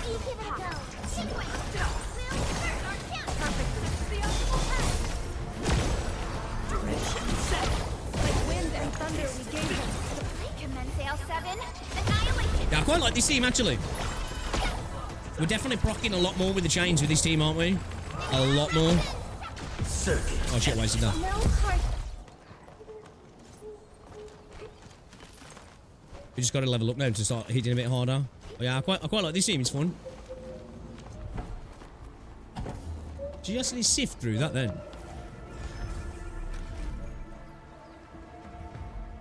Up front robot.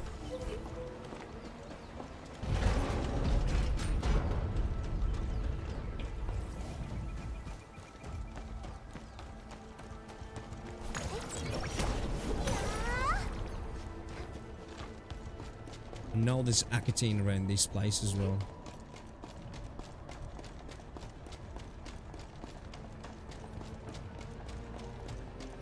This team looks really fun with Ardelia. It is, it's nice. People are saying Avuena is a good one in this squad as well, apparently, when I was sharing it in Discord yesterday. But I haven't got it yet, though, so we'll have to give it a whirl. I'm not too sure exactly what the deal is with her kit. But, like, he's good for basically amping the electric damage. Might as well get some of this as well while we're here, aren't we? Yeah.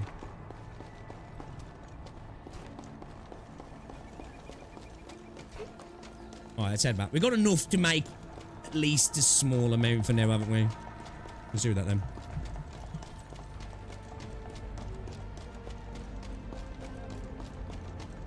Yeah, especially with their own chain as well. Like, she's great for literally her own chain, isn't she?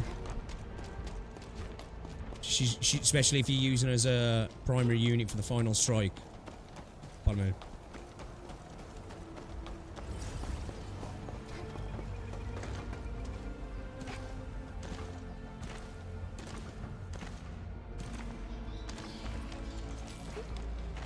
If you're talking about the systems of this game, main things are going to impact this game when it launches, which I've been saying, I say it about every game. This is what people didn't like when I spoke about Celosaura, right? Like, people thought I was talking about the gacha system. It's all about pull acquisition when you're playing, right? And banner speed and the amount of characters coming out, and then how, you know, the sort of gimmicks that we get on those, the content. Oh, shit. Cool. You know, content, when those characters are out, right?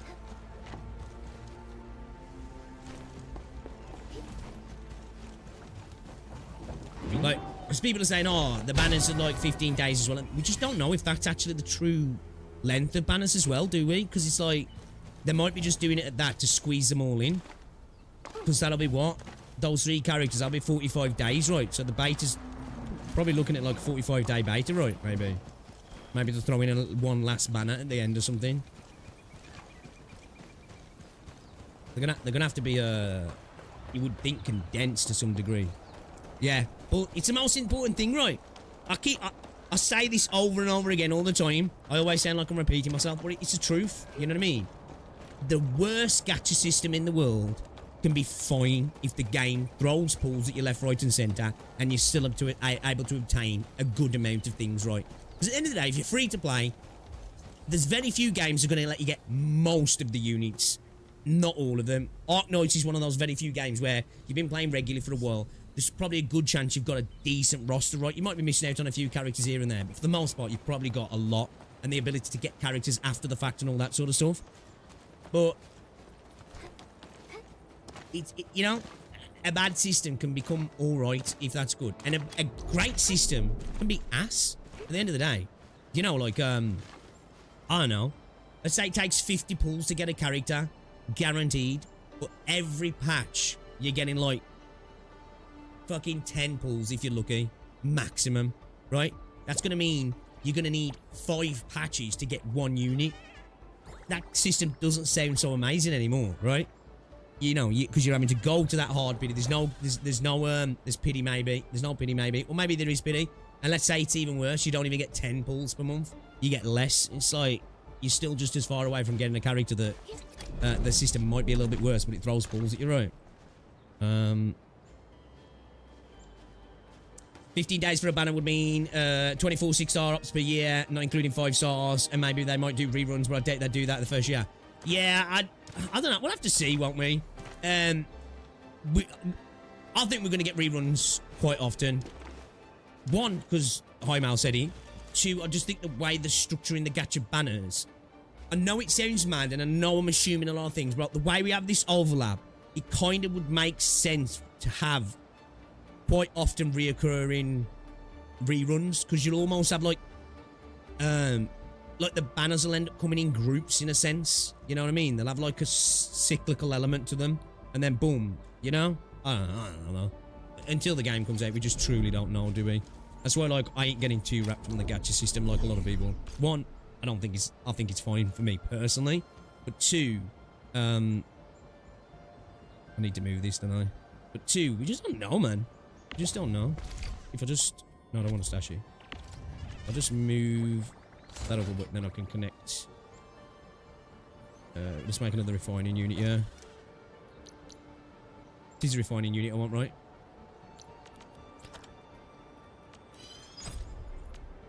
And then go straight to the packaging, I think, right then. It's all a bit tight, but it'll do the job. It'll do the job. Actually, no, it won't. Because I forgot this is how I'd see. Okay, then. We need to move stuff. Let's move stuff then. You hit the fucking sheep. Shut this over here a second. Do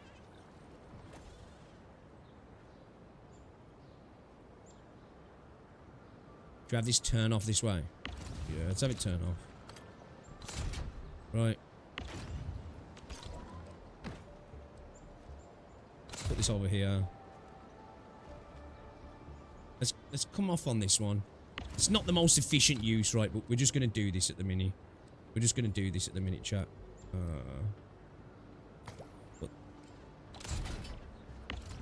Get rid of that. Move that there. move that up one more? I can't, can I? Alright, let's move this back one then. Let's do that. Stash that. Stash that.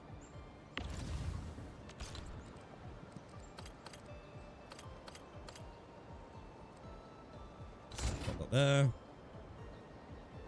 Alright, it's a bit backwards. But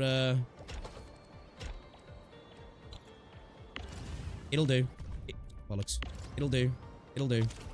It'll do, chat. It'll do. For now. Okay. think we just need that, right? I think it is just a fitting unit, I believe. Right, let me just go into here a second. Here we go. Now I want to get to... Oh, that's it. I remember now. We click on this, right? And then we can get the formula. So, for this view chain... Oh, it's a shredding unit. Fuck. Not refining. I've got a refining unit out here. Alright, stash that then.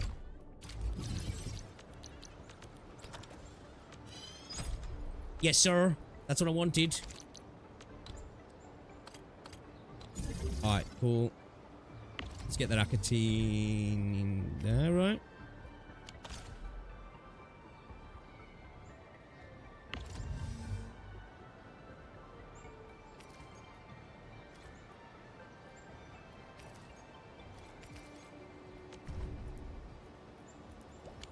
Oh, wait a minute.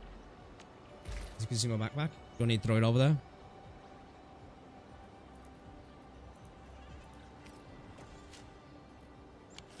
No, it will. Okay, cool. Alright, sweet. Sweet. Sweet, boys. We're making bombs, chat. Chat, we're making bombs. Chat, we're making bombs.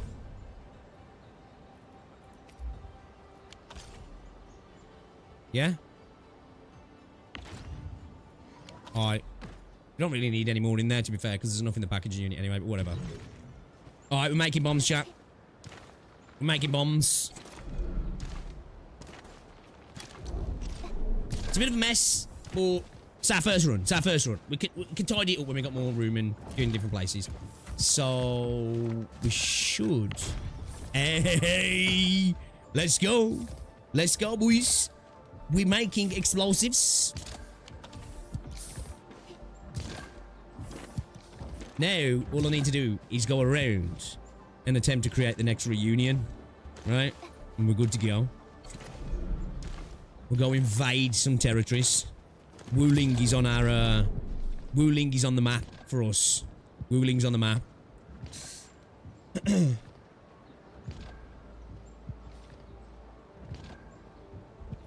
Yeah, dupes in this game are more consequential than they are in something like Arknights. They're not as in, like, I don't want to use the word game changing, but more defining than something like Wuthering Waves and Genshin or Zenless on Zero. You know.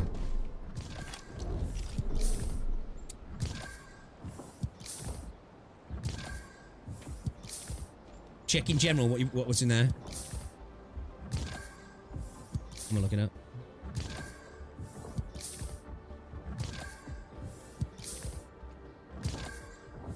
Need to find this area. Oh, I saw this. This is on Sol's video, yeah. Like, what? Is this like because you're not supposed to be able to get there and when you do plunging attacks or something? The gooning spot, man. Let's go. We need to find the gooning spot, guys. I'm down. I'm down. Alright. Long press here to switch to easy icon tools.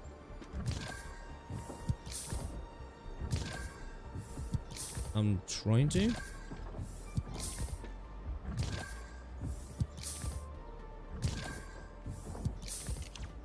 Okay, it wouldn't let me click on it, but easy tools action is now switched to a bomb. Awesome. Press R or hold alt to click here. Yeah, man. Oh shit, put the bomb away. What's that? Damn. Don't want to blow ourselves up. Alright, we made bombs, chat. We made bombs, let's go.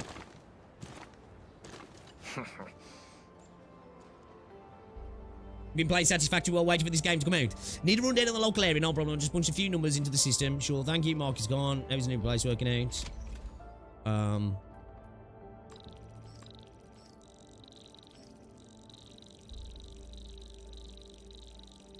Where's that satisfying?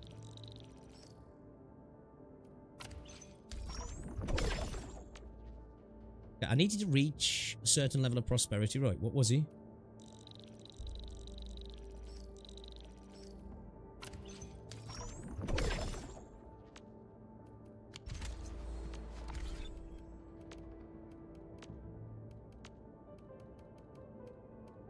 Did you look that at them, right? I don't know what level it was. Alright. Go to the core IC, go to the hub to compete. Alright, let's head back. So we need to speak to the director, don't we? Let's go. Woke up at the right time. We can get to that one area in the quarry as well now, I think. Potentially. I think we needed the grenades to get in there. Director Chen, the construction vehicle has been deployed. We also cleared away the surrounding debris. Our crew is ready to go once we're done with fine-tuning the vehicle. Good job. Now, we'll wait for the Endmen to... Yeah, I think potentially we see something with stuff coming into the shop. I think we might maybe see some sort of kernel system in regards to maybe every now and again some units might actually go into the standard pool. But the reason they say units don't go into the standard pool because it's not going to be after the banner. I just think every so often would make sense for just a couple of units to end up in the standard pool. It doesn't blow up too fast then, gives you a chance to get them. And they could even rotate operators in and out. Do you know what I mean? Like every so often, 3 or 4 operators go into the standard pool. They're staying there for a set amount of time. You can attempt to then, it gives you a chance to get those operators again between reruns, right? Then they get pulled out to the standard banner. Other units go into the standard banner. That way then the standard banner doesn't bloat and it still gives people a chance to go in for those operators once they've missed them on a limited banner. You know what I mean? Because then truly, we would be kind of in like a pseudo Arknight system where there wouldn't be well, obviously we have limited banners, but there wouldn't be limited banners. And what I mean by that, we have limited banners in Arknights. And they could even do it like that, where some characters just don't go in there. Maybe they could just choose. I don't know. But that way then, they'd be like partially limited. Because they wouldn't go into the standard banner. And you'd kind of just have to wait for a rotation on the kernel standard banner kind of thing. Like then, and be like, oh, alright, sweet. Certa's in the standard banner for the next so many months. Let me go fucking burn all those standard pools that I've got stacked up and try and get her. You know what I mean? It'd be a good way then for people to acquire characters, I think, and also save as well, because they could just keep saving the standard banner pools then. I think that'd be kind of cool system. Because exactly, like if they just start throwing characters in there, it just gets bloated then, and it's like, you know. But at the same time, if nothing ever gets added to the standard banner or it's not used in any sort of way, past launch, it's just standard banners just become pointless, don't they? Do you know what I mean? If Berkeley Land operates on a railing, they start grinding the rail. Yeah, I'm gonna have to have a look at that. I need to have a look at that. How long we stop them from blowing up the bridge? Bro, I really like female Endmin. Force the other breakers to slow down. She's such a little gremlin. I love you. We can actually start hoping for the situation to get better. Yeah, but now we should focus on the work at hand. Endman, we're almost done clearing away the landslide.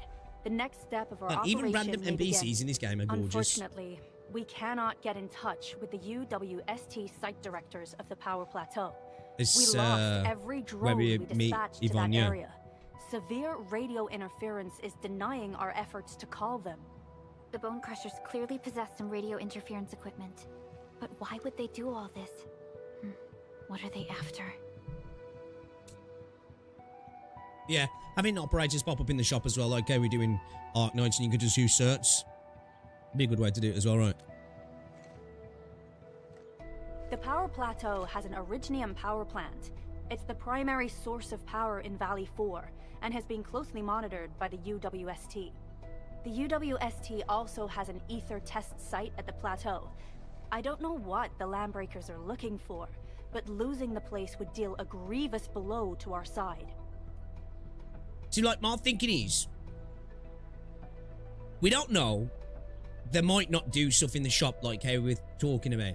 But I was thinking that it might not be active yet because there's a paid beta in China, and I don't know, it'd be like, if you're just pulling and getting characters, right, you get your rebate for your currency you've bought, but I'm wondering if maybe they were worried if people started using them for store stuff from the pulls, if that would bring into potential issues with rebating people, maybe. I don't know. I don't know if I'm just maybe pulling that out my arse. I don't know. That's right. You know what I mean? There's a quasi-permanent ether Or it's just something they haven't tried yet. The site has been monitoring this phenomenon. It'll be something that we have to wait a few months to see, if we ever see. There are plenty of such ether rifts throughout Talos too. Most are undetectable to the unaided eye, and they often bring about blight disasters or affect the vicinity in various ways.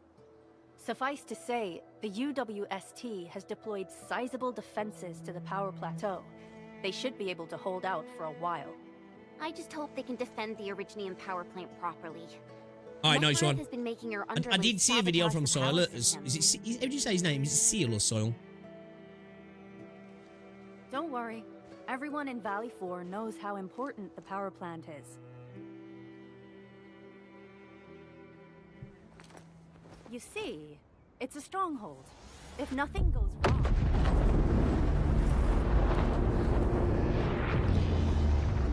Such a cool scene. I love the way it flashes black and white and almost looks animated as it explodes. Isn't that the direction of... An ether But it's shield. How did this happen? Come in a minute. You copy?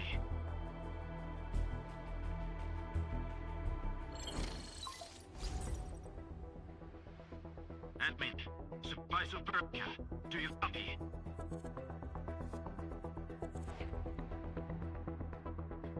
Wolfguard, we've witnessed ether rupture taking place at the power plateau. Are you all right? Firelight confirmed. Cover secured. Large fell beat assembling plateau. Prepare for... I repeat. Wolfguard? Wolfguard! Signal's out. Administrator! Supervisor Perlica!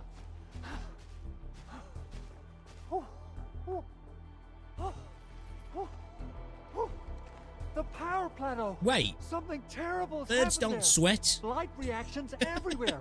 All readings are going beyond the threshold.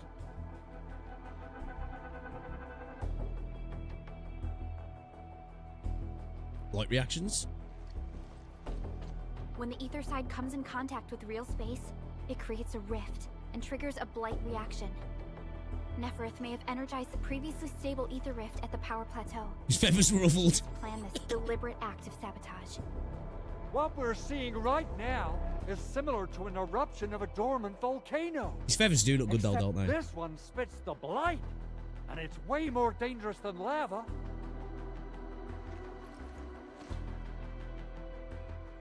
Some UWST personnel may still be at the power plateau. We must initiate rescue operations at once. Director Chin, we need an evacuation plan. The hub area I'm just so glad we don't have a Paimon as well. You know, activities going on. The spreading blight might soon reach this place. If the blight destroys more of our roads and transport routes, the results would be disastrous. Hold on. I got a solution. Do you remember the TATA Chen is your Paimon. Never say that about Chen. Never say that about Chen. Stabilize ether energy fluctuations. If we can get it close enough to the rupture rift, we might contain its spread. I can even adjust its large area arts unit. This will let the prototype get rid of localized blight. Oh yes! This is totally doable. Really? That chunky bot can do that? Director Chief, we've cleared the road to the Originium Science Park. The situation at Fake that place isn't looking too good either. Chen slander will not be tolerated. Have your crew move the prototype. His love for Chen is too strong. It is. Administrator, Supervisor Perlica, we'll meet up with you at Vanikov's site.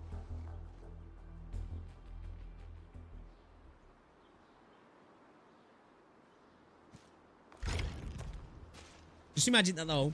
There's a 3-foot character that's hanging around and so like, "Hi, administrator! This is what the administrator's got to say. Oh, let me just re-explain everything again." You know? I'm so glad we don't have that. You know, like, I know people talk about weaknesses with the story and stuff, but I think that's a good thing. Commitment to exploration has finally raised our exploration level. Press escape or click here to open the proto sync. There's exploration levels. Exploration levels affect operator level caps, enemy levels in various areas, availability and daily refreshes all of rare gatherable and rare materials, minerals, availability and protocol. I've got the hiccups, apologies. Higher exploration level also raises levels of enemies in the world, and that's good, because we do need that. Exploration level increases the main mission progression. After reaching exploration level 3, special exploration level trial missions must be completed first to raise it further. Okay. Use the protocol synchronize the proto sync menu to lower or restore exploration level. Once the exploration level is changed, there will be a cooldown before. Okay. Alright, cool. It's good that we can turn it down. You know? Because some people might just not want the overworld to be so annoying. They can just roam around and do the thing right. So exploration level increases with main mission progression. After reaching exploration level 3, special exploration level trial missions must be completed first to raise it further. Okay. Okay. Alright. I don't think I've done this one over here as well. Let's go do this. I mean, I'm definitely drowned.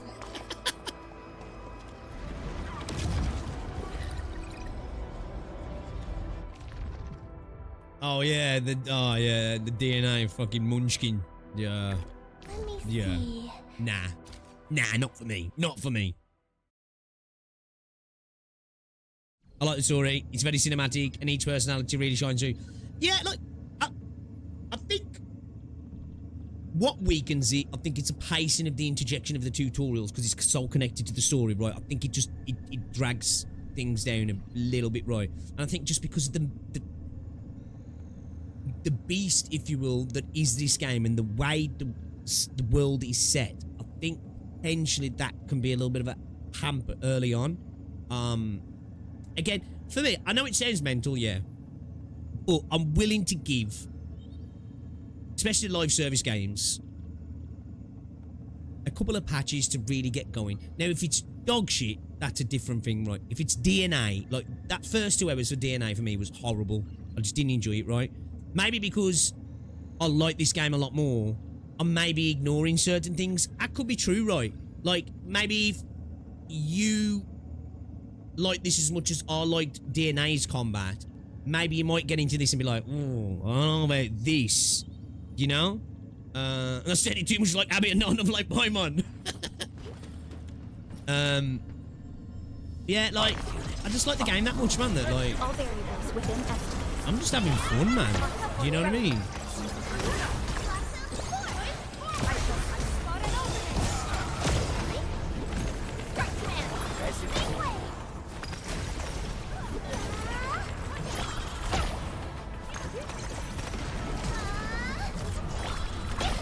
Like, even when I've been doing the tutorials for the base building, because I want to learn.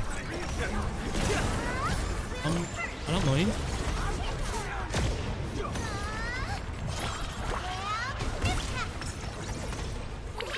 Be gentle, Mr. Jolly.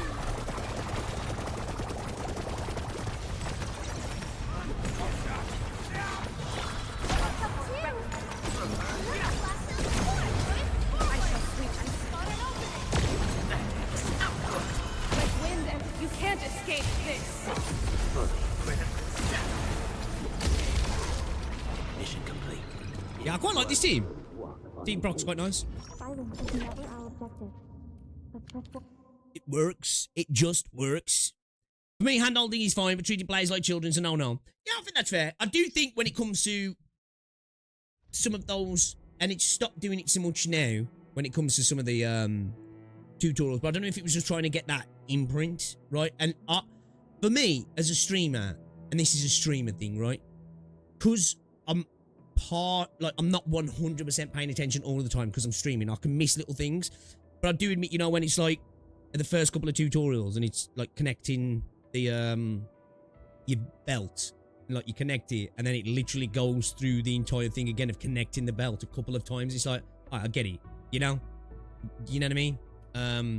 So like, yeah, I do get that. I do get that. I can understand from a lot of people. They're like, all right, bro, I don't need such a simple thing explaining multiple times within the space of a minute.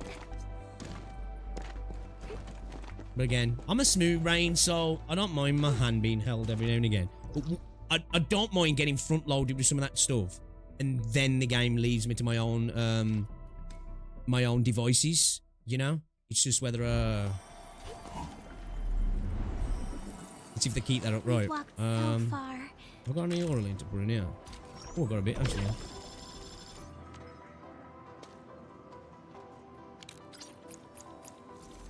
Nice. We're stabbing it out of our brains now, chat. We're gonna be dodging like it's Wuthering Waves. Let's empty some stuff out. What's it? I ain't gonna have any space to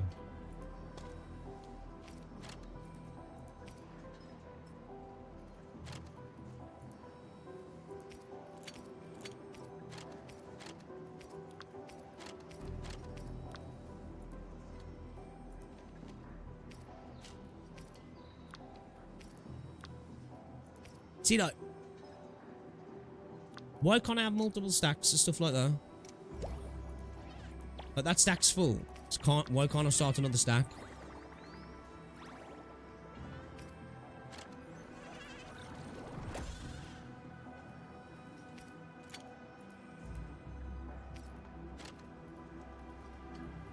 Is there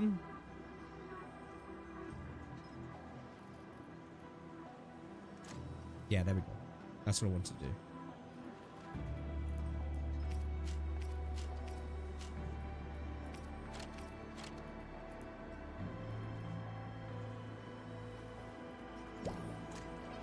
Right, that's better. We craft some healing stuff.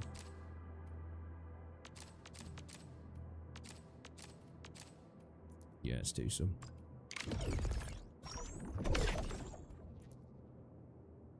I don't mind repeated text tutorial, but if it's in the form of audio speech, then it's hell for me. Yeah. I think it's something that can be quite subjective, right? Again, I've always said hidden tutorials are the best way to make tutorials, right? Hidden tutorials are the best way. But I think when it comes to, like, base building, you can't really... I suppose you can, I guess. But, like, I feel like the tutorials kind of have to be a little bit more on the nose, don't they? Do you know what I mean? It's 470 HP. Once equipped, this item automatically used if the holder's HP drops below 60%. But I think everybody's got a different threshold, haven't they, as well? When it comes to, you know, when it comes to their level of, alright, I've heard too much now. Obviously, that's up to the developers to find the sweet spot, right? Where they're giving you enough info that the player's not left confused, but also not overwhelming you, because that's the thing as well. I think getting hit with a bunch of stuff can be a bit overwhelming, and then you end up forgetting. Can I just go along, actually? Rather than backing out each time. I can, yeah. You know, so you can either have not enough information, and some people love that because they love to figure it out. Then you can have too much information, and you get overloaded, so you end up forgetting stuff. Or when you get too much information as well, it can be frustrating also, right? It's about getting that balance just right, isn't it? About, you know, leaving the player to their own devices to a degree. And, you know, allowing them to make mistakes. Because that's a fun part in gaming, right? Is, you know, making mistakes, right? You know, you fuck up and then like, oh shit, I better not do that, and I can redo this. And, you know, it's all about balance, right? And this is something...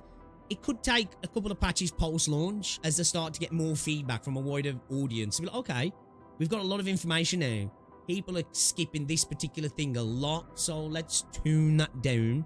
We're seeing people struggling with this thing, so let's bring that in. Like, you know, a beta can do some of that, but I think until you launch the game in the world and you've gone from potentially a few 100,000 people playing or a few thousand people playing to millions playing, you know, you just don't know, do you? Please read my comments. Just tell me that even slower jarring tutorials at the beginning with the game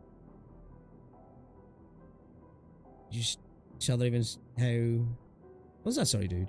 That's true with your boys on Enfield Arknights as a whole, but remember, Biggs, even though you're once newbie to Enfield on Beta 1, that still doesn't stop you to play the game, and now we're here. Yeah, true.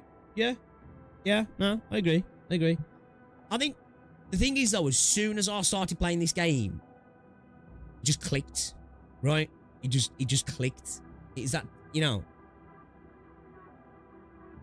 So, like, as I say, I could accept 10 hours to 20 hours of potentially like rough going on this game. I could and still stick with it. Where on another game, I might get filtered. You know what I mean? Yo, Ken, what's going on, dude? Welcome to the stream. I'm the boss, baby. Just poor financial decisions. I think the whole Paimon thing in other games is that people forget how to give them chemistry with the MC. Paimon, to me at least, is a good feeling of friends ribbing each other.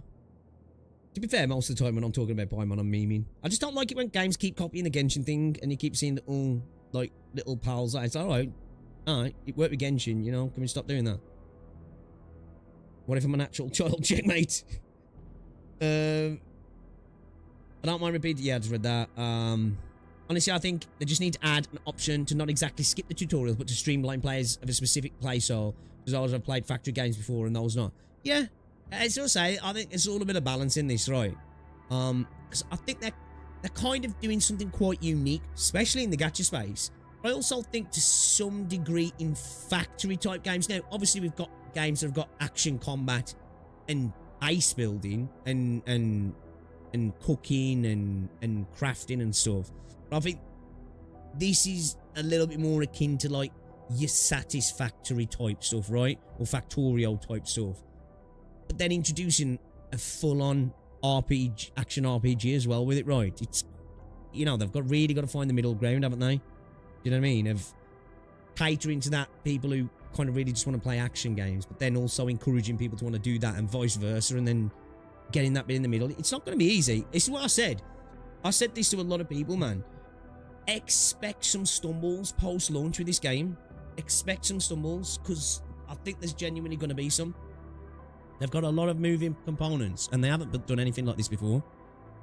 You got the feels. I got the feels. I got the feels, man. He got me. You know what I mean?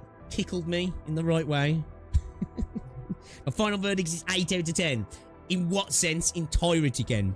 You've been with all the tutorials when the game is good, players play. Exactly right. Exactly. I'll say this about the gacha. Actually, I think it might have been today, actually. Or it might have been the other day. Dead said the same thing, and I agree. I've said it myself multiple times.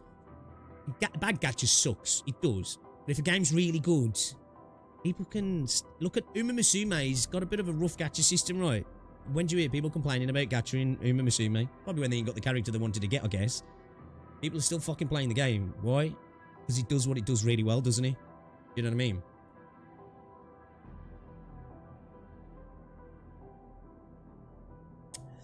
No matter what the tutorials look like, I'm going to be sitting through them. I don't care. I want to play the game. Yeah. Wounding Story specifically 8 out of 10. Oh, that's good then. So that's a market step up then, yeah. A lot of people's on comment saying I'll be skipping this game because of the gacha system. Do you know what? I'm sure there will be some people who do that, right? But I think a lot of those people who will do that, right, will be people who are kind of burnt out on gacha in general. And there's other games that they like the look of, but they're kind of skipping because they're like, yeah, I'm alright. I'm having a gacha break at the minute, if you will, right? I think a lot of people who are saying that, honestly, I know people are potentially frustrated. I'm not taking that away and don't like the system.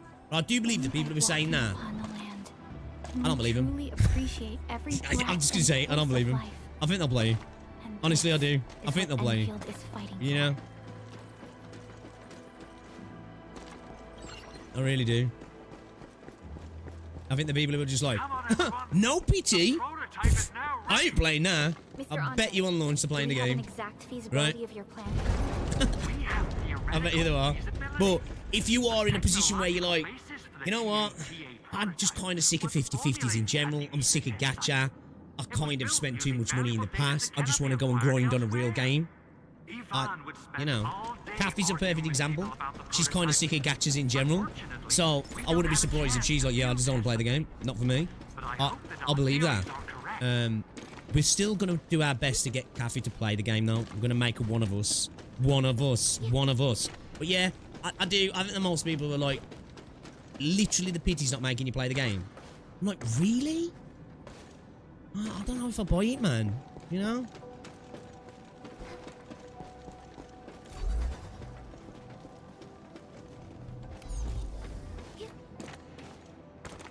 Just giving it because of a system they never tried that. Yeah, yeah, I agree. I don't think there was they really were that bothered about playing it anyway, right? For the difficulties we faced. You know, I don't believe you're gonna be like, yeah, nah, I don't want to play that. I was gonna play it, but now I know the guarantee and carrying on. Like, nah, I'll stick to Wua. It's like, I don't believe you. If you didn't catch 100%, yeah, exactly. You know what I mean?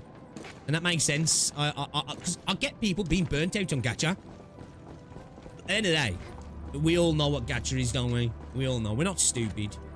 It's about how much you can enjoy a game with it still being there, though, right? But if you're at a point where you're like, I don't want to fuck around with gacha. Come on. Makes sense to me. Oh, this is this where we was right at the start? It is right. And they'll fucking fix this up quick, ain't they? Damn. Endfield don't mess around. It's all the dead bodies, was you? Anything over there we can pick up?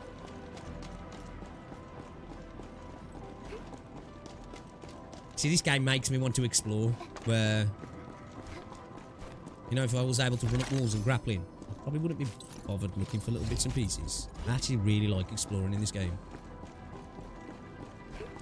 It is one of my favourite things about this game. Just roaming around and exploring. It's fun as hell. Yeah, you're right. Even with all the hate, all these years, even Tectone couldn't resist and play Beta 1. Yeah, and you know what, though? Tectone legit was one of those people who's like, I don't think there's a problem with the gacha system. It seems like it could be really good. You know what I mean? I think he said the same thing. It all just depends on how many pulls you get. Because the way it's set up, it could be insanely good. So, yeah. Really burnt out from the big four. Yeah, I think that's fair. I think that's why you're starting to see more of EN getting into things like CZN and stuff now, right? You know what I mean? Where, like, I feel like maybe 2 or 3 years ago, CZN would have completely gone under the EN radar. You know? Where, don't get me wrong, I still think CZN will probably be bigger in JP and CN. But I think, you know, CZN, a game like CZN, is going to do a lot better in global this year than it would have maybe even just last year. But then again, CZN is just a really good game, isn't he? You know? It is. So I think even like niche sort of smaller gachas, if they're just good. At the end of the day, people play games that are good, won't they?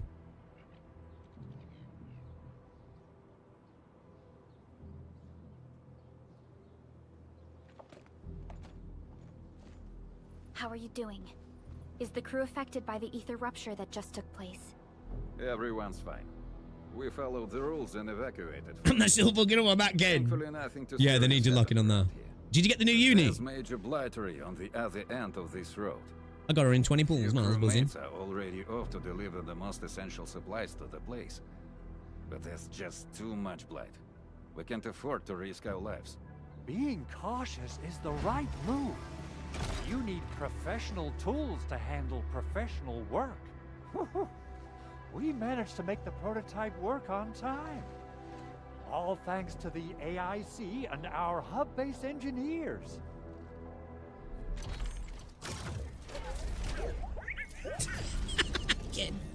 Yeah, fucking mad look. First temple, I got what's his name? Luke. And then bam, second temple, back to back. I was like, oh my days, let's go.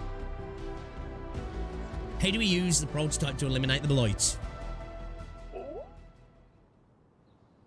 Once you're in a severely area, activate the prototype's active interference function. I think for me, the blight core. I have no issue with, and like, you know, a lot of the time I'll reference those games as well because it's just it's easy to for the audience as well.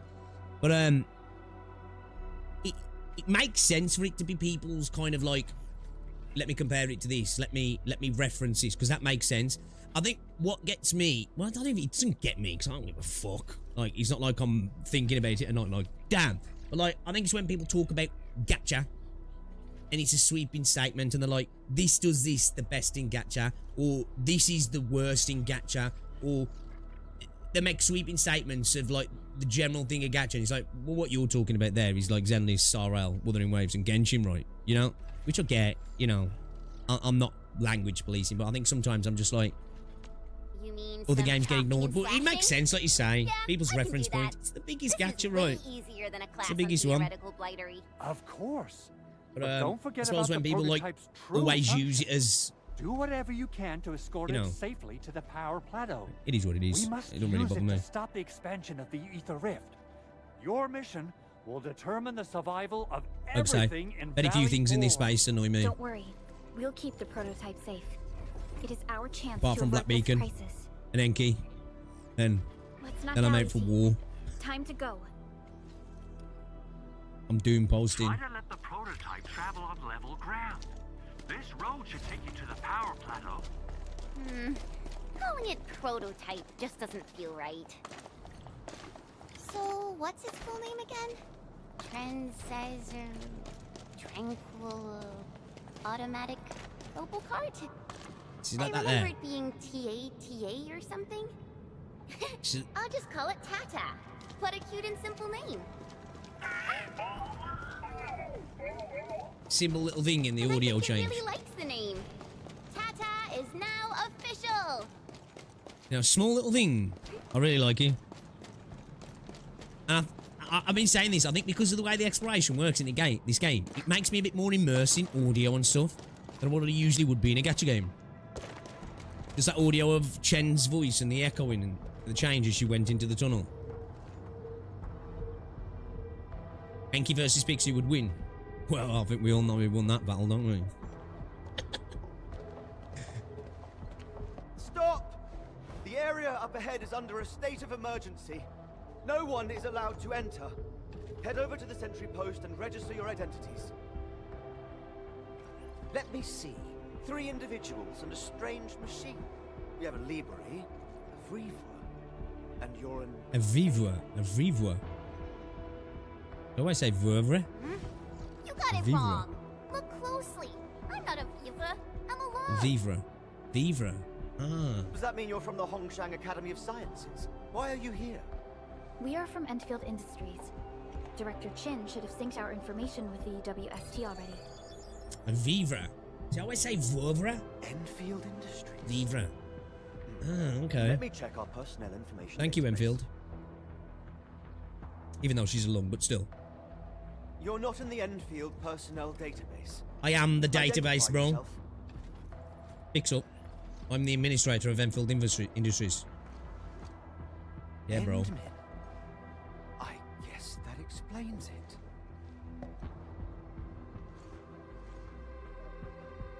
Identity verified.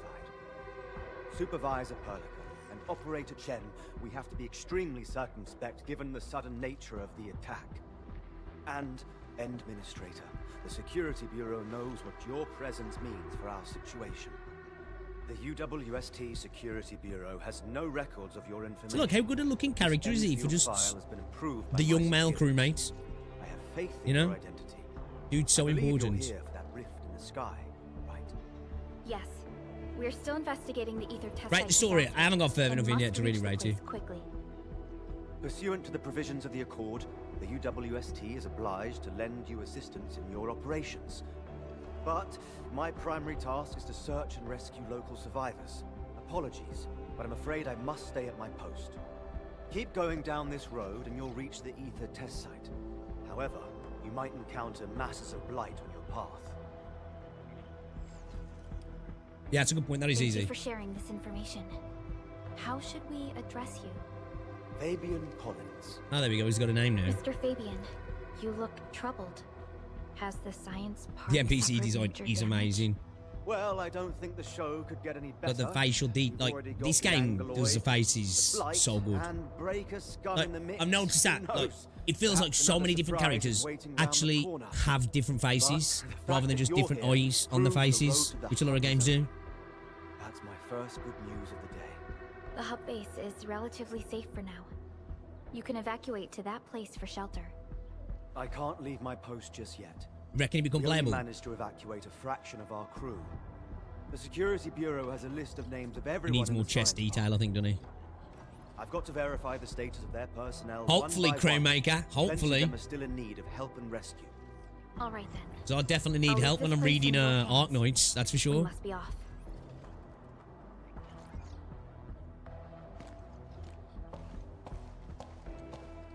One more Oh, thing. he's got like an 80s There's a vibe colleague to of him. mine conducting SAR operations up ahead. Her name's Eliza. You might want to talk to her if you run into trouble. Good luck out there. See? He needs a whole dairy chest bulge. Yeah, he definitely needs yeah, man. He would definitely become playable if he had that. That's for sure.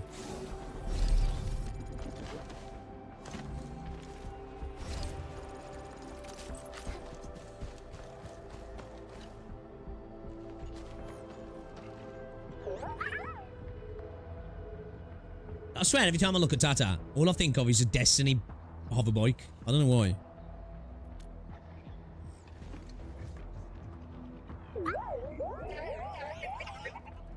Aw, it looks really happy.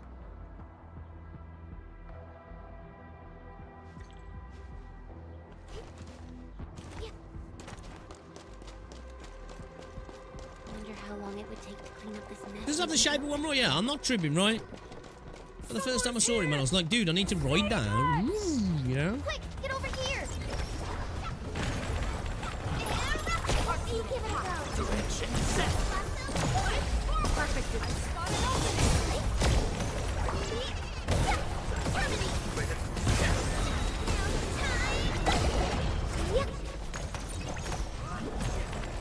Target locked. Fire! Have a good on your heads.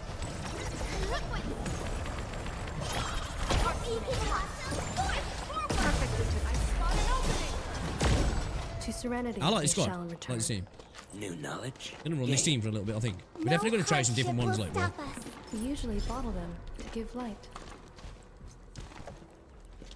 Man, just imagine our Delia trying to drive this thing. She'd look like a toddler on the seat. She'd look like a fucking toddler on the seat, bro. Andre says What's up, we boys? still make it. But every time I look up, I feel that the swirling mess in the sky.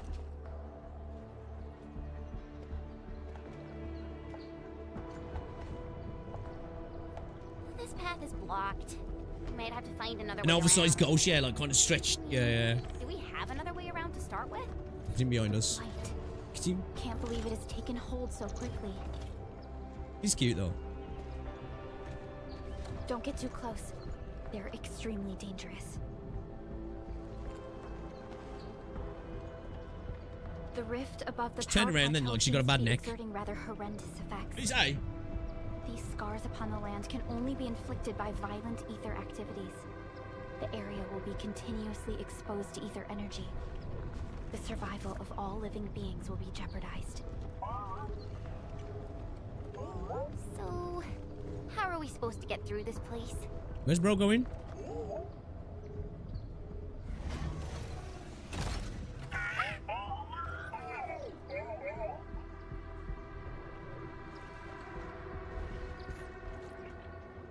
Oh! We almost forgot about you! Let's hope Yvonne's designs can work. Prepare to activate the prototype. Remember right now from the bait, this takes quite a toll on this thing, doesn't it? Doing this.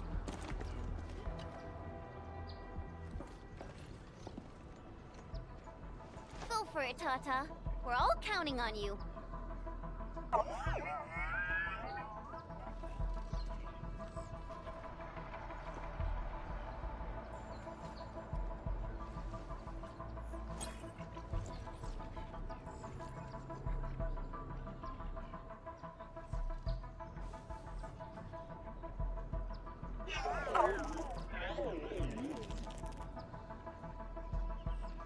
Nothing happened. Maybe Big Owl told me the wrong button? Mr. Andre is unlikely to make mistakes in technical issues like this. Perhaps the experimental frequencies failed to simulate unexpected scenarios like...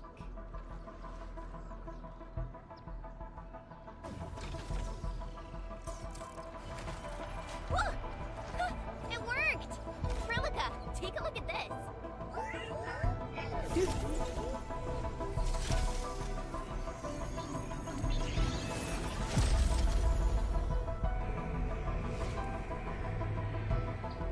Success. That's the Blight core. Wait. Do you know one thing that I know it sounds a weird thing to notice? I think like the mouths in this game look way better than usual as well for like gacha anime games. You know? They're not just like gaping maws that open and close. They look like mouths. This emergency operation might be a little too early for Tata. We must be very cautious in deploying its large area arts unit. Administrator, please destroy the exposed Blight core. That should clear the way for us. Rosare AoE. Who needs a tactical kitty when you got Tata? Active Blight can be found in various places of Talos 2. They can block roads and impede exploration efforts. Active Blight masses must be eliminated for exploration to continue. Operators who touch active Blight will suffer various negative effects quickly, reach their tolerance limit, and disconnect. Removing the operator from the active Blight will undo negative effects. Active Blight cannot be eliminated unless its Blight core is exposed. An exposed Blight core can be destroyed by attacks or explosives. Yeah, I remember this. Tata's ability to scan the Blight cores is incomplete. Some active Blight cannot be eliminated right now. Be cautious and avoid them. Right, that's it. We scan to find the cores and then we beat them up to... yeah. Right.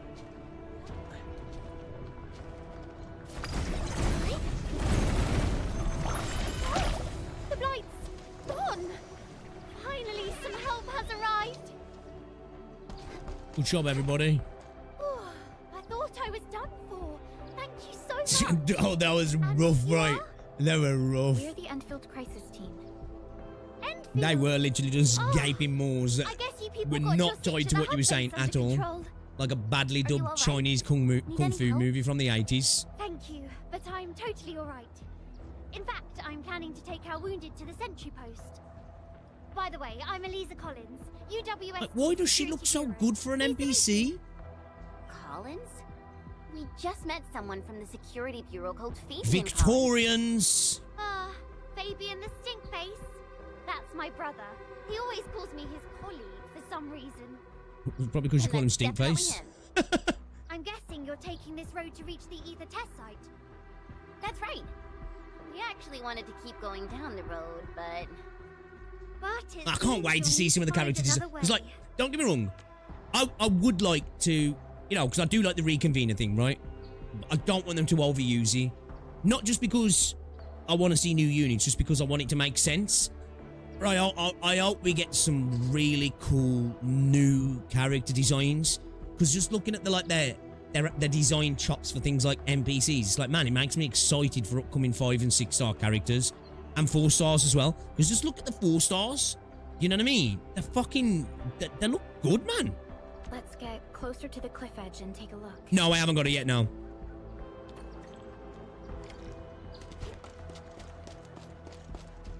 Look, Administrator. The destruction caused by the Blight is truly a terrifying sight.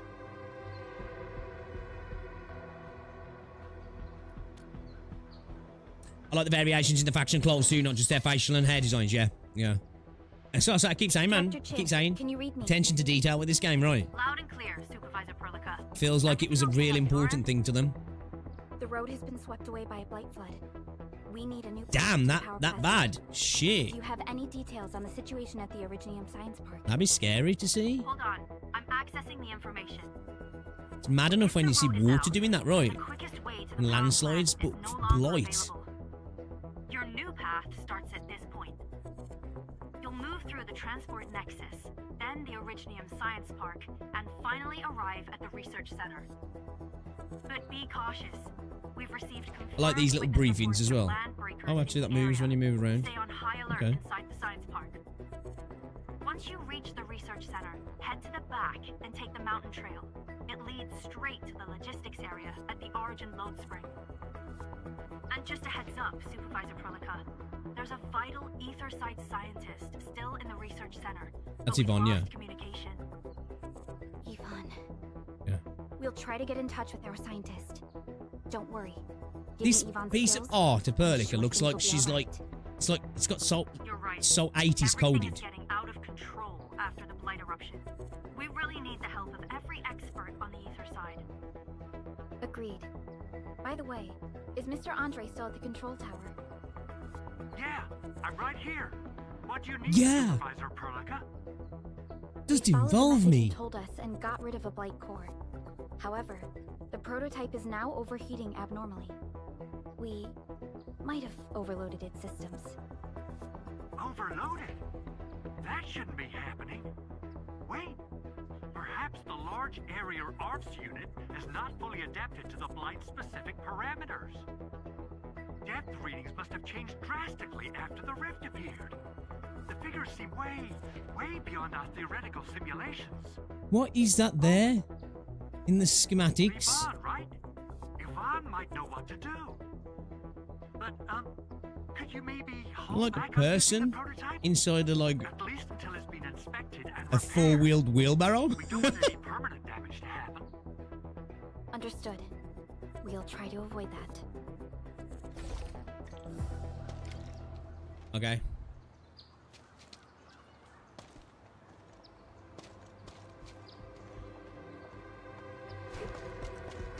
Yo, what's up, Hawk? I heard I'm you're looking for a I'm way to enjoying the Originium science park. Ardelia, I can Perlica. lend this to you. Is it Andal or It Antal? 12F and is an access card. I'm Arknights sure you at the know how to moment. use it. Really liking it. Just watch out for the land breakers. Alright, no worries, Open the Vast. gate. Appreciate you stopping by. We will. I'll wait for the top 4 to be the top 5 and then the top 6 and one top more 7 thing. when all other games Some drop. of our injured crew said Yvonne, that scientist in the research center, managed to hold True. off the breaker Yeah. scum. Well, with the big 4 anymore, will he? Wouldn't have made it out in Yeah, I time was going to say. otherwise. Will you still be able to name it the big 4 then? Once this drops. We'll take And like care of obviously the once Will do. Nexus And and pass my Petite thanks Planet to drops and Yvonne. stuff. They can be And that, a little strange. what is it, But in tough Vesapur or times whatever like it's called? these, Yvonne really stepped up and became everyone's hero.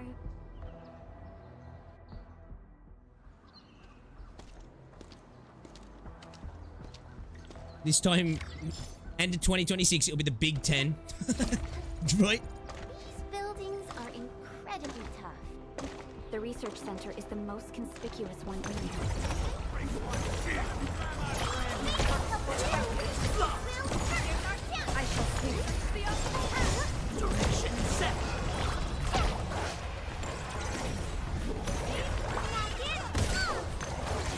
Victory electrified. Don't go too far, Mr. Dolly!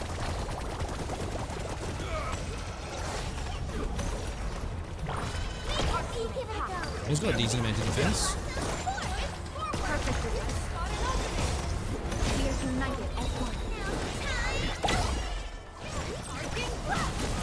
I shall sweep the rest.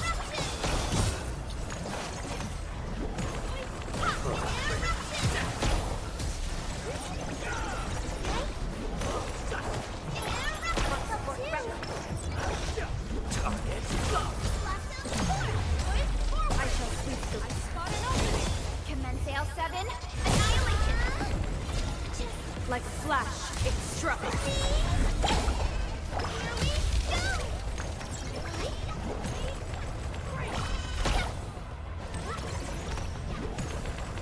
Responded with lightning. Do not leveling up my characters too much at the minute. Just give me a bit of chance to Because we all stuck run together. some team building now because we've got units that are not dying straight away. Oh, we got a missing component. Where is it? Oh man, I remember this one being a bitch in the beta. Like there's, actually I don't know if it was this one. Actually, it was a bitch. It's like in some interior part of a building. It was such a pain to get there. The Sweet 16. And over half of them are Hoyos. Yeah. Yeah, this is what I say, man. People can rag on oil all the time, but man, they can turn shit to gold, can't they? And I'm not saying the game's a shit. I just mean that, like, you know, they know how to make money.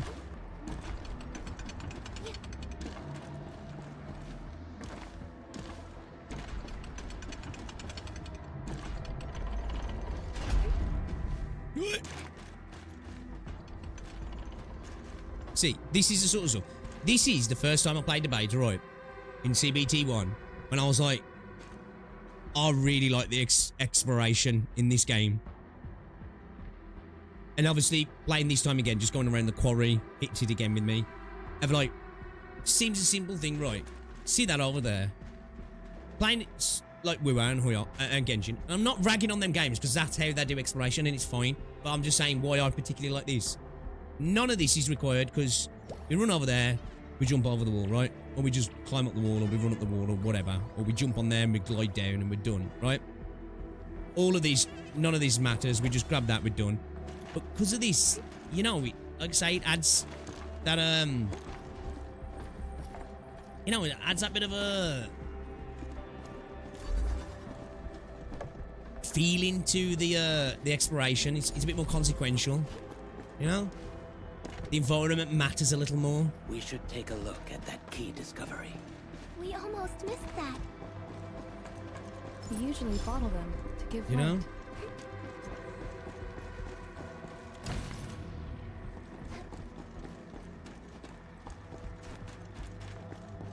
We need to get that, don't we?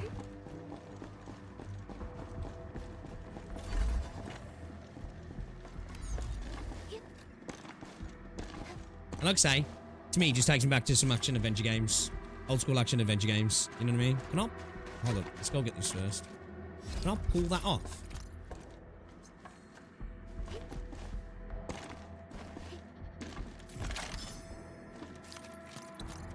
You know?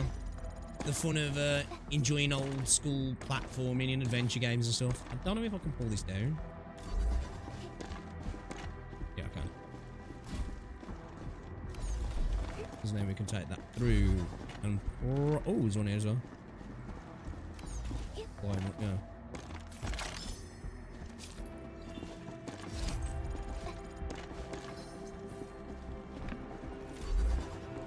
Like, I really enjoy this. Like, this sort of stuff's super fun to me.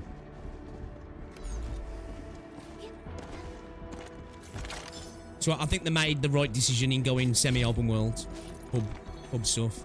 Because not only does like it allow for this sort of exploration, but when we come to cities like Wuling and future cities, we can dedicate a hub specifically to that city, or go one step further, have a city that's like a major city that literally can span across 1 or 2 or maybe even 3 hubs. You know what I mean? So like it makes a city feel like an actual full-blown settlement where a lot of people would kind of live, or would live. Otherwise, they kind of. You know what I mean? It gives. I think that was what was smart from Kuro with 2.8 to have what was it, Hanami set in like a Sonorosphere, because it allows them to have it self-contained, right?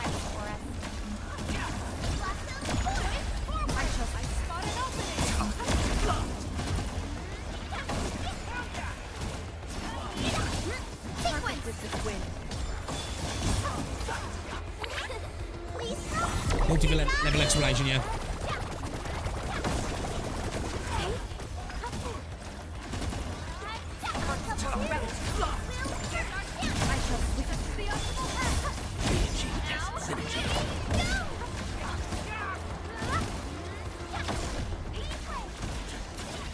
Initiating emergency treatment.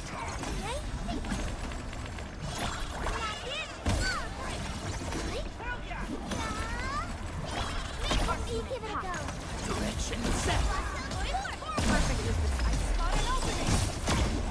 Target locked. Fire. Now the background of her ult as well, has it changed now? I don't remember it being so dark before.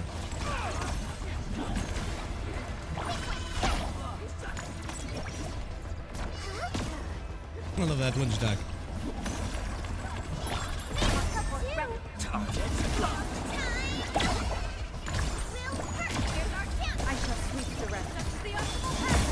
Victory electrified.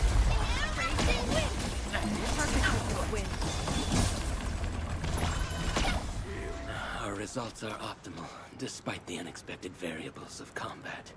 It's been very good, thank you, I don't. Hope they never had flying, yeah. I think it would be a massive detriment if they bring in things like that. I'll go as far as I don't want grappling hooks. Like, don't get me wrong, I'm all up for a mantle, but I don't think it needs it now because it would just require a total overhaul of the design of the game, which, in terms of the environment and stuff, I just don't think it needs it. I don't think we need a double jump. I don't think we need a grapple. I don't think we need a wall climb. I don't think we need a mantle. I don't think we need to fly. I don't think we need to glide. The only thing potentially that I'd bring in that could potentially maybe introduce something of a change is maybe a mount. Do you know? I could go with something like that. Or a specific use of some ability to fly, where it was specifically for an area where it's like you get there, and that's the only time you use it. You know what I mean? I'd be okay with that. It's just a different way, you know. You know, like maybe there's an area where it's like, oh, we got to get over there. We've got this thing. Let's use it and we'll fly over there, kind of thing. The air is dry. And the yeah, I think in skies terms look of good. exploration, I shall rest well tonight. I wouldn't like to see it because I think I personally, now this is obviously a personal thing, I think it'll be a detriment to the level design and the exploration experience, in my opinion. So I think that's where it shines. Again, for me, it takes me back to like PlayStation 2 era, action adventure games with platforming elements, RPG element, boom, you're good. Do you know what I mean? When you buy like the one, yeah, I'd be cool using something like that. But also, I don't, because my problem is, I don't mind having a bike, right? And I'm okay with it potentially being used in certain areas. My worry is, once you start to introduce mobility like that, is you start to design the maps around the mobility, rather than the map around being a good map. And I think when you start to design environments and maps around, let's zoom across this area really quick, that becomes the main design factor. And I think sometimes it can suffer. Do you know what I mean? I think a perfect example for me was that new trailer for 3.0 for Wuthering Waves, where it shows you off that first little bit, because you can use the bike in that area. It looks kind of empty and flat, and I'm like, they've designed it for the bike specifically, rather than designing it to be enjoyable to explore. Because they're like, ooh, the bike's fun, so let's design the map around the bike. For me, I'm like, you know, I don't know if that always is a positive, personally. I don't know, man, I don't know. I think if in certain areas, yeah. It's like now when I think about moving around this area, I imagine going around it on a bike, and I'm like, I don't know if it would be a positive. So it'd probably be a bit jank as well. You know, I don't know. I'm kind of torn on that. I like the idea of having it, because I even said to myself, it would be cool to kind of be able to build the bike. Then at the same time, I'm like, I'd want it maybe to be specific to certain areas. You know, where if there was like areas of the planet that was a little bit more, what's the word? Deserty or flatlands, like, then okay, yeah.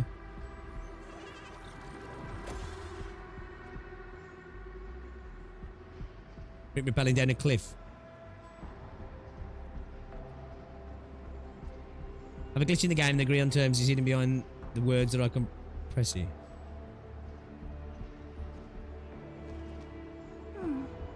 It's a shadow of Doll Easy. Okay. Yeah, I think flying is not needed. It will destroy their realistic take on the world and the lore implications, like... Well, exactly. I was thinking about that as well the other day. When it comes to doing certain stuff in game, I was like... Because if you have one character that can do that thing, double jumping and flying and all this, everybody's got to be able to do it. But then, how do we explain that characters that would have to walk somewhere in Arknights now can... you know... superhero shit. You know what I mean? So, yeah. Like, I don't know. Could they potentially bring in stuff like... But then again, though, you could get into the problem with environmental momentum creep or movement creep. You know, I was thinking of things like bagpipe, being able to use a weapon to launch yourself into the air, but I'm like, I don't know if I want that. I don't know if I want that. You know what I mean? I don't know if I want it. I think if you're going to bring stuff like bikes in and that for me, and vehicles, I'd like them to be for a specific region, and it's designed because of that, or you need the bike because of that, not so much that the map's designed because of that. Like, it's a salt flat, it's a desert, it's a plateau, it's a flatlands, you know, where it's just like, it's a part of the planet that makes sense, because planets have that shit, right? You know, we have deserts in our real world. You have areas where there's a lot of flat areas, and it'd be really good to have a vehicle because there's not much in between. But I also don't want areas designed to be boring, just to be like, whoa, we can drive around on a bike. You know? I don't know. But lads, I'm gonna have to call it there. It's 20 to 5. I've got to go and get Rosie from work. I won't be back this evening because the football's on. But I will be back tomorrow.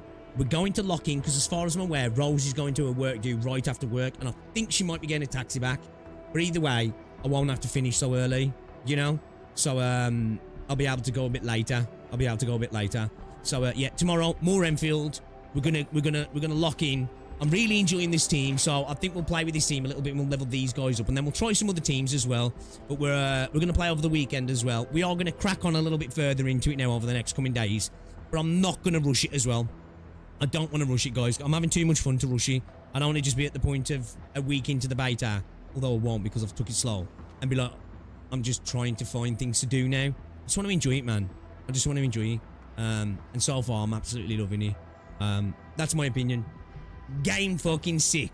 Alright, game sick. But yeah, I'll catch you lot tomorrow, guys. Alright, appreciate ya. No worries, Ark. Share it to everybody in the chat, guys. Guys, if you haven't already, drop a like on the stream. I'll hopefully have another Endfield video going up in the next couple of days. Probably it'll be a video talking about things I'd like to see on launch. Because there's a couple of things that I've got requests from for Hypergryph for, specifically about the game.